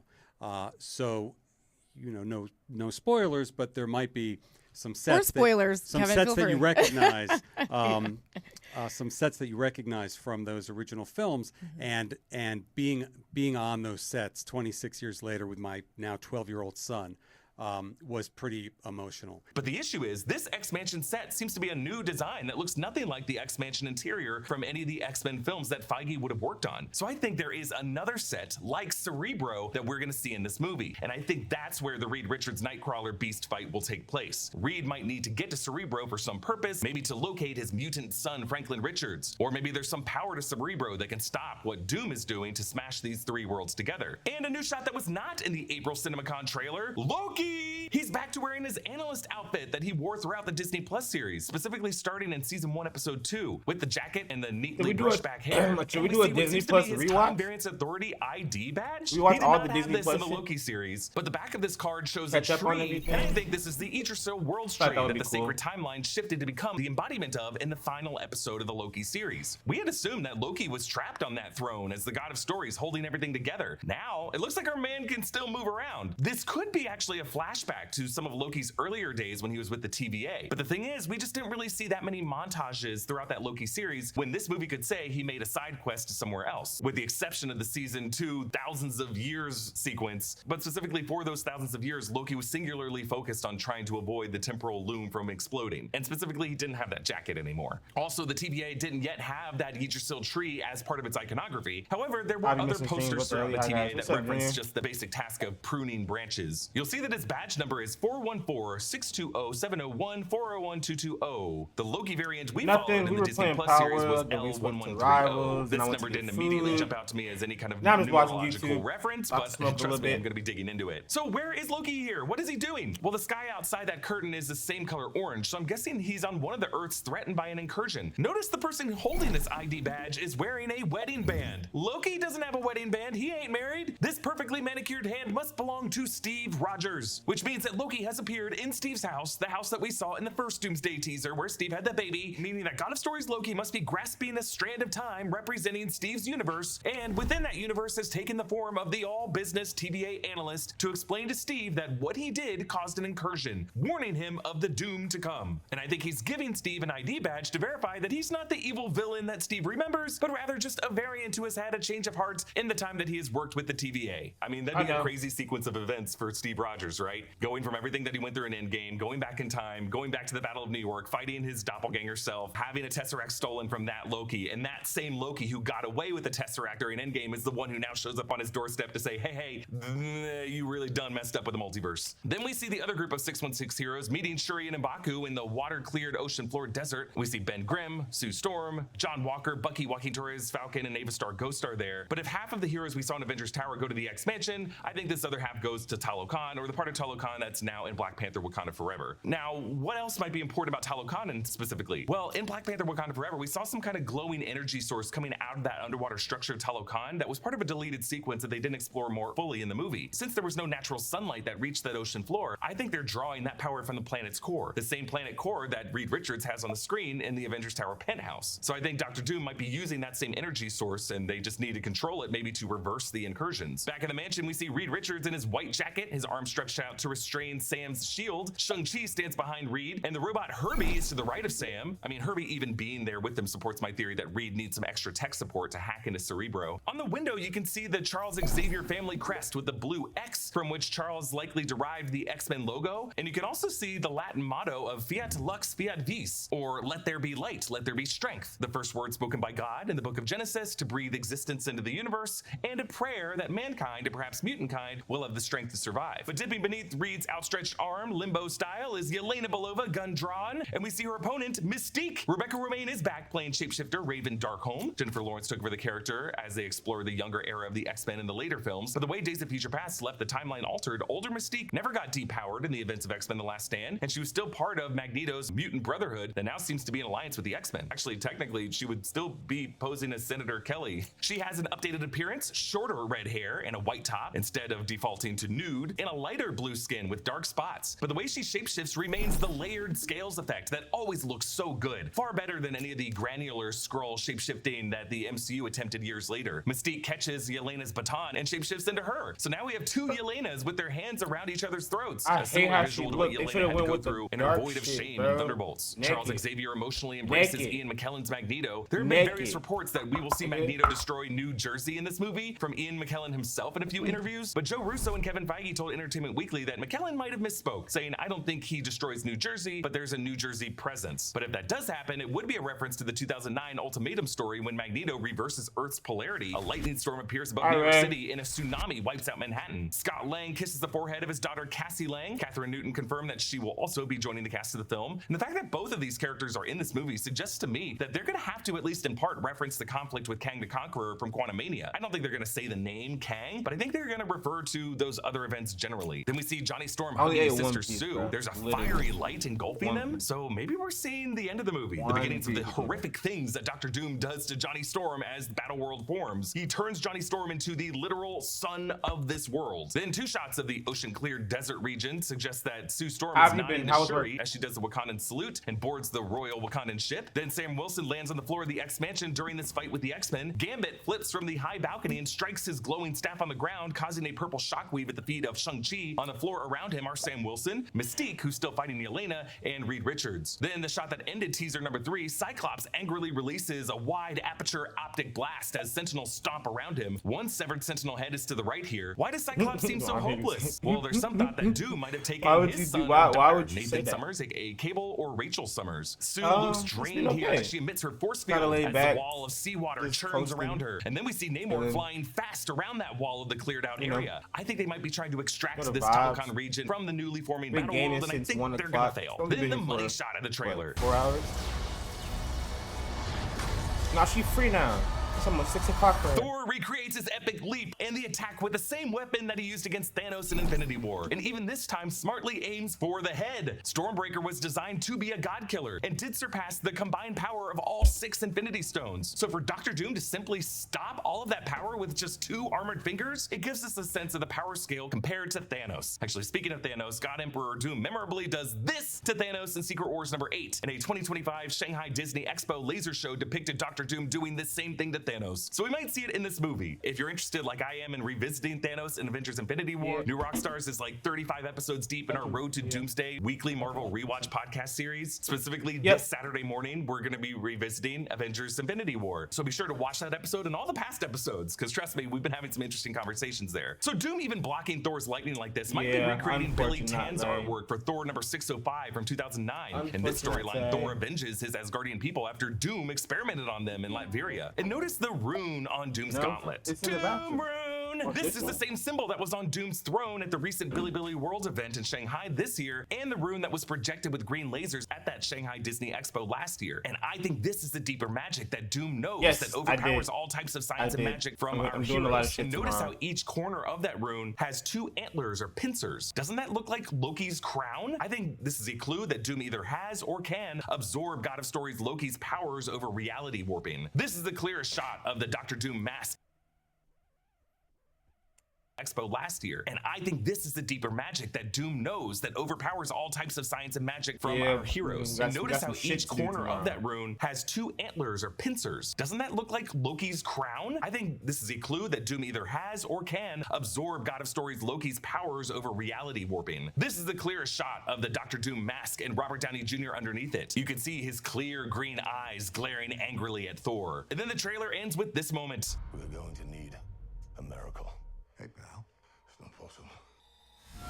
Chris Evans' Steve Rogers is back. Casual Friday. Yes, recreating the most iconic moment from Avengers Endgame. This is a cracked/broken Mjolnir that was reassembled after Hela's destruction in Ragnarok by Jane Foster in Thor: Love and Thunder. If you look closely, you can see Johnny Storm standing behind Steve. Looks like this is on the Fantastic Four ship. How did Steve get back with Thor here? Well, when Steve chose to stay behind with Peggy Carter in the late 40s at the end of Avengers Endgame, that decision, according to the Russo brothers when Endgame came out, caused a branch timeline to form. Steve lived his new life with Peggy Carter in a branch history that we never saw. I have read and listened to literally every interview given by the Russo brothers over the past 10 years, and I can confirm that they use the terms timeline and universe and reality interchangeably. In their logic, Steve staying with Peggy caused a new universe to form. And the theory I discussed in this video is that Steve's decision caused the creation of what we would later call the 828 universe, the universe of the Fantastic Four. I like the idea that Steve being around to help S.H.I.E.L.D. defeat Hydra in the late 40s and 50s and warn world powers against developing hydrogen bombs would have led to the peaceful 60s that the Fantastic Four inherited and enabled world peace via the Future Foundation. This could be a universe where Robert Downey Jr. instead of playing the hero Tony Stark in the 21st century ended up just being born as a Latvian named Dr. Doom. So now, the whole wait, wouldn't there only be history from 1949 onwards? No, I think in a new universe it kind of back retcons a completed history that led up to that. The arguments against this theory are that if the 828 universe forward by branching off of the 616 from the year 1949, both universes should have the same history of World War II and before, right? And if Dr. Doom comes from the 828 universe, he couldn't also be a Tony Stark variant, because in the 616 MCU, Tony Stark was born to Howard Stark in the year 1970. To that I would say, we don't yet know how this Dr. Doom really came about. We also don't know what logic the Russos are going to say branch timelines and universes follow when it comes to filling out the past history of a parallel universe. The nature of Steve's choice to stay behind could have just resulted in some magical cosmic side effect, where the anchor being Soul that found its body in Tony Stark in the 616 universe just found its body in someone named Victor Von Doom in this newly formed 828 history. But if Steve had been living in the 828 universe since Endgame, it's not too hard to trace the timeline through the early 60s, where that could have been him with his slightly older son watching that Fantastic Four cartoon show in that montage sequence in the Fantastic Four First Steps film to the year 1969 to 1970 in this branch timeline when the Fantastic Four's mid-credits scene takes place, the point where he looks somewhat older and joined Thor and the Fantastic Four on their way back to the 616 Earth. At CinemaCon, the press release stated that actor Wesley Holloway was also in the cast, and I think he might be playing Steve's son after this time has passed, someone I think could be named James. James, or Jimmy, after James Buchanan Barnes. Either way, we know that Steve will have to end his journey sometime after the events as a very old man handing the shield back to Sam Wilson. That'll be a crazy time loop because Sam in this movie will have a memory of older Steve that Steve in this movie hasn't experienced yet. Either way, when Thor says it's impossible as he looks at Steve, I don't think he's talking about Steve being alive again, because Thor at this point would have experienced crazy enough time travel and multiversal hopping. But I do think he's reacting to Steve telling him that their fallen friend of Tony Stark is a variant by another name. Also, it's possible that Thor is reacting to the face of Tony Stark right here on this ship with them, when Victor might be coming to them as a friend offering to help with these incursions. Like maybe removed from all these earlier shots of the Marvel heroes and Avengers meeting with each other, there is like a variant of Tony Stark who's pretending like he's their friend when he's gonna stab them in the back very soon. Or maybe when Thor fights the masked Doctor Doom, at first he doesn't connect who it is until he looks into his eyes. Despite seeing the other shot of Loki in this trailer, I think that we're gonna see Thor and Steve, and maybe even Robert Downey Jr.'s seemingly heroic friend, head to the TVA with Sentry, and that's when Doctor Doom is gonna switch sides and use Sentry as his conduit to channel Loki, God of Story's power, to absorb it and give himself the power to manipulate reality. So Chris Evans and Catherine Newton are just two MCU hero names that were not initially confirmed by Marvel in 2025 to be in the cast. So if they're coming back, you know other surprise heroes will as well. On Easter, Robert Downey Jr. posted this Easter egg art that included the sigils of Doctor Strange and Spider-Man. But the fact that Marvel already released a CinemaCon trailer now here on Monday shows that they're gonna have even bigger reveals this Saturday at CinemaCon. That could be other cast members that they haven't confirmed yet. New Rockstars is going to be covering everything at CinemaCon, specifically with a live stream covering Marvel Studios Hall H panel on Saturday afternoon. We're gonna start live streaming at 4 p.m. Pacific time, but we're also gonna have live streams on Thursday and Friday as well. So subscribe to New Rockstars, join us for those live streams. Jessica and I will be there in San Diego reporting live on the scene while the rest of the team anchors the desk back here at New Rockstars HQ. I'm gonna be talking about this trailer a lot in the days ahead. Okay, I want to watch this one.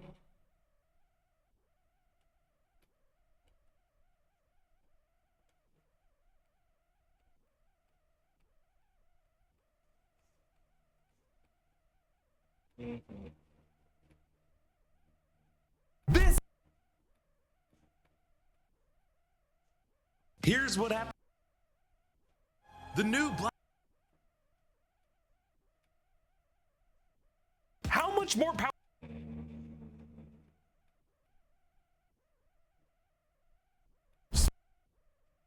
Christopher. I'm gonna watch the recap.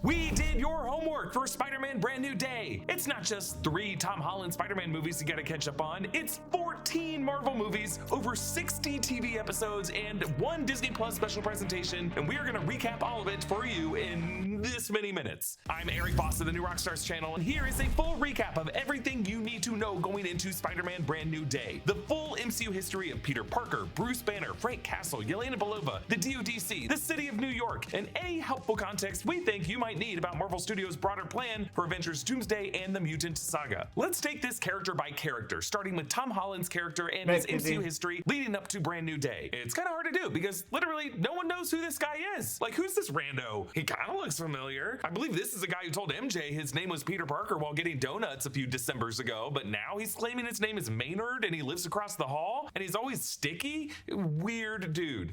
Since Doctor Strange's memory wipe spell erased all record of Peter Parker from existence, we must temporarily undo the runes of Kopkal to even remember his history. There we go. Peter Parker's MCU story technically begins right here. Holy, whoa, sorry to bum everyone out, but Peter Parker's birthday is technically August 10th, 2001 in the MCU timeline, according to his passport close-up that we saw in a deleted scene for Nigga, random 9/11 joke? What the fuck? remember his history. There we go. Peter Parker's MCU story technically begins right here. Holy, whoa, sorry to bum everyone out, but Peter Parker's birthday is technically August 10th, 2001 in the MCU timeline, according to his passport close-up that we saw in a deleted scene. Wait, my son's birthday is Spider-Man's birthday? You niggas can't tell me shit. You niggas can't tell me shit. Nobody can tell me nothing. Like August 10th, I was like, that rings a bell. Wait, that's my son's birthday. I gave birth to Spider. Wait.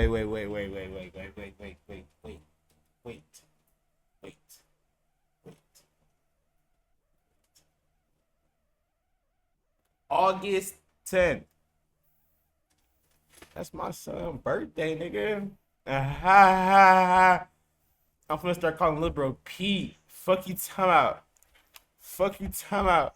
For Spider-Man Far From Whoa, sorry to bum everyone out, but Peter Parker's birthday is technically August 10th, 2001 in the MCU timeline, according to his passport close-up that we saw in a deleted scene for Spider-Man Far From Home, which is 1 month before 9/11, and many believe that Peter Parker's parents died in those tragic events, explaining why he would have to grow up with Uncle Ben and Aunt May. It's very, very sad if true. Actually, they picked the date of August 10th because that day in 1962 was Spider-Man's comic publishing debut in Amazing Fantasy number 15, a cover that will be recreated in this movie. But canonically in the MCU, Peter Parker's MCU origin is right here. Demir was born on the same day as Spider-Man. Nice work, kid.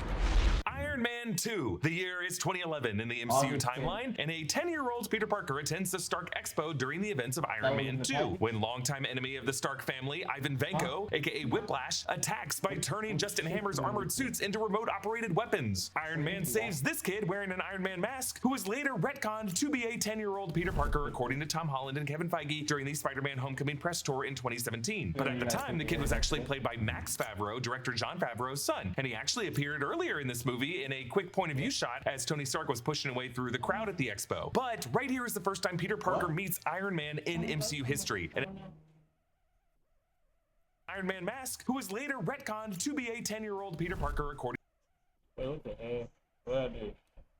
Iron Man 2. The year is 2011 in the MCU timeline, and a 10-year-old Peter Parker attends the Stark Expo during the events of Iron Man 2, when longtime enemy of the Stark family, Ivan Vanko, aka Whiplash, attacks by turning Justin Hammer's armored suits into remote-operated weapons. Iron Man saves this kid wearing an Iron Man mask, who was later retconned to be a 10-year-old Peter Parker, according to Tom Holland. If my son's Spider-Man, what that make me? Homecoming press tour in 2017. But at the time, the kid was actually played by Max Favreau, director Jon Favreau's son, and he actually appeared earlier in this movie in a quick point of view shot as Tony Stark was pushing away through the crowd at the expo. But right here is the first time Peter Parker meets Iron Man in MCU history, and it's why Peter included a shot of the World's Fair globe in Flushing in Homecoming. This was the moment Peter wanted to become an Avenger, and why he always loved Tony Stark in particular. Next, Avengers. The Battle of New York in 2012 was an eventful moment for all MCU characters, particularly in the New York area, and we will revisit it from Bruce's point of view in a bit. But for Peter Parker, it was the aftermath of this battle in the damaged Grand Central Station, where Hulk and Thor downed a Chitauri Leviathan, followed by Hulk punching Thor out of frame, where in the opening scene of 2017 Spider-Man Homecoming, a crew led by Adrian Toomes salvages Chitauri tech before getting shut down by the Department of Damage Control, aka the DODC. We will come back to this, but on to 2016, Captain America's Civil War. The Avengers are divided over the Sokovia Accords and over Steve Rogers' defense over his friend, the Winter Soldier Bucky Barnes, and things escalate from there. So Tony Stark recruits to his side of the conflict Peter Parker, a kid from Queens whose spider abilities and street-level heroics on YouTube have gotten Tony's attention. This is the first time we see Tom Holland as Peter Parker in the MCU, and it's the first time we meet Marissa Tomei's Aunt May. In this conversation in their apartment, we learn that Peter has had his powers for 6 months, meaning that he had gotten bitten by the spiders sometime in late 2015. We still don't know what that spider bite looks like or how it went down, but in this scene, Peter tells this to Tony. Look, when you can do the things that I can, but you don't, and then the bad things happen, they happen because of you. At the time, this seems like paraphrasing of the with great power comes great responsibility mindset, and potentially a reference to Peter feeling regret over not being able to save his Uncle Ben. But 10 years later in 2026, the Russo brothers who directed the scene clarified that in their view, the MCU Uncle Ben's death was not caused by Peter's inaction, but rather some kind of accident. Spider-Man was one of my favorite characters growing up. Sure. If not my favorite. And what I related to was this idea of a kid with incredible responsibility, right? And I think that you could manifest that responsibility through accidental death, right? And feeling the pressure of and the sense of loss in your life in a way that would keep the spirit that we wanted and what Tom Holland is as an actor than if he blamed himself for his Uncle Ben's death. I think he's a very different character. So in our minds, no, he wasn't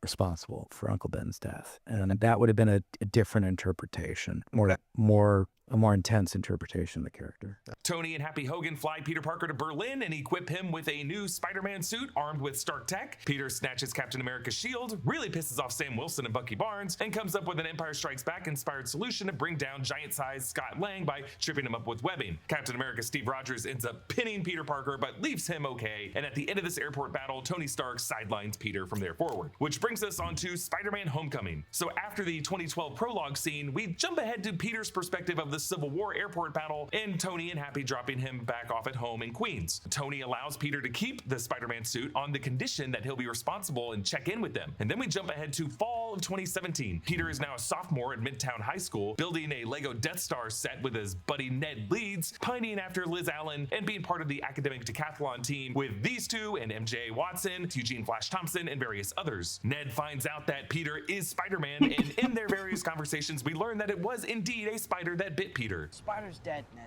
It's in this movie where Ned really defines himself as the ultimate best friend, the man in the chair. And it's what inspired this new shirt that we have at our merch store, nerdrite.shop, the Guy in the Chair shirt. Honestly, I feel like the guy in the chair for all of you here on YouTube. And I'm sure you are the guy in the chair for someone in your life. And if someone is that for you, or if you're that for someone else, you gotta get this shirt. It's my favorite new design at nerdriot.shop, and it supports directly what we do here at New Rockstars. Throughout Homecoming, Peter interferes with the criminal dealings of Adrian Toomes' gang. Toomes himself uses a winged flight suit, making him the Vulture, and is trying to sell all this scavenged super tech to buyers like Matt Gargan, aka Scorpion, for whom Toomes and his tinkerer Phineas Mason actually do build a suit that we will finally see in Brand New Day. Another buyer is Aaron Davis, played by Donald Glover, who alludes to having a nephew named Miles Morales. I don't want those weapons in this neighborhood. I got a nephew who live here.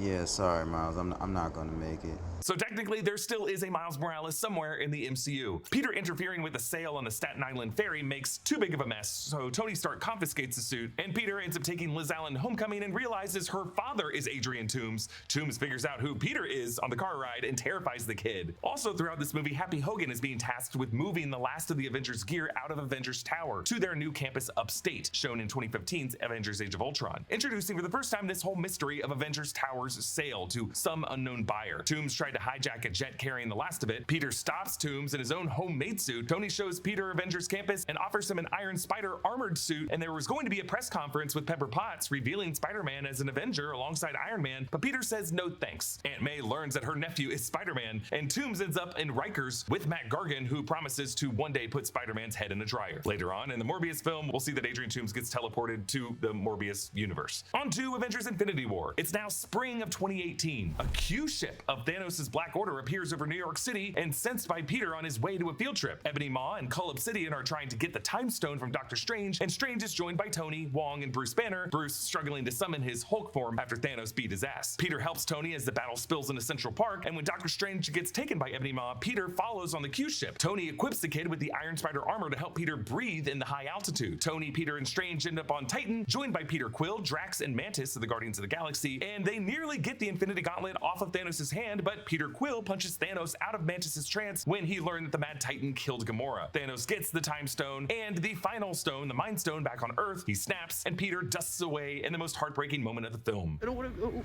I don't want to go, sir, please.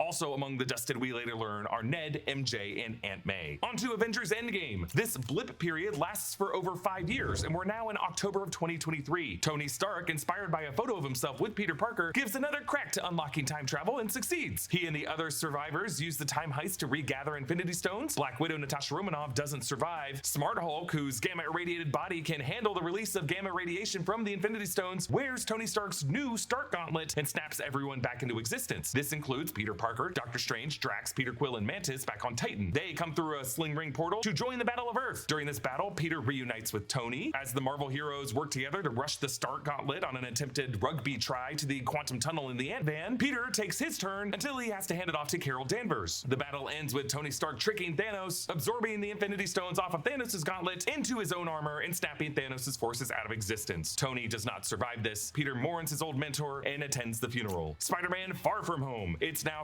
summer 2024. The Midtown Morning News report in this movie officially coins the term the blip, and now younger students like Brad Davis are 5 years older. Peter's academic decathlon team goes on a summer trip to Europe, while around the world, attacks from elemental monsters are being stopped by Quentin Beck, aka Mysterio. Nick Fury finds Peter in Venice and gives him the high-tech sunglasses that Tony Stark left to Peter in his will, called Edith for Even Dead I'm the Hero. These glasses give Peter access to people's private devices and control over a fleet of drones. Peter gets MJ a Black Dahlia necklace, and MJ figures out that Peter is Spider-Man. Peter and Mysterio stop a water elemental in Venice and a fire elemental in Prague, but after that battle, Peter gives the Edith glasses to Mysterio, not trusting himself to hold them, and we learn that Quentin Beck is actually a con man, a former Stark employee, the one who invented the holographic barf technology seen in Captain America Civil War, with a whole team of other disaffected Stark employees who created the Mysterio identity and the elementals using drones and illusion tech in order to get the Edith glasses from Peter and make Mysterio a new Avenger to fill the void left by Iron Man. And throughout this movie, members of this team were stalking Peter in the background. Beck terrorizes Peter in Berlin with a hallucinatory attack. Peter regains his senses in the Netherlands and builds a new suit to stop Team Mysterio's attack on Tower Bridge in London. Beck appears to die, but we don't know for sure. Back in New York City, Peter and MJ are now dating. J.K. Simmons appears as J. Jonah Jameson with doctored footage supplied by Team Mysterio, claiming that Spider-Man was behind those attacks and that Spider-Man is a kid named Peter Parker. And we learn that Nick Fury and Maria Hill in this movie were actually Skrulls, Talos and Sorin. On to Spider-Man No Way Home. Peter, Ned, MJ, and Happy Hogan face legal scrutiny from the DODC, which is now led by Agent Cleary, as the agency now confiscates all of the Stark tech. Matt Murdock takes on Peter as a client and gets his charges dropped, but the scandal stops the three kids from getting into MIT. Peter asks Doctor Strange for help with the spell to make the world forget he's Spider-Man. Since the events of Endgame, Wong has now become the Sorcerer Supreme, and Strange suggests the Runes of Kafkal, a memory wipe spell that he and other sorcerers of Kamar-Taj have used at least once before. As Doctor Strange starts to do this spell, Peter keeps making exceptions for those closest to him to still remember who he is, and that causes the spell to go awry, glitching and bringing in multiverse men from other movie universes that we've seen before. From the Tobey Maguire Spider-Man universe, Doc Ock, Green Goblin, and Sandman, and from the Andrew Garfield Spider-Man universe, Electro and Lizard, and though we don't see them until later, Eddie Brock Venom from his universe, and of course the Tobey and Andrew Peters themselves. Peter and the others captured Doc Ock and the Lizard, but Norman Osborn appeals to Aunt May as a confused, misunderstood man. So Peter and Strange argue over whether it's humane to send them back to their deaths and their universes. Peter takes Strange's Machina de Cadavis box and battles Strange in the mirror dimension, where we learn that Peter can use his spidey sense to control his physical body from the astral plane. Peter traps Strange in the mirror dimension while he tries to help these multiverse men by giving them specific antidotes to cure their evil. But Norman Osborn's true goblin evil comes out and attacks, killing Aunt May with a pumpkin grenade and his glider, but not before Aunt May drops the big line. You have power, and with great power,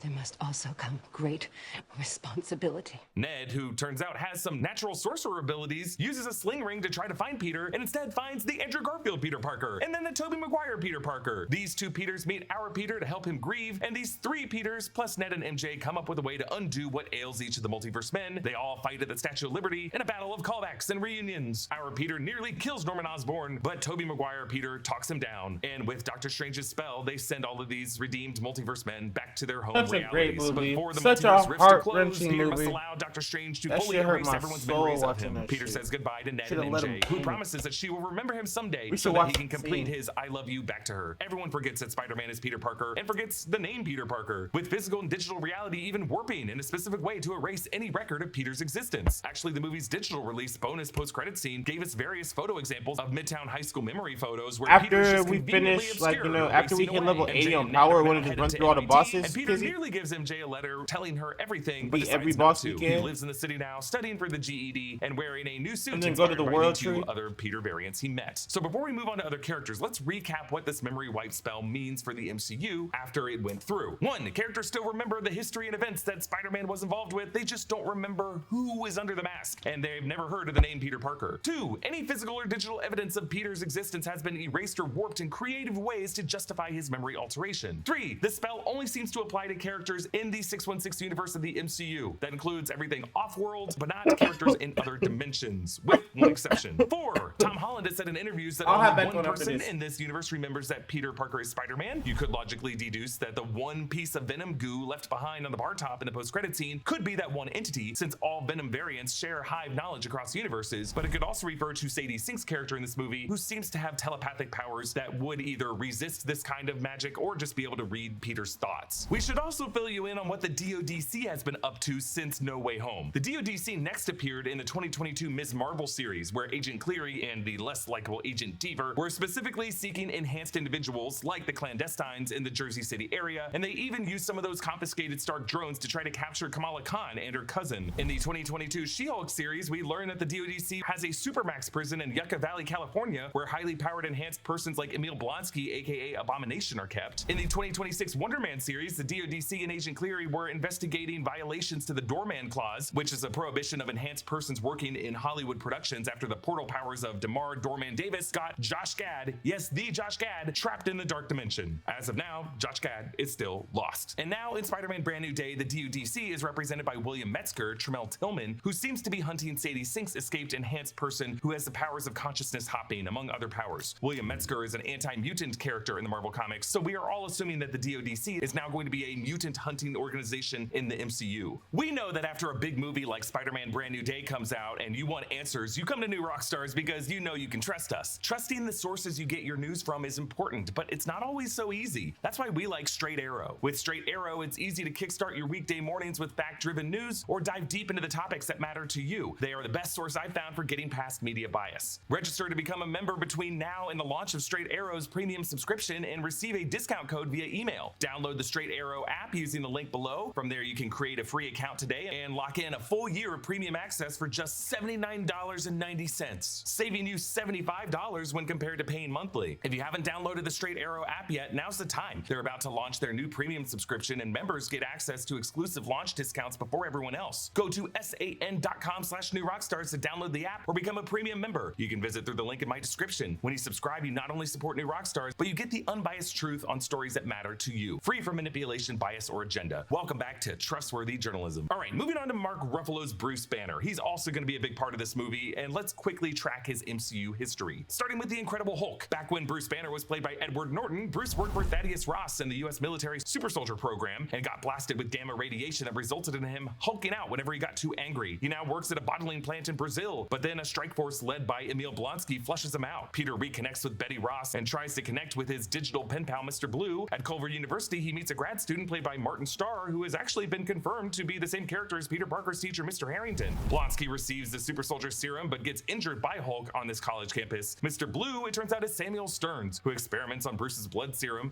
that Blonsky injects to become Abomination, and serum that drips into Stearns' head to make him become the leader. Hulk and Abomination fight in the Battle of Harlem, which for many years was the only example of a Hulk thunderclap in the MCU. Tony Stark approaches Thaddeus Ross to recruit Bruce Banner for Nick Fury's Avengers Initiative, but in the one-shot The Consultant, we learned Ross's original plan was to recruit Abomination, but S.H.I.E.L.D. sent Tony Stark to annoy Ross into taking Banner instead. Abomination would later return in Shang-Chi and She-Hulk. The leader would return in Captain America Brave New World. Onto the Avengers again. Mark Ruffalo at this point takes over for the role of Bruce Banner. Bruce is found by Natasha Romanoff and S.H.I.E.L.D. and forced to join the Avenger Initiative on Nick Fury's S.H.I.E.L.D. helicarrier. That's where he drops this hard line. I put a bullet in my mouth and the other guy spit it out. This is a deleted scene for the 2008 Hulk film, but it does show how dark things have gotten for Bruce. Bruce uses his spectrometers to help them track Loki's movements with the Tesseract, and when Loki gets arrested, the Mind Stone in Loki's scepter causes anger and division among the Avengers. When Loki breaks out, Bruce ends up hulking out and chases Natasha through the helicarrier and fights Thor. He leaps off of the helicarrier onto a fighter jet and crash lands to the ground. He ends up rejoining the other Avengers in the middle of the Battle of New York, where he says, "That's my secret, Cap. I'm always angry." Hulk smashes throughout this battle. It's awesome, and he brings down the Leviathan, punches Thor out of frame, and then does this to Loki.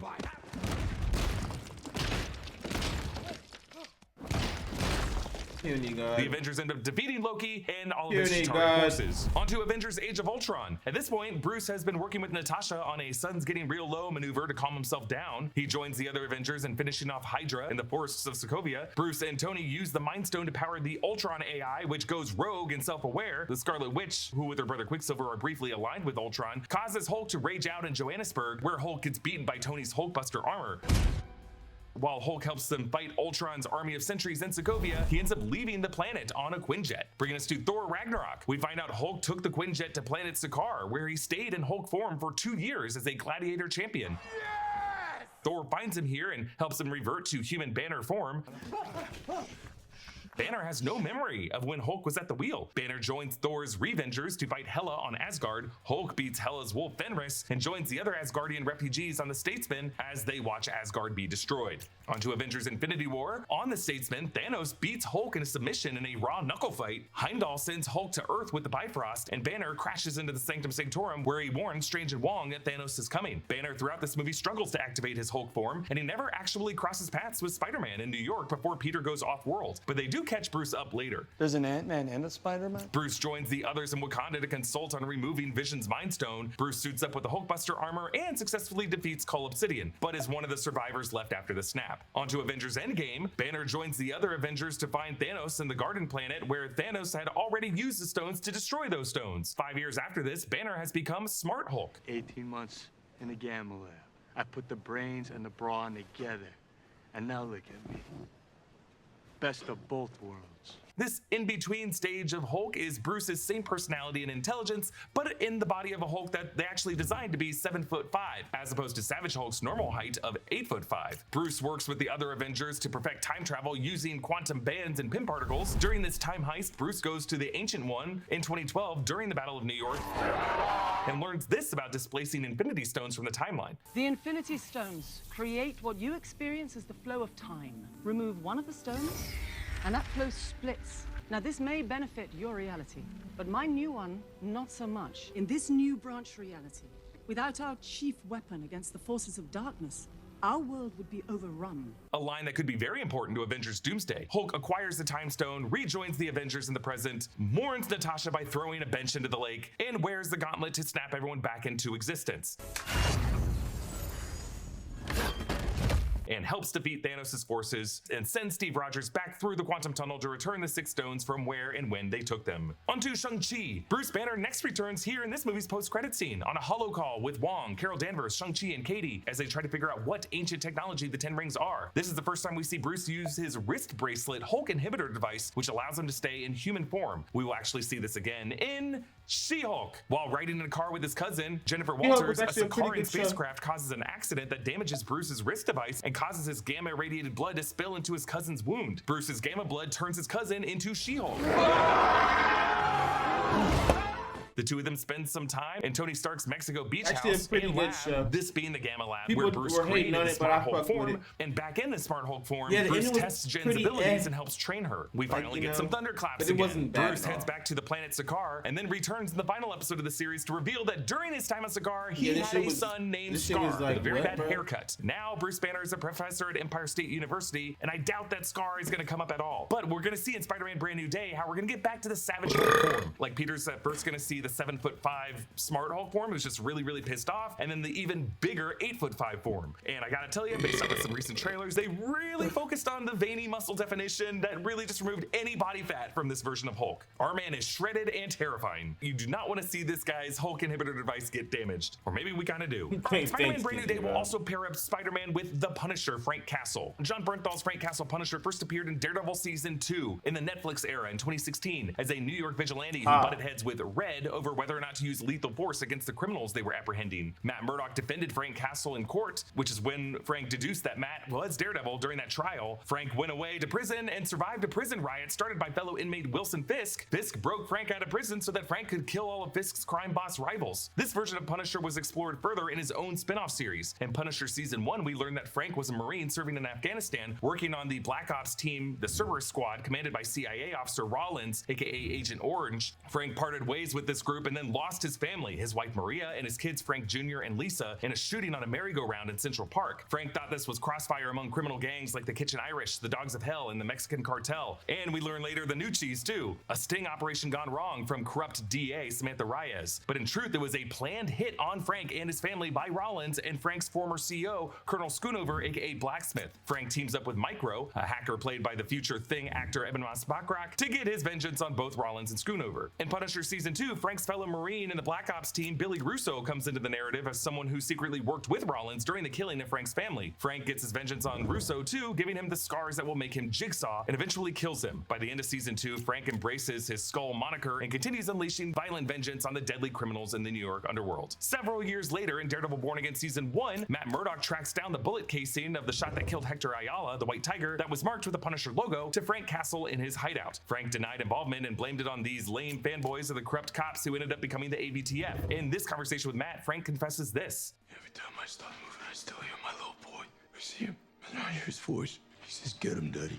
Every last single one of them get him. After Matt takes the bullet from Mayor Fisk, he goes back to his apartment to find Frank waiting for him, and both are attacked by the AVTF goons. Frank kills a lot of them. Karen Page joins up with them, and they get cleaned up in Frank's hideout. And while Matt and Karen go to investigate the legality of the Red Hook Freeport that Foggy Nelson had been looking up, the research that had caused Vanessa Fisk to send Bullseye to go kill Foggy, Frank goes directly to fight the AVTF goons at the Freeport. He kills a lot of them, but gets arrested, caged in Fisk's prison, and very quickly breaks an arm to get out. We do not see Frank Castle at all throughout Daredevil Born Again season 2, other than a few mentions of him being a vigilante hunted by the AVTF, and we learned that he had let Matt and Karen use that basement hideout as their headquarters. But Frank did get his own Punisher One Last Kill special presentation that came out in May. After a series of violent executions of members of the Nucci crime family by Frank, Frank's neighborhood of Little Sicily has gone to hell in this power vacuum. Ma Nucci puts a hit on Frank Castle, and Frank kills, I counted, exactly 100 people as he fights to survive and save a family at a nearby bodega, including this little girl who reminds him of his daughter Lisa. In Spider-Man Brand New Day, we're going to see Frank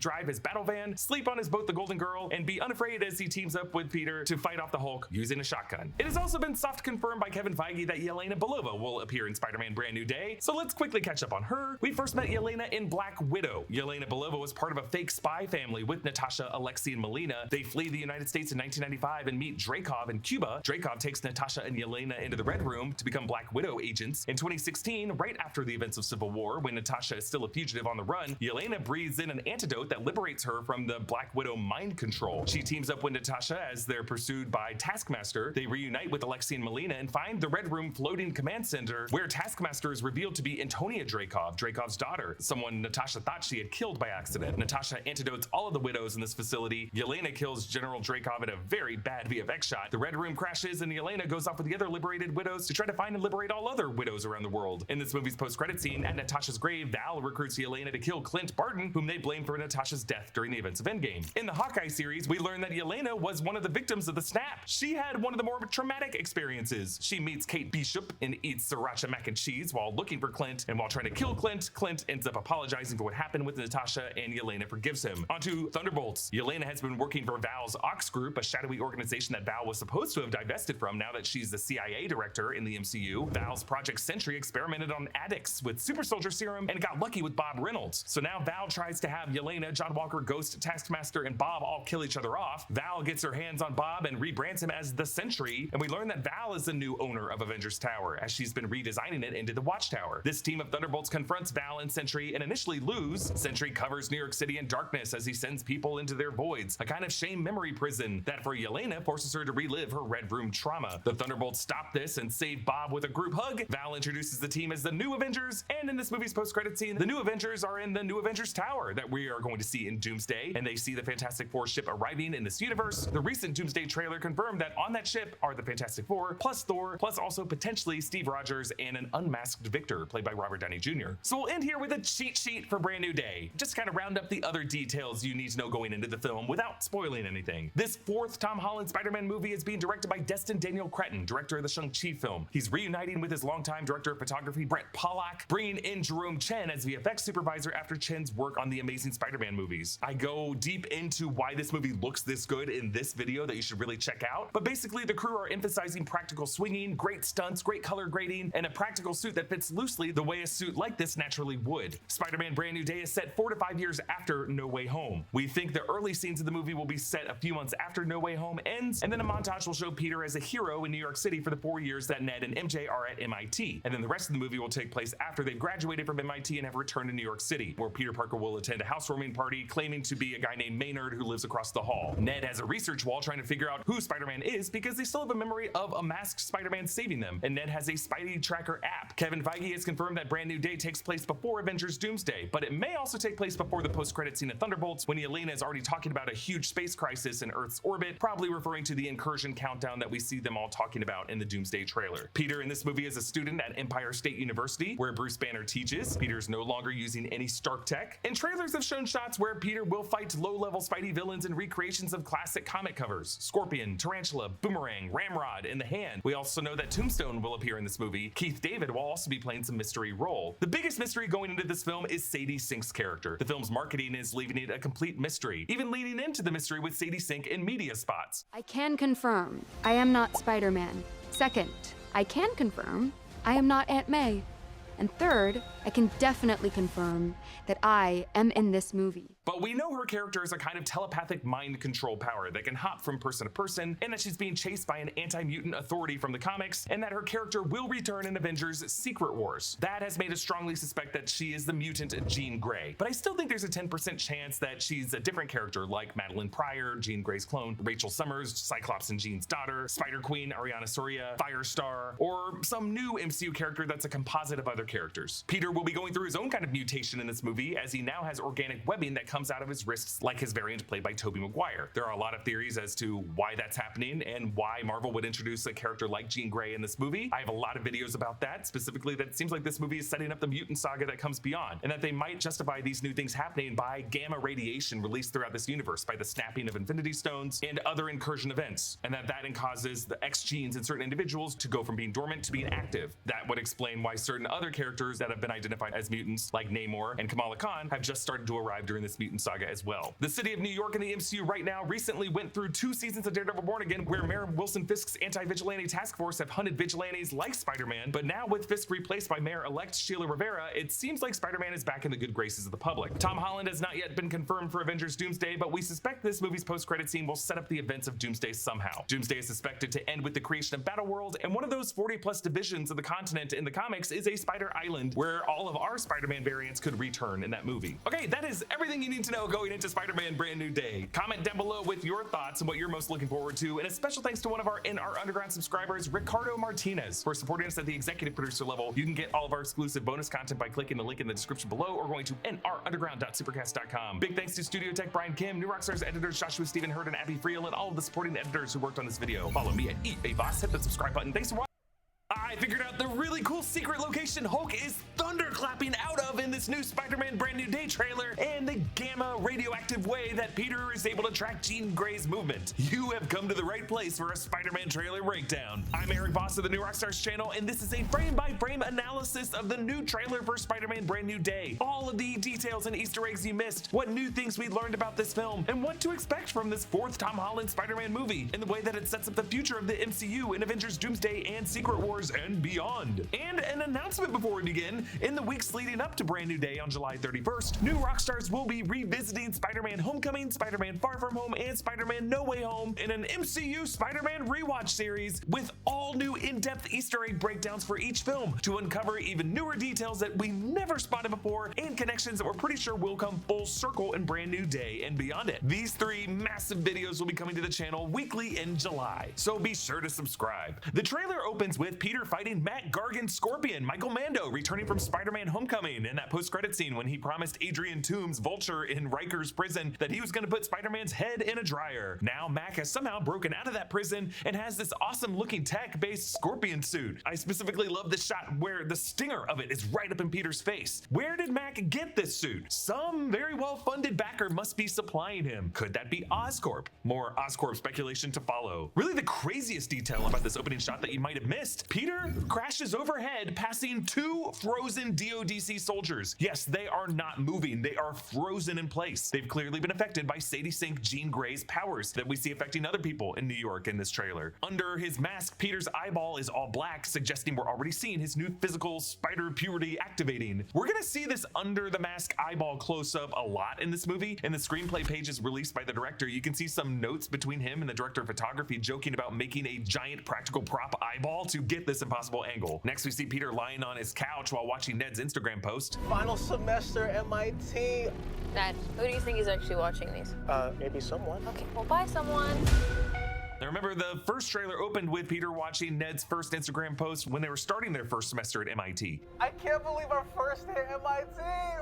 So it seems like that montage that we see written at the bottom of page 3 in the official screenplay pages is going to be a montage of Peter doom scrolling through Ned's Instagram posts throughout the 4 years that those other two are at college, while Peter continues to just be a friendly neighborhood Spider-Man around New York City, foiling low-level villains like Boomerang and Tarantula. One thing the Tom Holland era of Peter Parker has done so well is track the coming-of-age realities and straight-up loneliness that can come with being Spider-Man. No Way Home was all about the angst of a high school senior wanting to get into the right college and wishing he could magically alter his record so that he and his friends could get into their dream school. Brand New Day is taking that step further to tell the story of the guy whose friends moved on without him, as he continues to just social media stalk his more career successful friends for 4 freaking years. The script pages suggest that the opening Marvel Studios title card of the movie will be a series of photos of Peter with Ned, MJ, and Aunt May, as Peter fades from those photos like Marty McFly in the photo in Back to the Future. That's gonna be how this 4th movie shows that Doctor Strange's spell in No Way Home didn't just alter people's memories, it also warped physical and digital evidence in this reality to physically erase any trace of Peter's existence in history. The script pages also show that Peter from the get-go will have sharp headaches, indicating that his body is changing, but that he also has kept the Emperor Palpatine Lego figurine that was from Peter and Ned's Lego Death Star construction that they did throughout these first 3 films, as well as that coffee cup that MJ gave him. You'll notice that Ned's Instagram account name is The Grateful Ned 42, a play on the Grateful Dead, and 42, the big magic number from Hitchhiker's Guide to the Galaxy, Jackie Robinson's number, and in the animated Spider-Verse movies, the universe that Miles G. Morales comes from, numbers and multiverse logic that will factor in big time to Beyond the Spider-Verse coming next year. So 42, is Sony trying to set something up there? Kevin Feige has signaled that he and Sony agreed to wait until after Beyond the Spider-Verse comes out in June 2027 to introduce any live-action Miles Morales in the MCU, but that's only like a year away from now. This 4th Tom Holland Spider-Man movie could leave the door open to a 5th movie with a Miles Morales or a Gwen Stacy, maybe doing so by bringing over these characters from a live-action Earth 42 in Avengers Secret Wars. Remember, Across the Spider-Verse featured a cameo by a live-action Donald Glover as the Prowler from some universe, and Donald Glover remains the Aaron Davis of the MCU, an uncle to Miles Morales ever since Spider-Man Homecoming. I don't want those weapons in this neighborhood. I got a nephew who live here.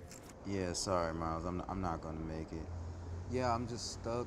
Tom Holland did say in a recent interview with Empire that he wants to be the one to mentor Miles and or Gwen in a future film. Quote, whether that is a Miles Morales or a Spider-Gwen, I would love to be part of setting up the next chapter like Downey did for me. Then we see Peter slapping on his mechanical web shooters and struggles to activate them. These just adhere to his wrists without being woven into the fabric. Maybe it's adhesive or magnetic in some way, and if they just attach to the wrist without any button on the palm to trigger the web spray, how would these even work? Well, the script pages also confirm that Peter now has a new AI assistant named EV, which I cannot confirm or deny is an anagram standing for Eric Voss. But the director's note on the script page called this, quote, the closest thing Peter has to a friend. So maybe with that AI companion, Peter has just devised a neural link that allows him to fire webs through these devices by either just focusing and thinking, or maybe it's voice activated, the way Siri is, which would mean Peter would just have to say thwip every time. Either way, these mechanical web shooters malfunction and are blown off of his wrists by new webbing that emerges underneath from his flesh. Remember, this is something that freaked the other Peters out when the Tobey Maguire Peter Parker revealed this in No Way Home. It's my web fluid. It's for my web shooters. Why? Whoa! That came out of you. Yeah. You can't do that, huh? No. How on earth does that even? Organic webbing, though, is part of the whole physiological adaptation that our Peter is going through throughout this movie. Tom Holland said that he pitched the initial idea for this, calling it spider puberty, but that exact term was rejected. My theory ever since March has been that Peter's experience with Tobey Maguire Peter Parker and Andrew Garfield Peter Parker, and the common arachnofrequency, aka Spidey sense that they all share, plus some other external factors like whatever Jean Grey is bringing into this movie, is triggering an evolutionary adaptation by activating some latent genes in Peter's DNA that will result in him being more biologically fit from a Darwinian sense to face the new environment that he's going to be facing in Battleworld and Avengers Secret Wars. And that means organic webbing. We see the shots of Peter at Empire State University meeting with Dr. Bruce Banner, the Avenger and scientist whose face was on the wall in his Midtown High School classroom in Spider-Man Homecoming, but now we hear more of their chat. Dr. Banner, you found a way to suppress mutating DNA, right? If you see me with this stuff, run. That awkward laugh from Peter is great. Remember, the only times Peter and Hulk were together before this were during the Central Park fight in Infinity War, when they never actually crossed paths, and then in the Battle of Earth in Endgame, and then at Tony Stark's funeral. Bruce Banner and his Smart Hulk form would have been affected by Doctor Strange's memory wipe spell, but it's unclear if the OG Hulk persona suppressed in the subconscious was affected by that, or if that OG Hulk ever would have known that Spider-Man was a kid named Peter Parker anyway. But based on something huge that we learned since the first trailer, we have to consider another possibility here. Peter's Uncle Ben's death might have been caused by the Hulk. Yeah, we're in theory corner here. Buckle in. In the MCU, there was a Ben Parker. It was Uncle Ben's luggage that Peter used in Far From Home. Ever since 2016's Captain America Civil War, we all assumed it was his Uncle Ben that Peter was referring to when he told Tony Stark this. When you can do the things that I can, but you don't, and then the bad things happen, they happen because of you. And for years, we just kind of treated that line as the MCU version of with great power comes great responsibility. That is, until Aunt May gave Peter a proper version of that in Spider-Man No Way Home, moments before she died. You have a gift. You have power. And with great power, there must also come great responsibility. But then, in recent weeks, the Russo brothers, who directed that scene in Civil War, were asked about that line and the MCU Uncle Ben. Is Peter Parker responsible for his Uncle Ben's death? Spider-Man was one of my favorite characters growing up. Sure. And what I related to was this idea of a kid with incredible responsibility, right? And I think that you could manifest that responsibility through accidental death, right? And feeling the pressure of and the sense of loss in your life in a way that would keep the spirit that we wanted and what Tom Holland is as an actor than if he blamed himself for his Uncle Ben's death. I think he's a very different character. So in our minds, no, he wasn't responsible for Uncle Ben's death. And that would have been a different interpretation, a more intense interpretation of the character. Whoa, so they're saying that specifically in their minds, the MCU Uncle Ben did not die as a result of Peter Parker's failure to act after he got his powers, as that would have been too dark for the child version of Peter that they were introducing to the Avengers in Civil War. Technically, the MCU Peter Parker was the little kid in the Iron Man mask at the Stark Expo in Iron Man 2, and those events were happening in the same days as the Battle of Harlem in the 2008 Incredible Hulk movie. So maybe the accident that befell Ben Parker of the MCU was some of the destruction of the Battle of Harlem as Hulk and Abomination were beating the crap out of each other. An accident that could have befallen Ben Parker while Peter and May were up in Flushing. Or maybe this movie never brings up the Uncle Ben origin. That's probably more likely. Now, the wrist device that Bruce Banner shows Peter now looks significantly different than the version that we saw in She-Hulk. This one covers more of his wrist, and its screen has a red, yellow, green meter that probably indicates the charge of the device, or rather how far he is from reverting to his Hulk form.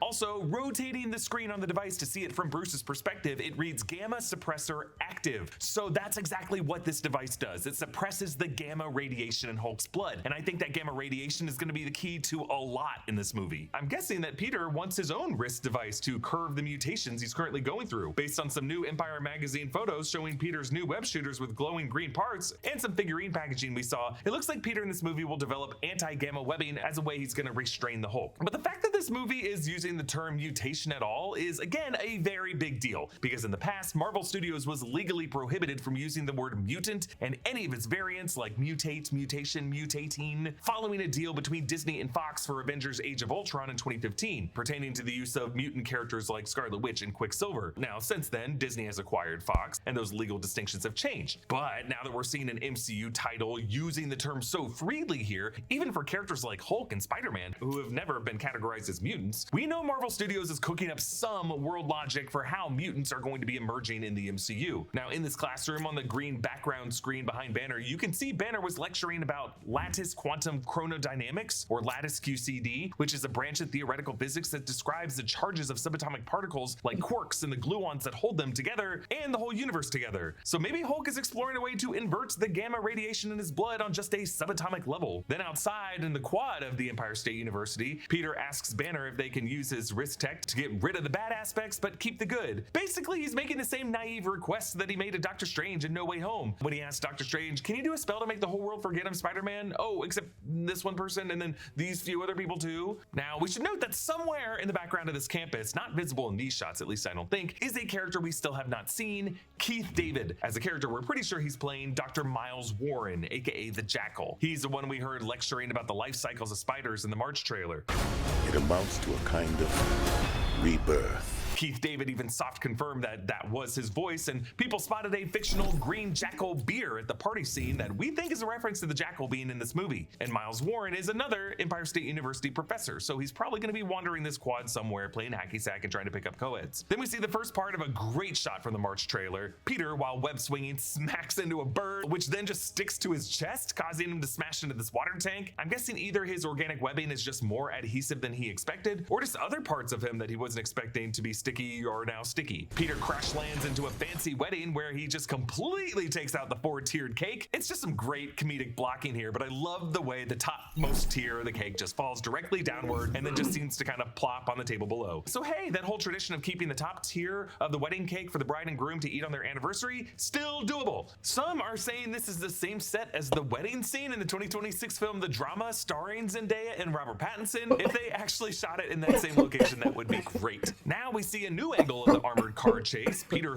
whips to the front of it and allows it to pass over him as he now drags behind it. Love this. Now the cars that nearly hit him have plate numbers AW11570 and JC41883. From what I could find, nothing meaningful happened in Spider-Man comics publishing history on November 5th, 1970 or April 18th, 1983, but I felt the need to check them because in all 3 John Watts Spider-Man movies before this, the dude was obsessed with putting Easter eggs in the numbers of all the car plates. But thankfully for me, Destin Daniel Cretton doesn't seem to be keeping that tradition alive. Tremel Tillman's character, Bill, perhaps William Metzger based on some rumors, returns in this trailer saying the same line about all of them facing a new threat they don't understand, can't even see. But now we see Sadie Sink's hooded character in Peter's apartment raising her hands. Now, if you brighten this shot of Sadie Sink's character with the hood over her head, you are able to get a peek into the shadows and see our first look at Sadie Sink's eyes with her mouth covered. This is definitely Sadie Sink. We're gonna see what she's doing later in this trailer, but first, we see a shockwave bursting outward from Roosevelt Island in New York City's East River. This is actually an important location to Spider-Man movie lore. It was the Roosevelt Island tramway and the bridge that runs alongside it that served as a setting for the final confrontation with Green Goblin in 2002 Spider-Man movie. It was one of those cable cars filled with kids on a nighttime baseball field trip that Osborn forced Peter to choose over letting MJ die. And this same tramway returned in the opening minutes of 2021's Spider-Man No Way Home, when this universe's Peter and MJ were trying to escape the press. I think this island is going to be where the DODC facility that's keeping Sadie Sink's character is located. The place where we're gonna see her use her consciousness body hopping powers to get some old lady to hijack this armored car so that this tank will ram into the wall of this facility so that Jean can break out. And now that Sadie Sink's character is out of that secure inner room that they kept her locked up in, she can now emit this shockwave that spreads out from the island to the entire city, both the Manhattan side and the Brooklyn side. We see as a shockwave spreads throughout the city and sends a light distorting wall through the streets into buildings like this restaurant, causing everyone inside to freeze, even the dude with his chopsticks out,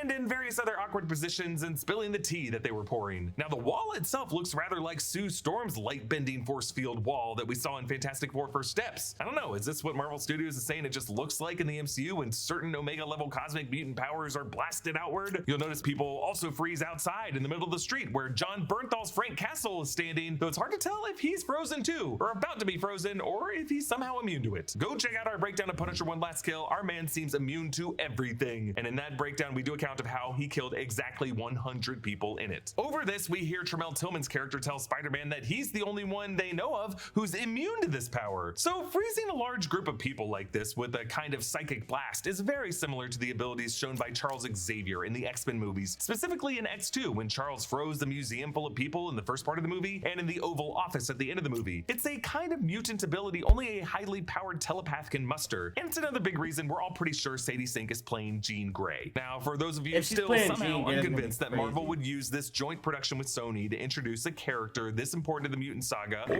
why or how homegrown MCU mutants are only now starting to emerge before these universes collide in Doomsday and Secret Wars, check out last week's video or the video we made earlier this year. There are at least 2 solid rationales for why now is really the best time to introduce Jean Grey in the MCU. 1, we do need some future X-Men anchored in this 616 universe before these incursions mutants, and starting with Jean Grey allows Jean Grey to burn out the overdone Phoenix Saga arc in Secret Wars, so that in the 2028 X-Men movies she can explore other storylines. And 2, maybe Jean's powers came from the fragment of Wanda Maximoff that was destroyed in Multiverse of Madness. I didn't finish just it. Drifted over to some other kid and Still gotta activated leave. that girl It's into not a done mutant, yet. the way pieces of Only Wanda's 8 magic pieces. drifted after Westview collapsed to activate Billy Kaplan and Tommy Shepard. Also, Brand New Day seems to be dealing heavily with the implications of Doctor Strange's memory wipe spell, the Runes of We're gonna get Kafkal, into a it, spell Kenny. that he and Don't worry, Wong in the bro. last movie Stop. said had been used other times in the past. That spell travels the dark borders between known and unknown reality. It's too dangerous.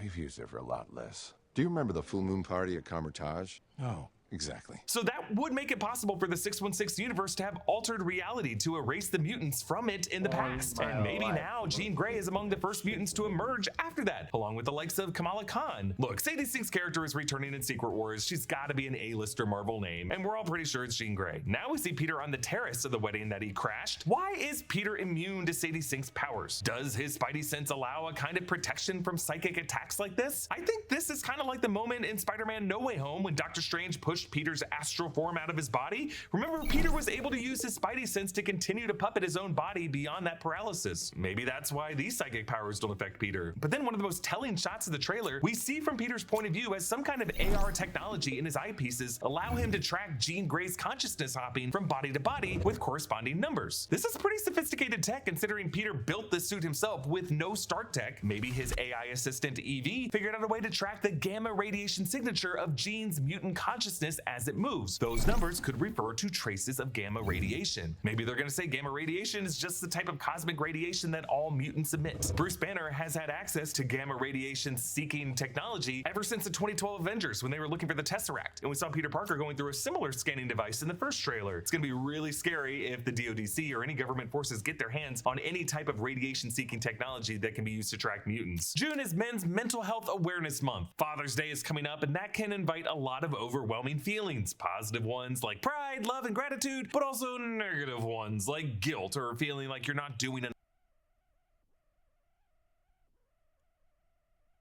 BetterHelp is here with you. But we see this consciousness ping-ponging up across the party, up the step to a helicopter landing pad, and then to the pilot in this yellow helicopter that's been tagged with just married, John and Lucy. I wonder if this John could be John Jameson, son of J. Jonah Jameson. The helicopter could be the Daily Bugle's news helicopter repurposed for his son's wedding. Considering 2004's Spider-Man 2 dealt with the subplot of the wedding J. Jonah Jameson was paying a lot for getting ruined by the end of the movie, it would be pretty funny to see J.K. Simmons have to go through that again with this universe's Spider-Man. We see more shots of the party hosted by Ned that Peter crashes. I actually saw this full scene at CinemaCon and I broke it down in this video, but one of the big things I drew from seeing that is that this part of the movie will feature Tame Impala's Loser, a song that has Joe Keery in the music video, someone many have been fan casting to be playing the Harry Osborn of the 616 MCU. The only reason I'm bringing up actors past in music videos is Sadie Sink first cross streams into the Spider-Man world when she starred in the music video short film for Taylor Swift's All Too Well, a song with many veiled references to Swift's relationship with Jake Gyllenhaal and even references the upside down kiss of the Tobey era Spider-Man movies. Now Peter sees Ned's dedicated research wall of evidence trying to identify who Spider-Man is. Ned still remembers working with a Spider-Man, he just doesn't remember who's under the mask, which has got to be crazy for him because in his memory Spider-Man was there for a lot of his life. He's got to feel like Spider-Man's been obsessed with him for several years. We see one headline, Spider-Man unmasked. Could this Latino parkour prodigy be the web slinger? 10 years ago, Carlos Rodriguez was a viral sensation with his impressive parkour videos until he mysteriously stopped uploading. Could it be that he picked up a new identity? Ironically, the word parkour actually gets pretty close to the real identity of Spider-Man. Carlos Rodriguez is the name of a minor Marvel character, a member of the Y-Men. I think it's just a common name that they're using here. Then we see a note from Ned breaking down certain details. Known characteristics: gender, male, age 18 to 25, ethnicity white, first appeared 2016, Queen's accent. 2016 would be the first year Spider-Man really appeared on the scene. 2016 was the year Civil War took place, and when Tony recruited Peter, it was suggested that Peter had been performing his heroics for 6 months. I also appreciate Queen's accent. Tom Holland was the first Spider-Man to really hone in on a specific Queen's accent, and it's part of how his normal English accent has just disappeared into the character. Tom Holland recently joked with Amy Poehler on the Good Hang podcast about how English actors are often the worst at doing American accents because many of them don't super focus on one specific regional dialect. The Brits are not always the best at American accents. That is true.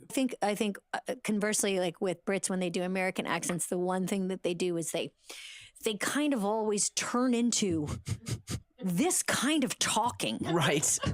Like it's just very, because they want to make sure that they're rounding out their consonants. There's lots of long R's. Yeah. And the next shot is a photo with Ned's estimated height of Spider-Man, 5'7.5". Tom Holland is actually 5'8", so they're kind of digging the actor by rounding down half an inch. There's also a photo of a guy taking a selfie labeled "not him". I could be wrong here, but I think this might be a photo of Tom Holland's real-life brother, Harry Holland. Harry Holland worked as Tom Holland's assistant in some of the earlier movies and actually cameoed in a deleted scene in No Way Home as a bike thief in a scene where Peter got green paint thrown on him. Harry Holland also played one of the Deadpool variants in Deadpool and Wolverine, though it could just be someone else who looks like these two brothers. In the CinemaCon trailer that I saw, we learned that Ned created the Spider Tracker app that's now part of the marketing for the movie, and that he's really just trying to find the Spider-Man because he does remember that Spider-Man saved his and MJ's life 4 years prior, and a few times before that. We also learned in that scene that Ned has narrowed it down to 2 suspects, and he reveals their photos: Flash Eugene Thompson, Tony Revolori, and Roger Harrington, that's Martin Starr's character from the first 3 films. And in the scene, Ned says, "If you know who they were, it would blow your mind." It's just so funny because he's referring to a bully and a clearly not juvenile teacher whose wife left him during the blip. This is a scene where Peter and MJ meet obviously in quotes. In the CinemaCon scene, we learn that Peter pretends to be someone named Maynard who lives across the hall. Then we see Peter watching as Iman Esfandi's character brushes back MJ's hair. You'll notice that Peter passes a black motorcycle helmet that some are saying looks like the helmet worn by Boomerang, leading to speculation that this boyfriend could be moonlighting as Boomerang. Actually, in Ned's Spidey Tracker promo, there is a listing that mentions how each one of Boomerang's boomerangs has a different power. And then one final bit of context from the CinemaCon scene, Ned and MJ talk about a job offer that MJ received but turned down because she didn't want to work for a soulless corporation and that she's waiting for something great. And then the boyfriend character compliments MJ as just being on a mission to save everyone. I have wondered if this soulless corporation that MJ rejects could be a job offer from Oscorp. You may counter theorize Roxxon, because in 2021 Spider-Man No Way Home, when Willem Dafoe's Norman Osborn explored this universe, he said there was no Oscorp in it. Yes, that's true. And yes, we have been getting repeated references to Roxxon in recent MCU titles. However, Brand New Day is also 4 years later, and after a memory wipe spell that altered reality in who knows how many ways, that's plenty of time for a tech startup to arrive on the scene and start aggressively hiring MIT graduates in the New York area. This is a Sony Spider-Man movie, and if Sony wants an evil tech company in their movie, they're not going to make it Roxxon. They're going to make it something Spider-Man specific. Oscorp, Alchemax, maybe Horizon Labs. And for the boyfriend character to suggest that MJ not taking a job at whatever this company is part of MJ's crusade to save everyone, it suggests that this company is going to be on the side of evil of this movie, maybe backing one of the villains. We'll see. We see an explosion of webbing from an alley blowing Spider-Man out onto the sidewalk. I don't know what happened there. Maybe one of Peter's webbing cartridges exploded, or a new experimental anti-gamma webbing cartridge blew up. But then Jean's consciousness hopping continues in the bodies of 3 more pedestrians. Yo, Spider-Man, you okay? Did you get rid of that monster inside you? I think I might go see how MJ's doing. Whoa, so this is definitely more threatening than a fugitive mutant on the run should sound to a nice guy like Peter, but maybe Jean is just being a little playful. Like, I know you like this girl. Maybe I'll help her say what you want to hear her say. I know, that'd be pretty wrong. But this character is robbing all kinds of people of their body autonomy in all kinds of problematic ways. Like, you think that old woman wanted to hijack that tank and go on a high-speed chase and crash it into a prison? Then we get this big moment of the trailer. You're not gonna get away with this. But he might. I didn't know you could get that big.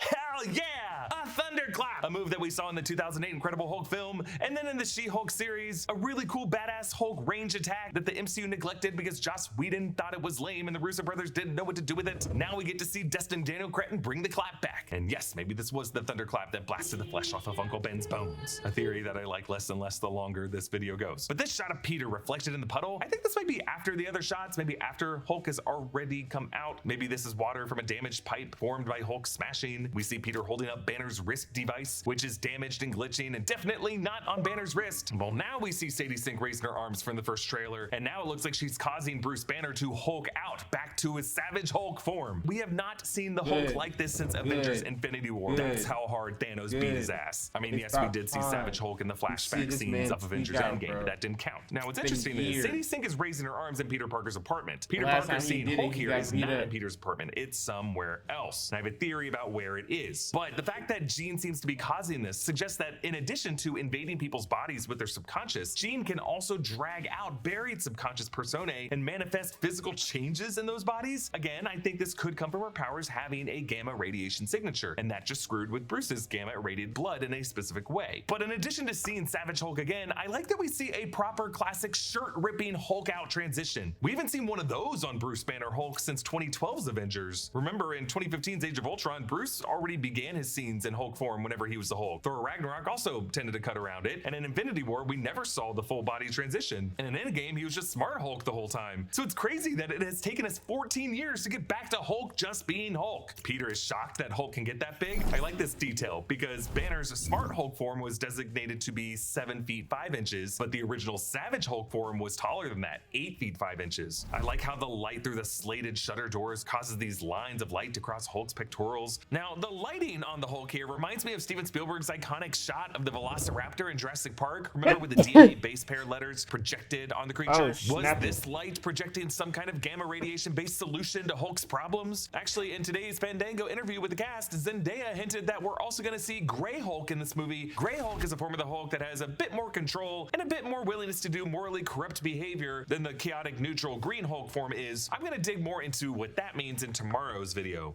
And then we cut to Hulk after Peter has webbed him up, breaking through the incredible tensile strength of this webbing to do a thunderclap, the shockwave of which blows Peter off of his feet. It is so satisfying to see an actually powerful thunderclap after the weaker thunderclaps Smart Hulk did in She-Hulk. And it looks like Peter's running through some kind of science lab or archive that could be part of Bruce Banner's office at Empire State University, or it could be somewhere else. I'll get to it at the end of this video. Peter comes in through MJ's window and tells her to trust him to go with him, and she goes, and then we see them swinging together. Maybe Peter is afraid Jean is gonna invade MJ's body and wants to get her somewhere safe. Tom Holland said that there was a scene with MJ that wasn't working, so he brought in Justin Kritzes, who wrote the movie Challengers, to do rewrites on that scene. I think Justin had already been contracted to do rewrites while they were shooting. Then went and sat down with Destin and said, hey man, listen, I know we've been shooting for hours and I hate to tell you this, but I don't think that this scene is working. Z and I, like what we're supposed to feel, we're not feeling it in the moment. And what I love about Destin is he's so calm. There's nothing that could throw him off. And he just he listened and he sat down and he was like, well, what is it that you're trying to feel? And I told him and he went, yeah, you're right. That's exactly what we need to be feeling. So he said to the crew, everyone can go home. Incredible. We're going to sit down and we're going to rewrite this scene with the writer, Justin, so smart, who is such a talent. And we came in the next day, we reshot the scene, and I'm so glad that we did because it sings in the movie. It really does. I'm just gonna be watching this movie closely to see what scene that was. We do know from an Empire magazine photo that Spider-Man and MJ are gonna work together to repair Bruce's broken wrist device. I think Peter will have to rebuild that device and use his anti-gamma webbing in order to stick that device to Hulk's gamma hot flesh that is constantly changing size and shape. Like normally nothing sticks to that flesh. Spider-Man brings MJ to wherever this is, where Frank Castle is residing, and it looks like we're gonna have some MJ Frank scenes as MJ challenges Frank for letting Spider-Man go off by himself. There are some shots of Peter falling in his plain clothes and Peter's point of view as the ninjas of the hand land in his prison location in front of them, and then a quick shot of Frank during the street chase sequences as he yells at Spider-Man, if you're gonna do something, you better do it now. Actually, in Ned's Spidey Tracker promo released on Tuesday, Ned had a listing for these ninjas and asked why they were back in New York, referencing the events of Daredevil Season 1 and Season 2 and the Defenders crossover series when the Hand was far more active in New York City. Now, compared to the shot in the first teaser in this specific part of the prison, Peter has his mask on now, and he has visible mechanical web shooters when he did not have these things in the earlier trailer shot. So I don't know if what we were seeing right here is the beginning of the fight, and that March trailer shot is going to be closer to the end of the fight after they've unmasked him and maybe have damaged his web shooters, requiring him to use the new organic web shooters in his wrists. Maybe this fight with the Hand pisses off Peter so much that this natural adaptation breaks out. And I'm assuming that the organic webbing that comes out of his wrist is even stronger than the artificial stuff if it's able to shatter a sword. But it's not just swords these ninjas are using. Notice how they're using weapons that emit electricity that Spider-Man has to kind of fend off. I don't know if the Hand brought these or if these were just taken by the prison guards of this facility, weapons that these prison guards might need to restrain some super powered or just very super agile occupants. We learned in the official screenplay pages that show the first scenes of this movie that the suit Peter has here has literally 0 Stark tech in it, and that would include the shockproofing that Tony Stark would have installed in Peter's first generation suit from Tony, because Tony definitely had that in his armor at that point. That's an upgrade that Tony applied from his Mark V suitcase armor, which was vulnerable to Whiplash, his electric current in Iron Man 2, to the Mark VI armor in Avengers 2012, which, remember, smoothly absorbed Thor's lightning as a battery charge. Now, why is Peter even in this prison? Well, since the first trailer, we've seen the finale of Daredevil Born Again Season 2 that showed Matt Murdock going to prison. From that, many of us have believed that Peter could be in this prison trying to break Matt out. I mean, the guy did defend him in the previous movie, though Charlie Cox has been insistent that he will not be in Spider-Man Brand New Day, but no one believes him. And I'll say that I think Matt is going to start Daredevil Born Again Season 3 in prison next year, so I don't know if he's getting broken out of any prison in this movie. And then we see Peter in the later part of the fight with the Hand in the prison. When he no longer has his mask, his eyes are monstrous black here, and as he descends upon the ninjas from the high rafters above, he closes his arms and sprays organic webbing in this awesome spiral formation to suspend all these high leaping ninjas midair. I love this move. Over this latter part of the trailer, we've been hearing the voice of Marissa Tomei as Aunt May. This whole thing can get really scary, but the people who love you because you're you. Never forget that. It's a sad bit of advice, but this is a world where no one knows who Peter is, so does anyone love him? Peter plants a kiss on the gravestone of Aunt May, the one he stood over with Happy Hogan at the end of No Way Home. Remember, in that scene, the flowers covered the exact year, but now it's confirmed that these events did happen in 2024, and the present year of the MCU is either 2028 or 2029. The hero shot of the trailer shows Spider-Man and Hulk falling out of a building with a bunch of rubble that Hulk is still kind of webbed to. Where is this happening? Well, notice how tall this building is. It's certainly not the kind of skyscraper that would be on the campus of Empire State University. It's some other very, very tall building that seems to tower over all the other buildings in Manhattan. Notice how the top of this building is blocked out in the shot by the rubble in the final angle before we get the title. Remember, the first shots of the March trailer showed Peter reacting to Ned and MJ's first day at MIT on a very tall building that was still being constructed back in 2024 to 2025. So 4 years after that, the building would probably be completed, putting a new building in the NYC skyline of the MCU. Could this be Oscorp Tower? Could Banner have been in the Gamma Labs in the offices of that same soulless company that MJ turns down a job from? On to the final clip after the title. Huh. All right, just give me a sec. Give me a sec. I'm not in high school anymore. Oh. Did you stretch? You a big stretcher? It's so good for you. You ready?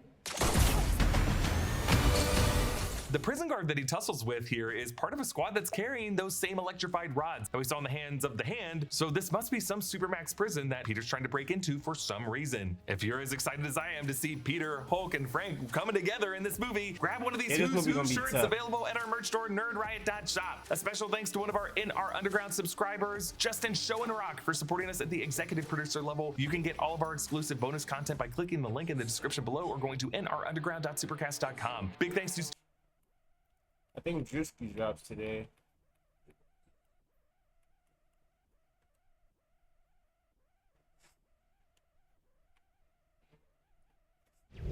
This week on Cook.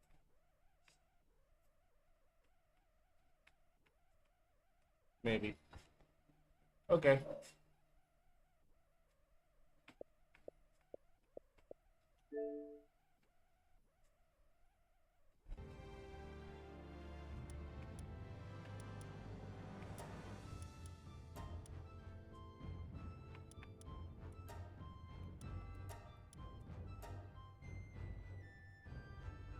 Okie dokie.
Yo, Kizzy.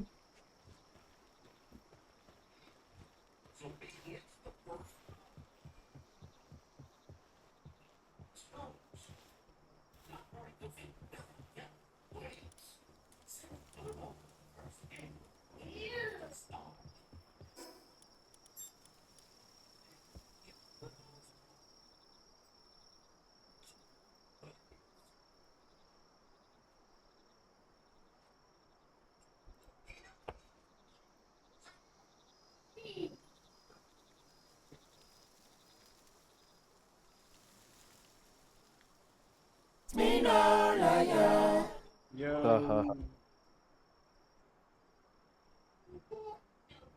What's up, bro? Hey, man. Been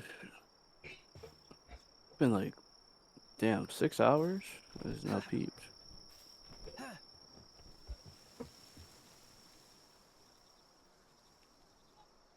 Yeah, you're level 69.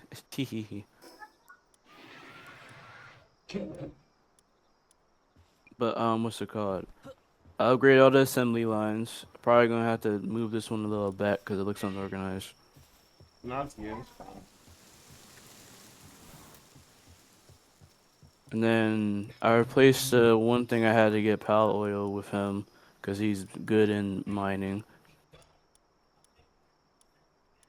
Alright, But I think he gives a bonus for everything he gets. Pretty sure. Alright, where were the whales breeding at? Oh, the one that's at the flying base. But everyone there just died. Not everyone, but a good portion of them just died of the Flying healing. base, okay, cool. Yeah, T had like changed it over to here. And we need to build a wall. Everything died. Okay. Almost everything died. They got like... Oh, okay, they're good now. One egg. I'm putting them back.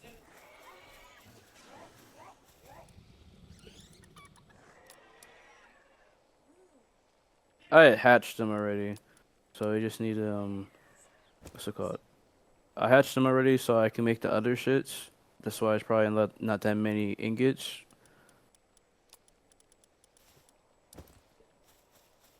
What's okay?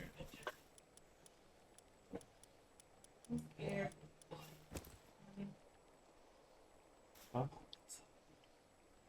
But I kept the mutant ones. I didn't know if you wanted them or not. Where you going? The mutated ones.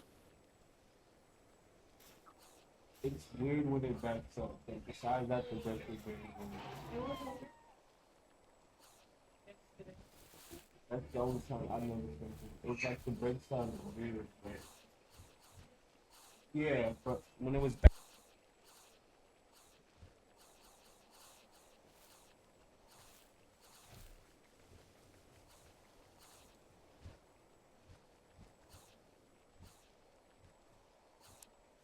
Let me figure out where this mythical wood shit is at. I feel like that's at the world tree.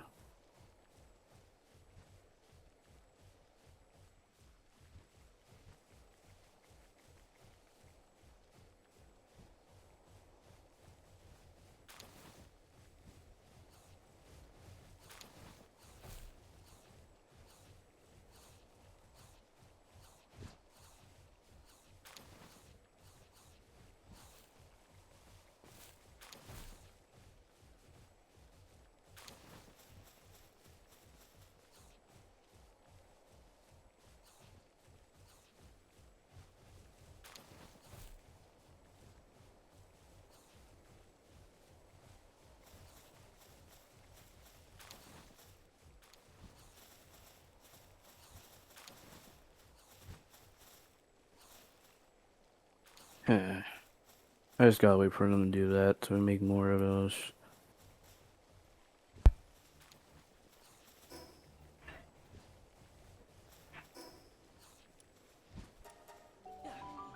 Let me get some more ore with him.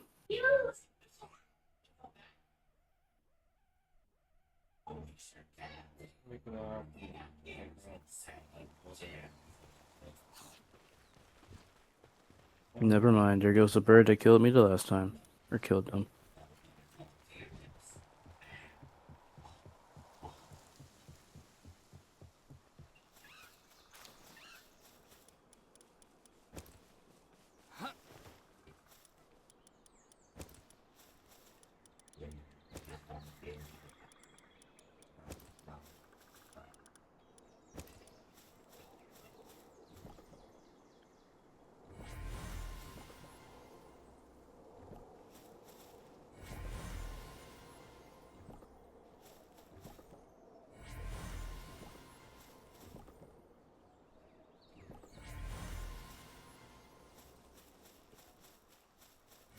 We need a lot of those fucking whales, bro.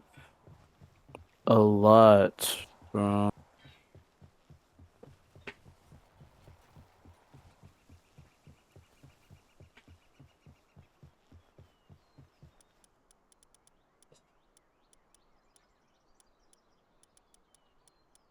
Cause I need like 100 of those in order for me to make a new furnace.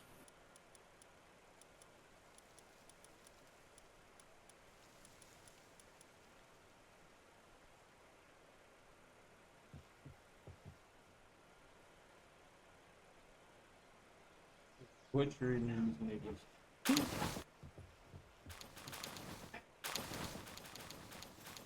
Did you have a lot already?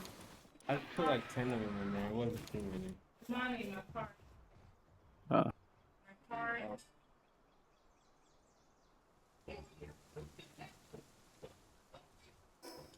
We need so many of them.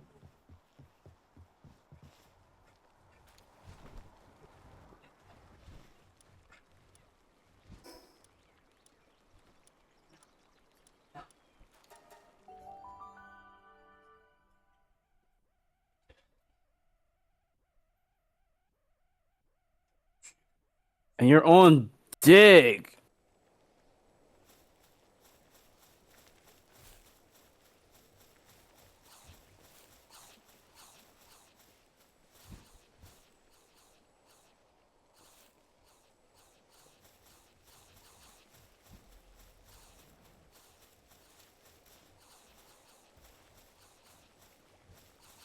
I swear that bird is annoying.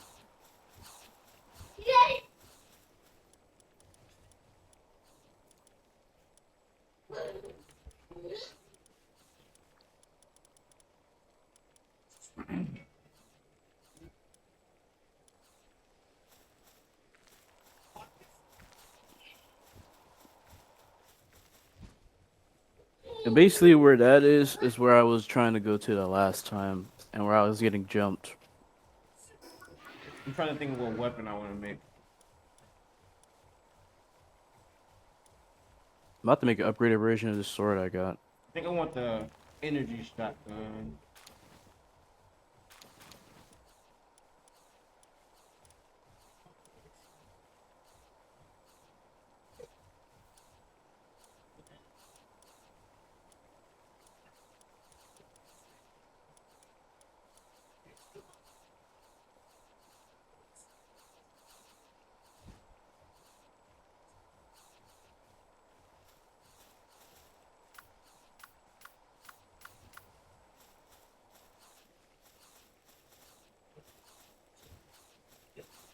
Yeah, I'm already about to have 1,000 of that already. Yeah, this pal is very useful.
Well, really, we just gotta wait for these damn eggs. That's it.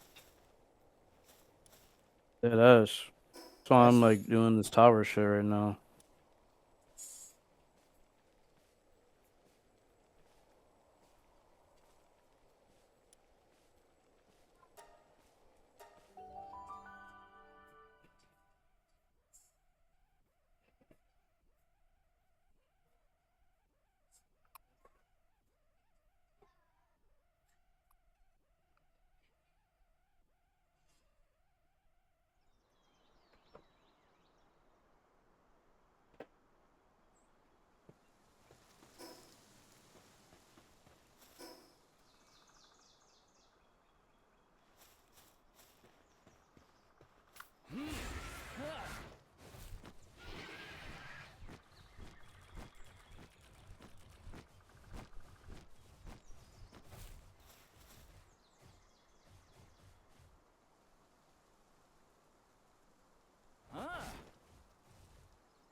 What is this? I've never seen a Yakumo.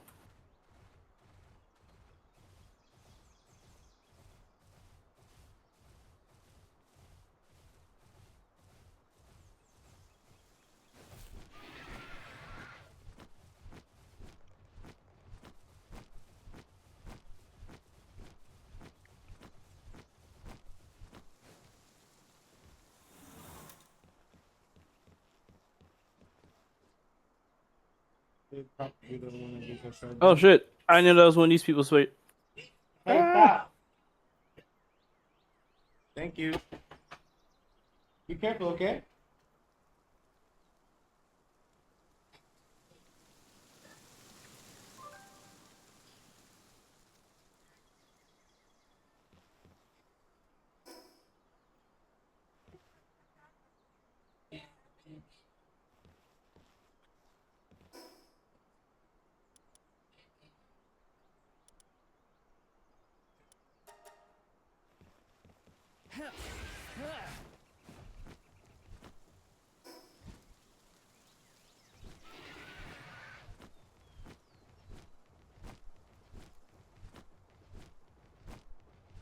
I can't wait to get a jet.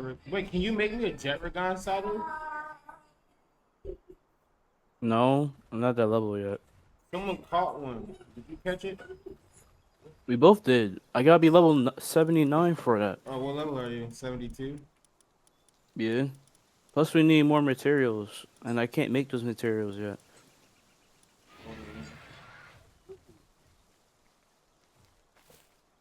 I heard about That's why I'm trying to make this furnace. I need the red shit. Oh, that's what we're doing.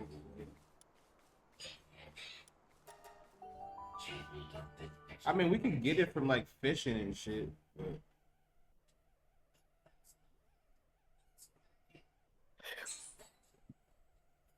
that's actually kind of tedious. I know.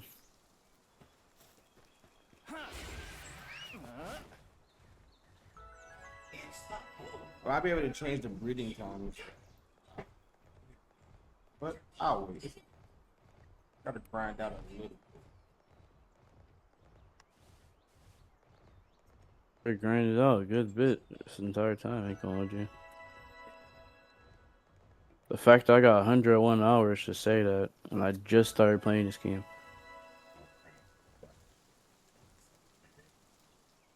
Actually, it's not 101 now. It's like... Oh no, it's still 101. I lied.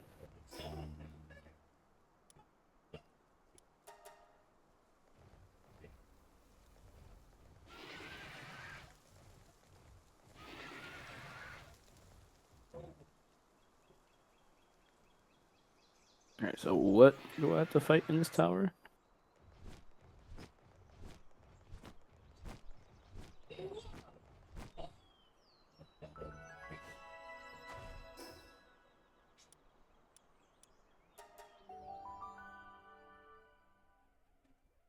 Here.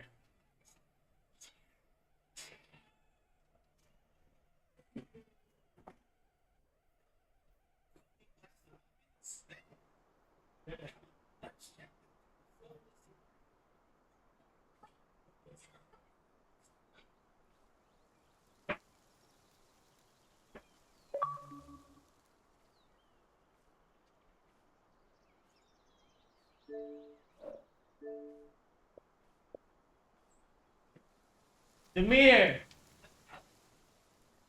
Demir, come in here.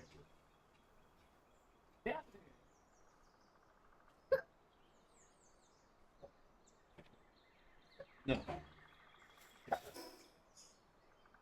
He looks cool though.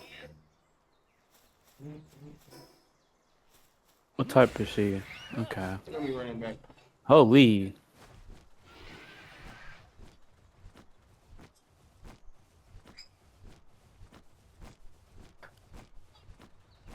Okay, I see why he says she's annoying. Flares, do your shit.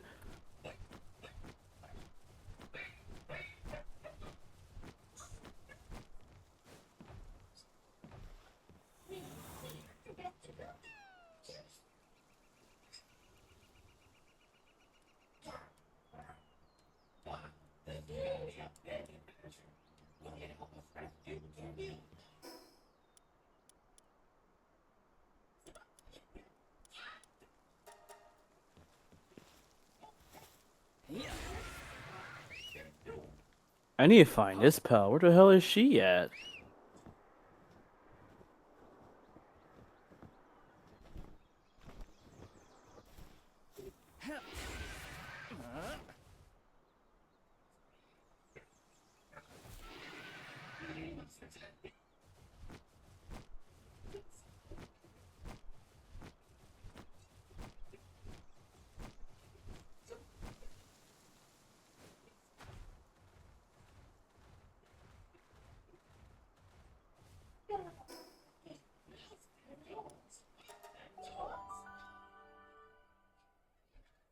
I'm dead. I'm dead. Oh, I'm dead as shit.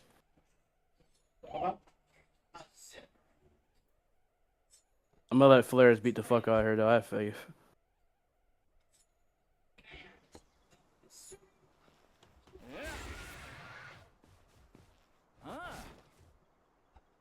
I gotta beat her in 80 seconds though. Oh, bro, no, I believed you when you said she was annoying. I just didn't know what the fuck she was gonna be doing to me. Who you talking about? Saya and Saline. Oh yeah. Oh yeah.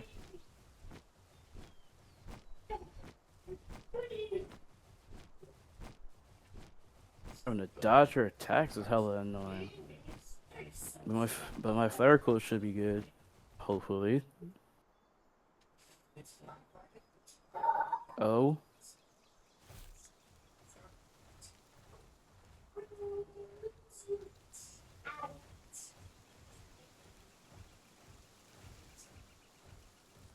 Is one beaver could revive you? Wait, what? I didn't know I can get revived.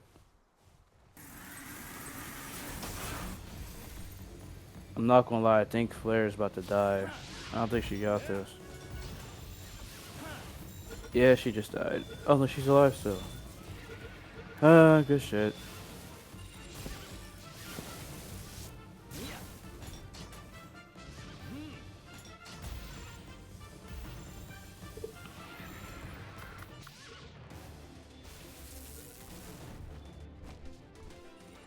Guess I want to respawn right here. I want my shit immediately.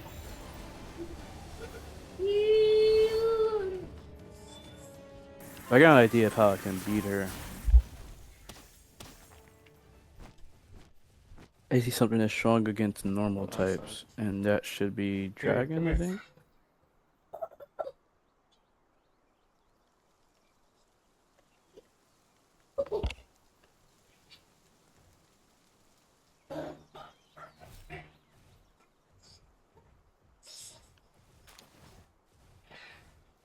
Let me see.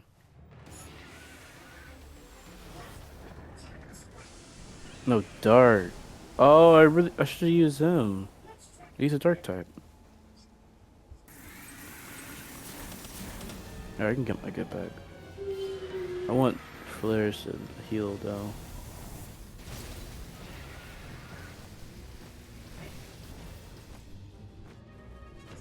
Here's a base right here. I need to figure out what beaver that is so I can have him on my team.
Him? I got him. Didn't even know that.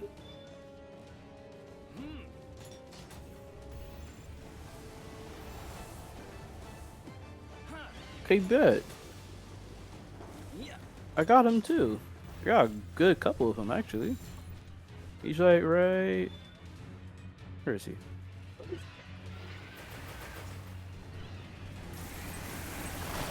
I swear I had him. What the fuck? I might be blind. Oh yeah, right here.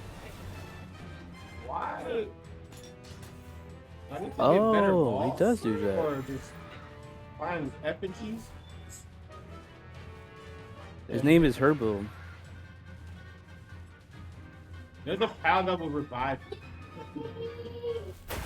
Yeah, it's Herbo. Oh, he's so fired. He's gonna be one of my in-game pals. I'm gonna get him. I already found him. I don't remember where I found him though.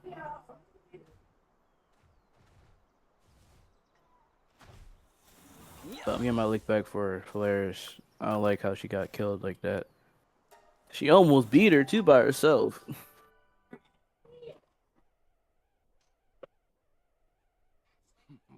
Oh, he. I keep calling her she because it looks like a female. Let's see how hard this tower is. It shouldn't be that hard. No. Are you hitting me or before me? I don't remember. What level was that tower? Fire? I didn't bring a fire power for this. This is bad. Oh wait, I think I did that already. So I'm probably.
These pals I got are insane sometimes, bro.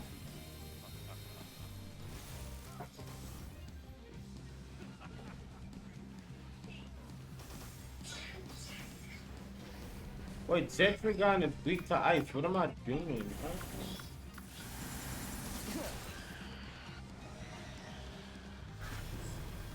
This damage?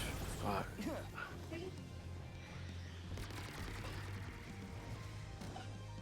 I wasn't aware that he was ice. Otherwise, I would have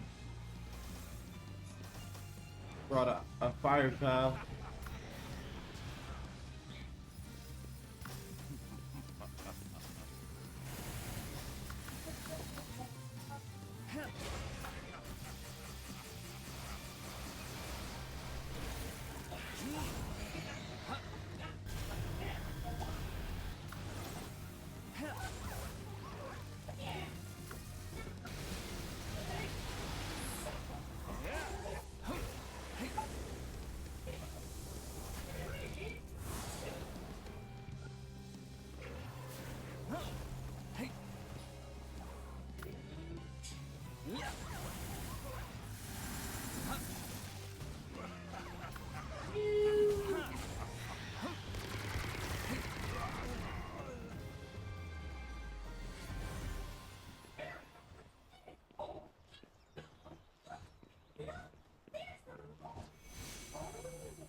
Yeah, my pals are overpowered.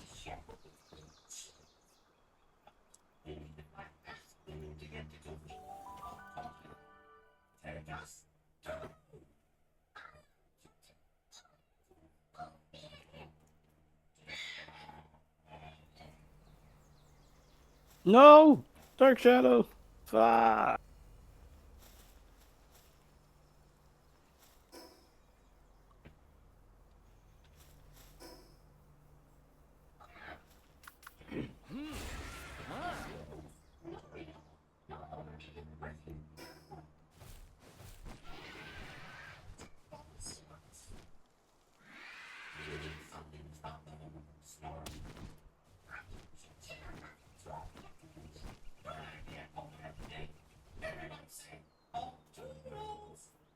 I need you as a distraction, I'm sorry.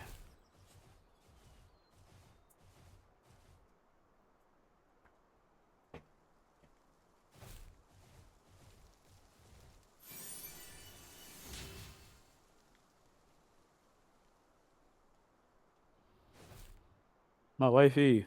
I'm peeping. Or you can hear the music. Have your stream up. Then I won't sing so you can listen.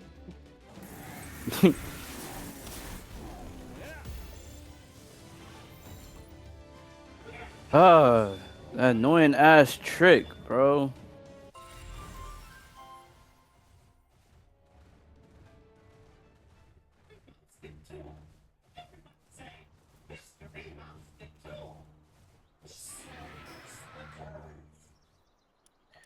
I get back in blood from my pals, especially with some fucking shit.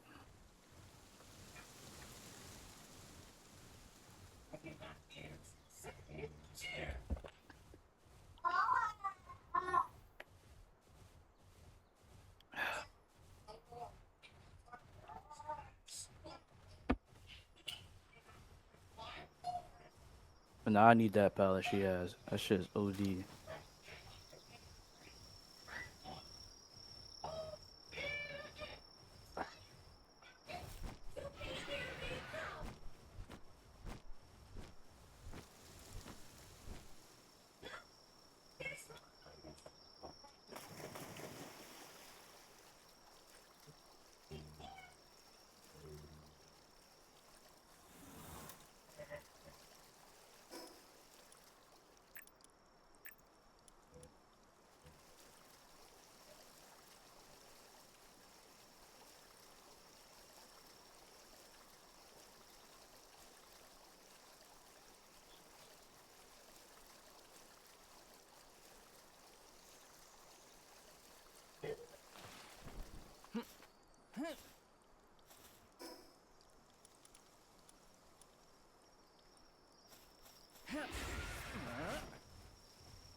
From where?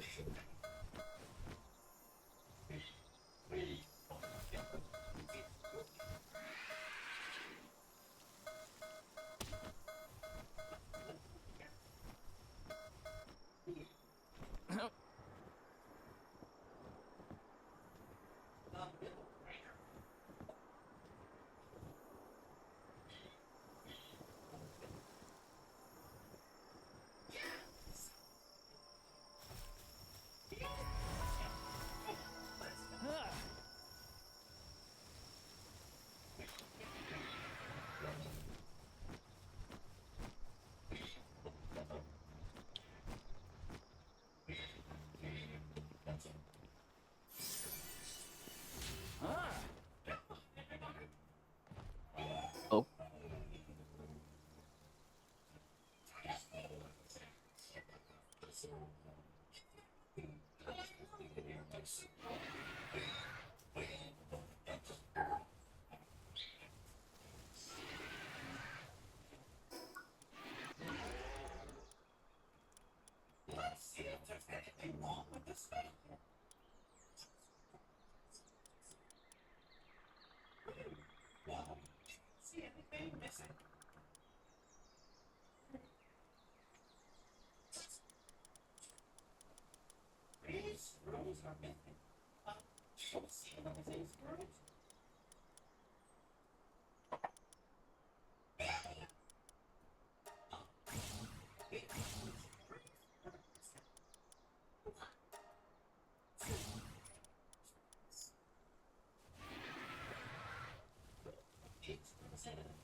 What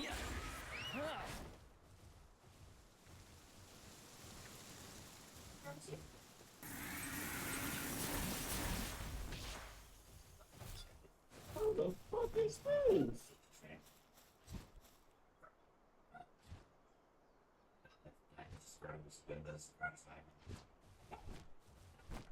Oh my god, I'm so proud of our base. It feels fire. Oh my goodness.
I'm back. I was ending stream.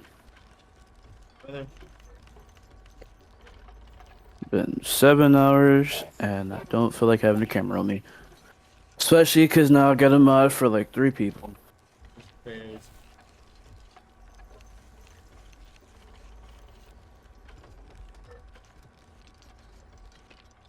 might end in like 15 minutes. I've been on almost 6 hours.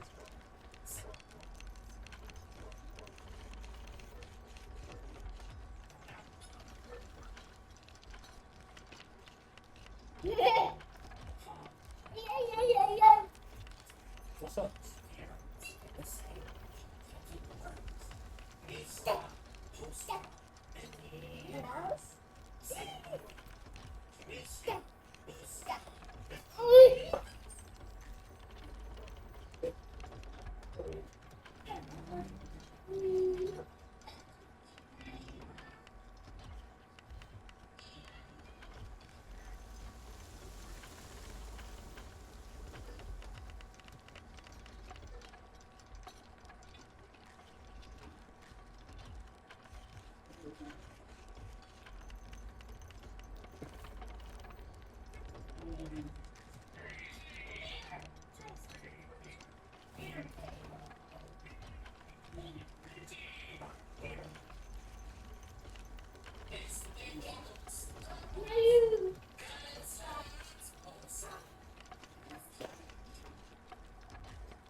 Kizzy, Hmm? wanna do some raid bosses?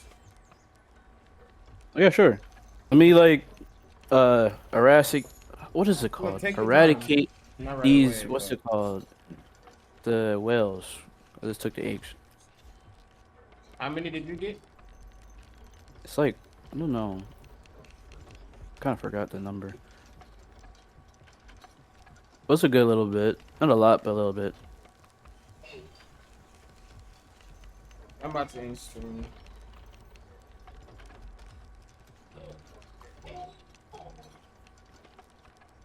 Or nah, I don't need. Nah, I'm not gonna. I'm not gonna end. Not yet. No, I'm gonna let it rock for 6 more minutes, just so it could be 6.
This PAL is actually really useful. The Skill. Because when you have it in party, it increases party PAL's EXP gain by 40%. And it got my Astragon that was a level 55 to a 71 after that boss battle. So that's pretty good.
Yeah.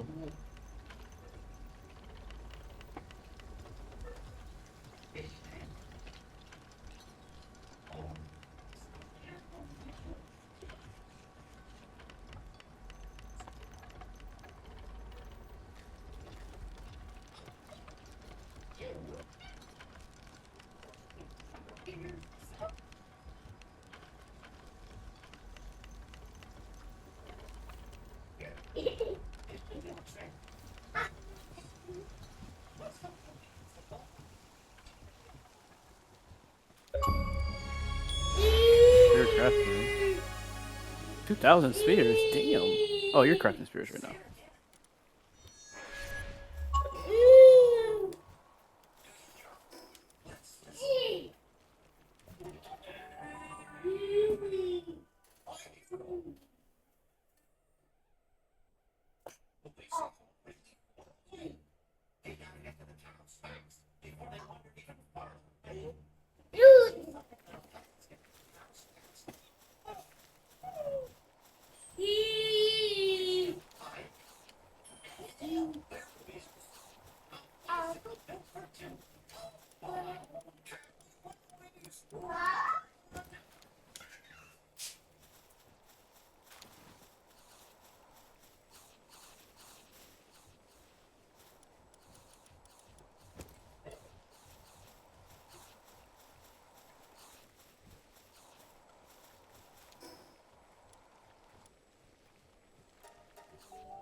Oh wait, I just forgot. I need to upgrade my sword.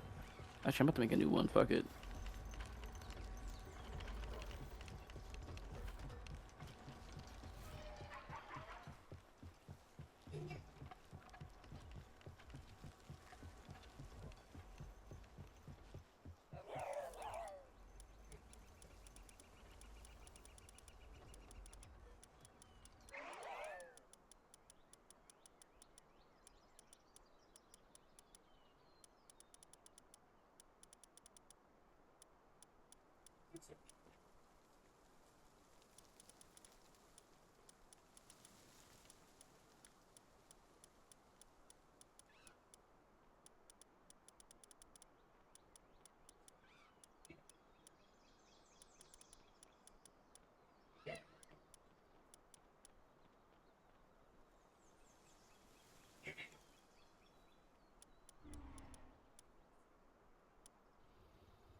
Oh, I made it.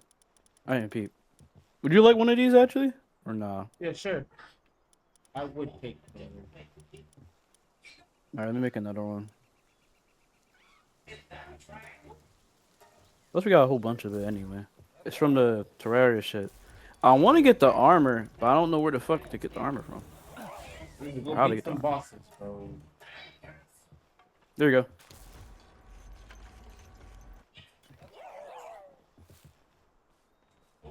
We gotta go to the other base to do the bosses, right? Yeah, the last one. Not the last one, but the crude oil one. Alright, let's go.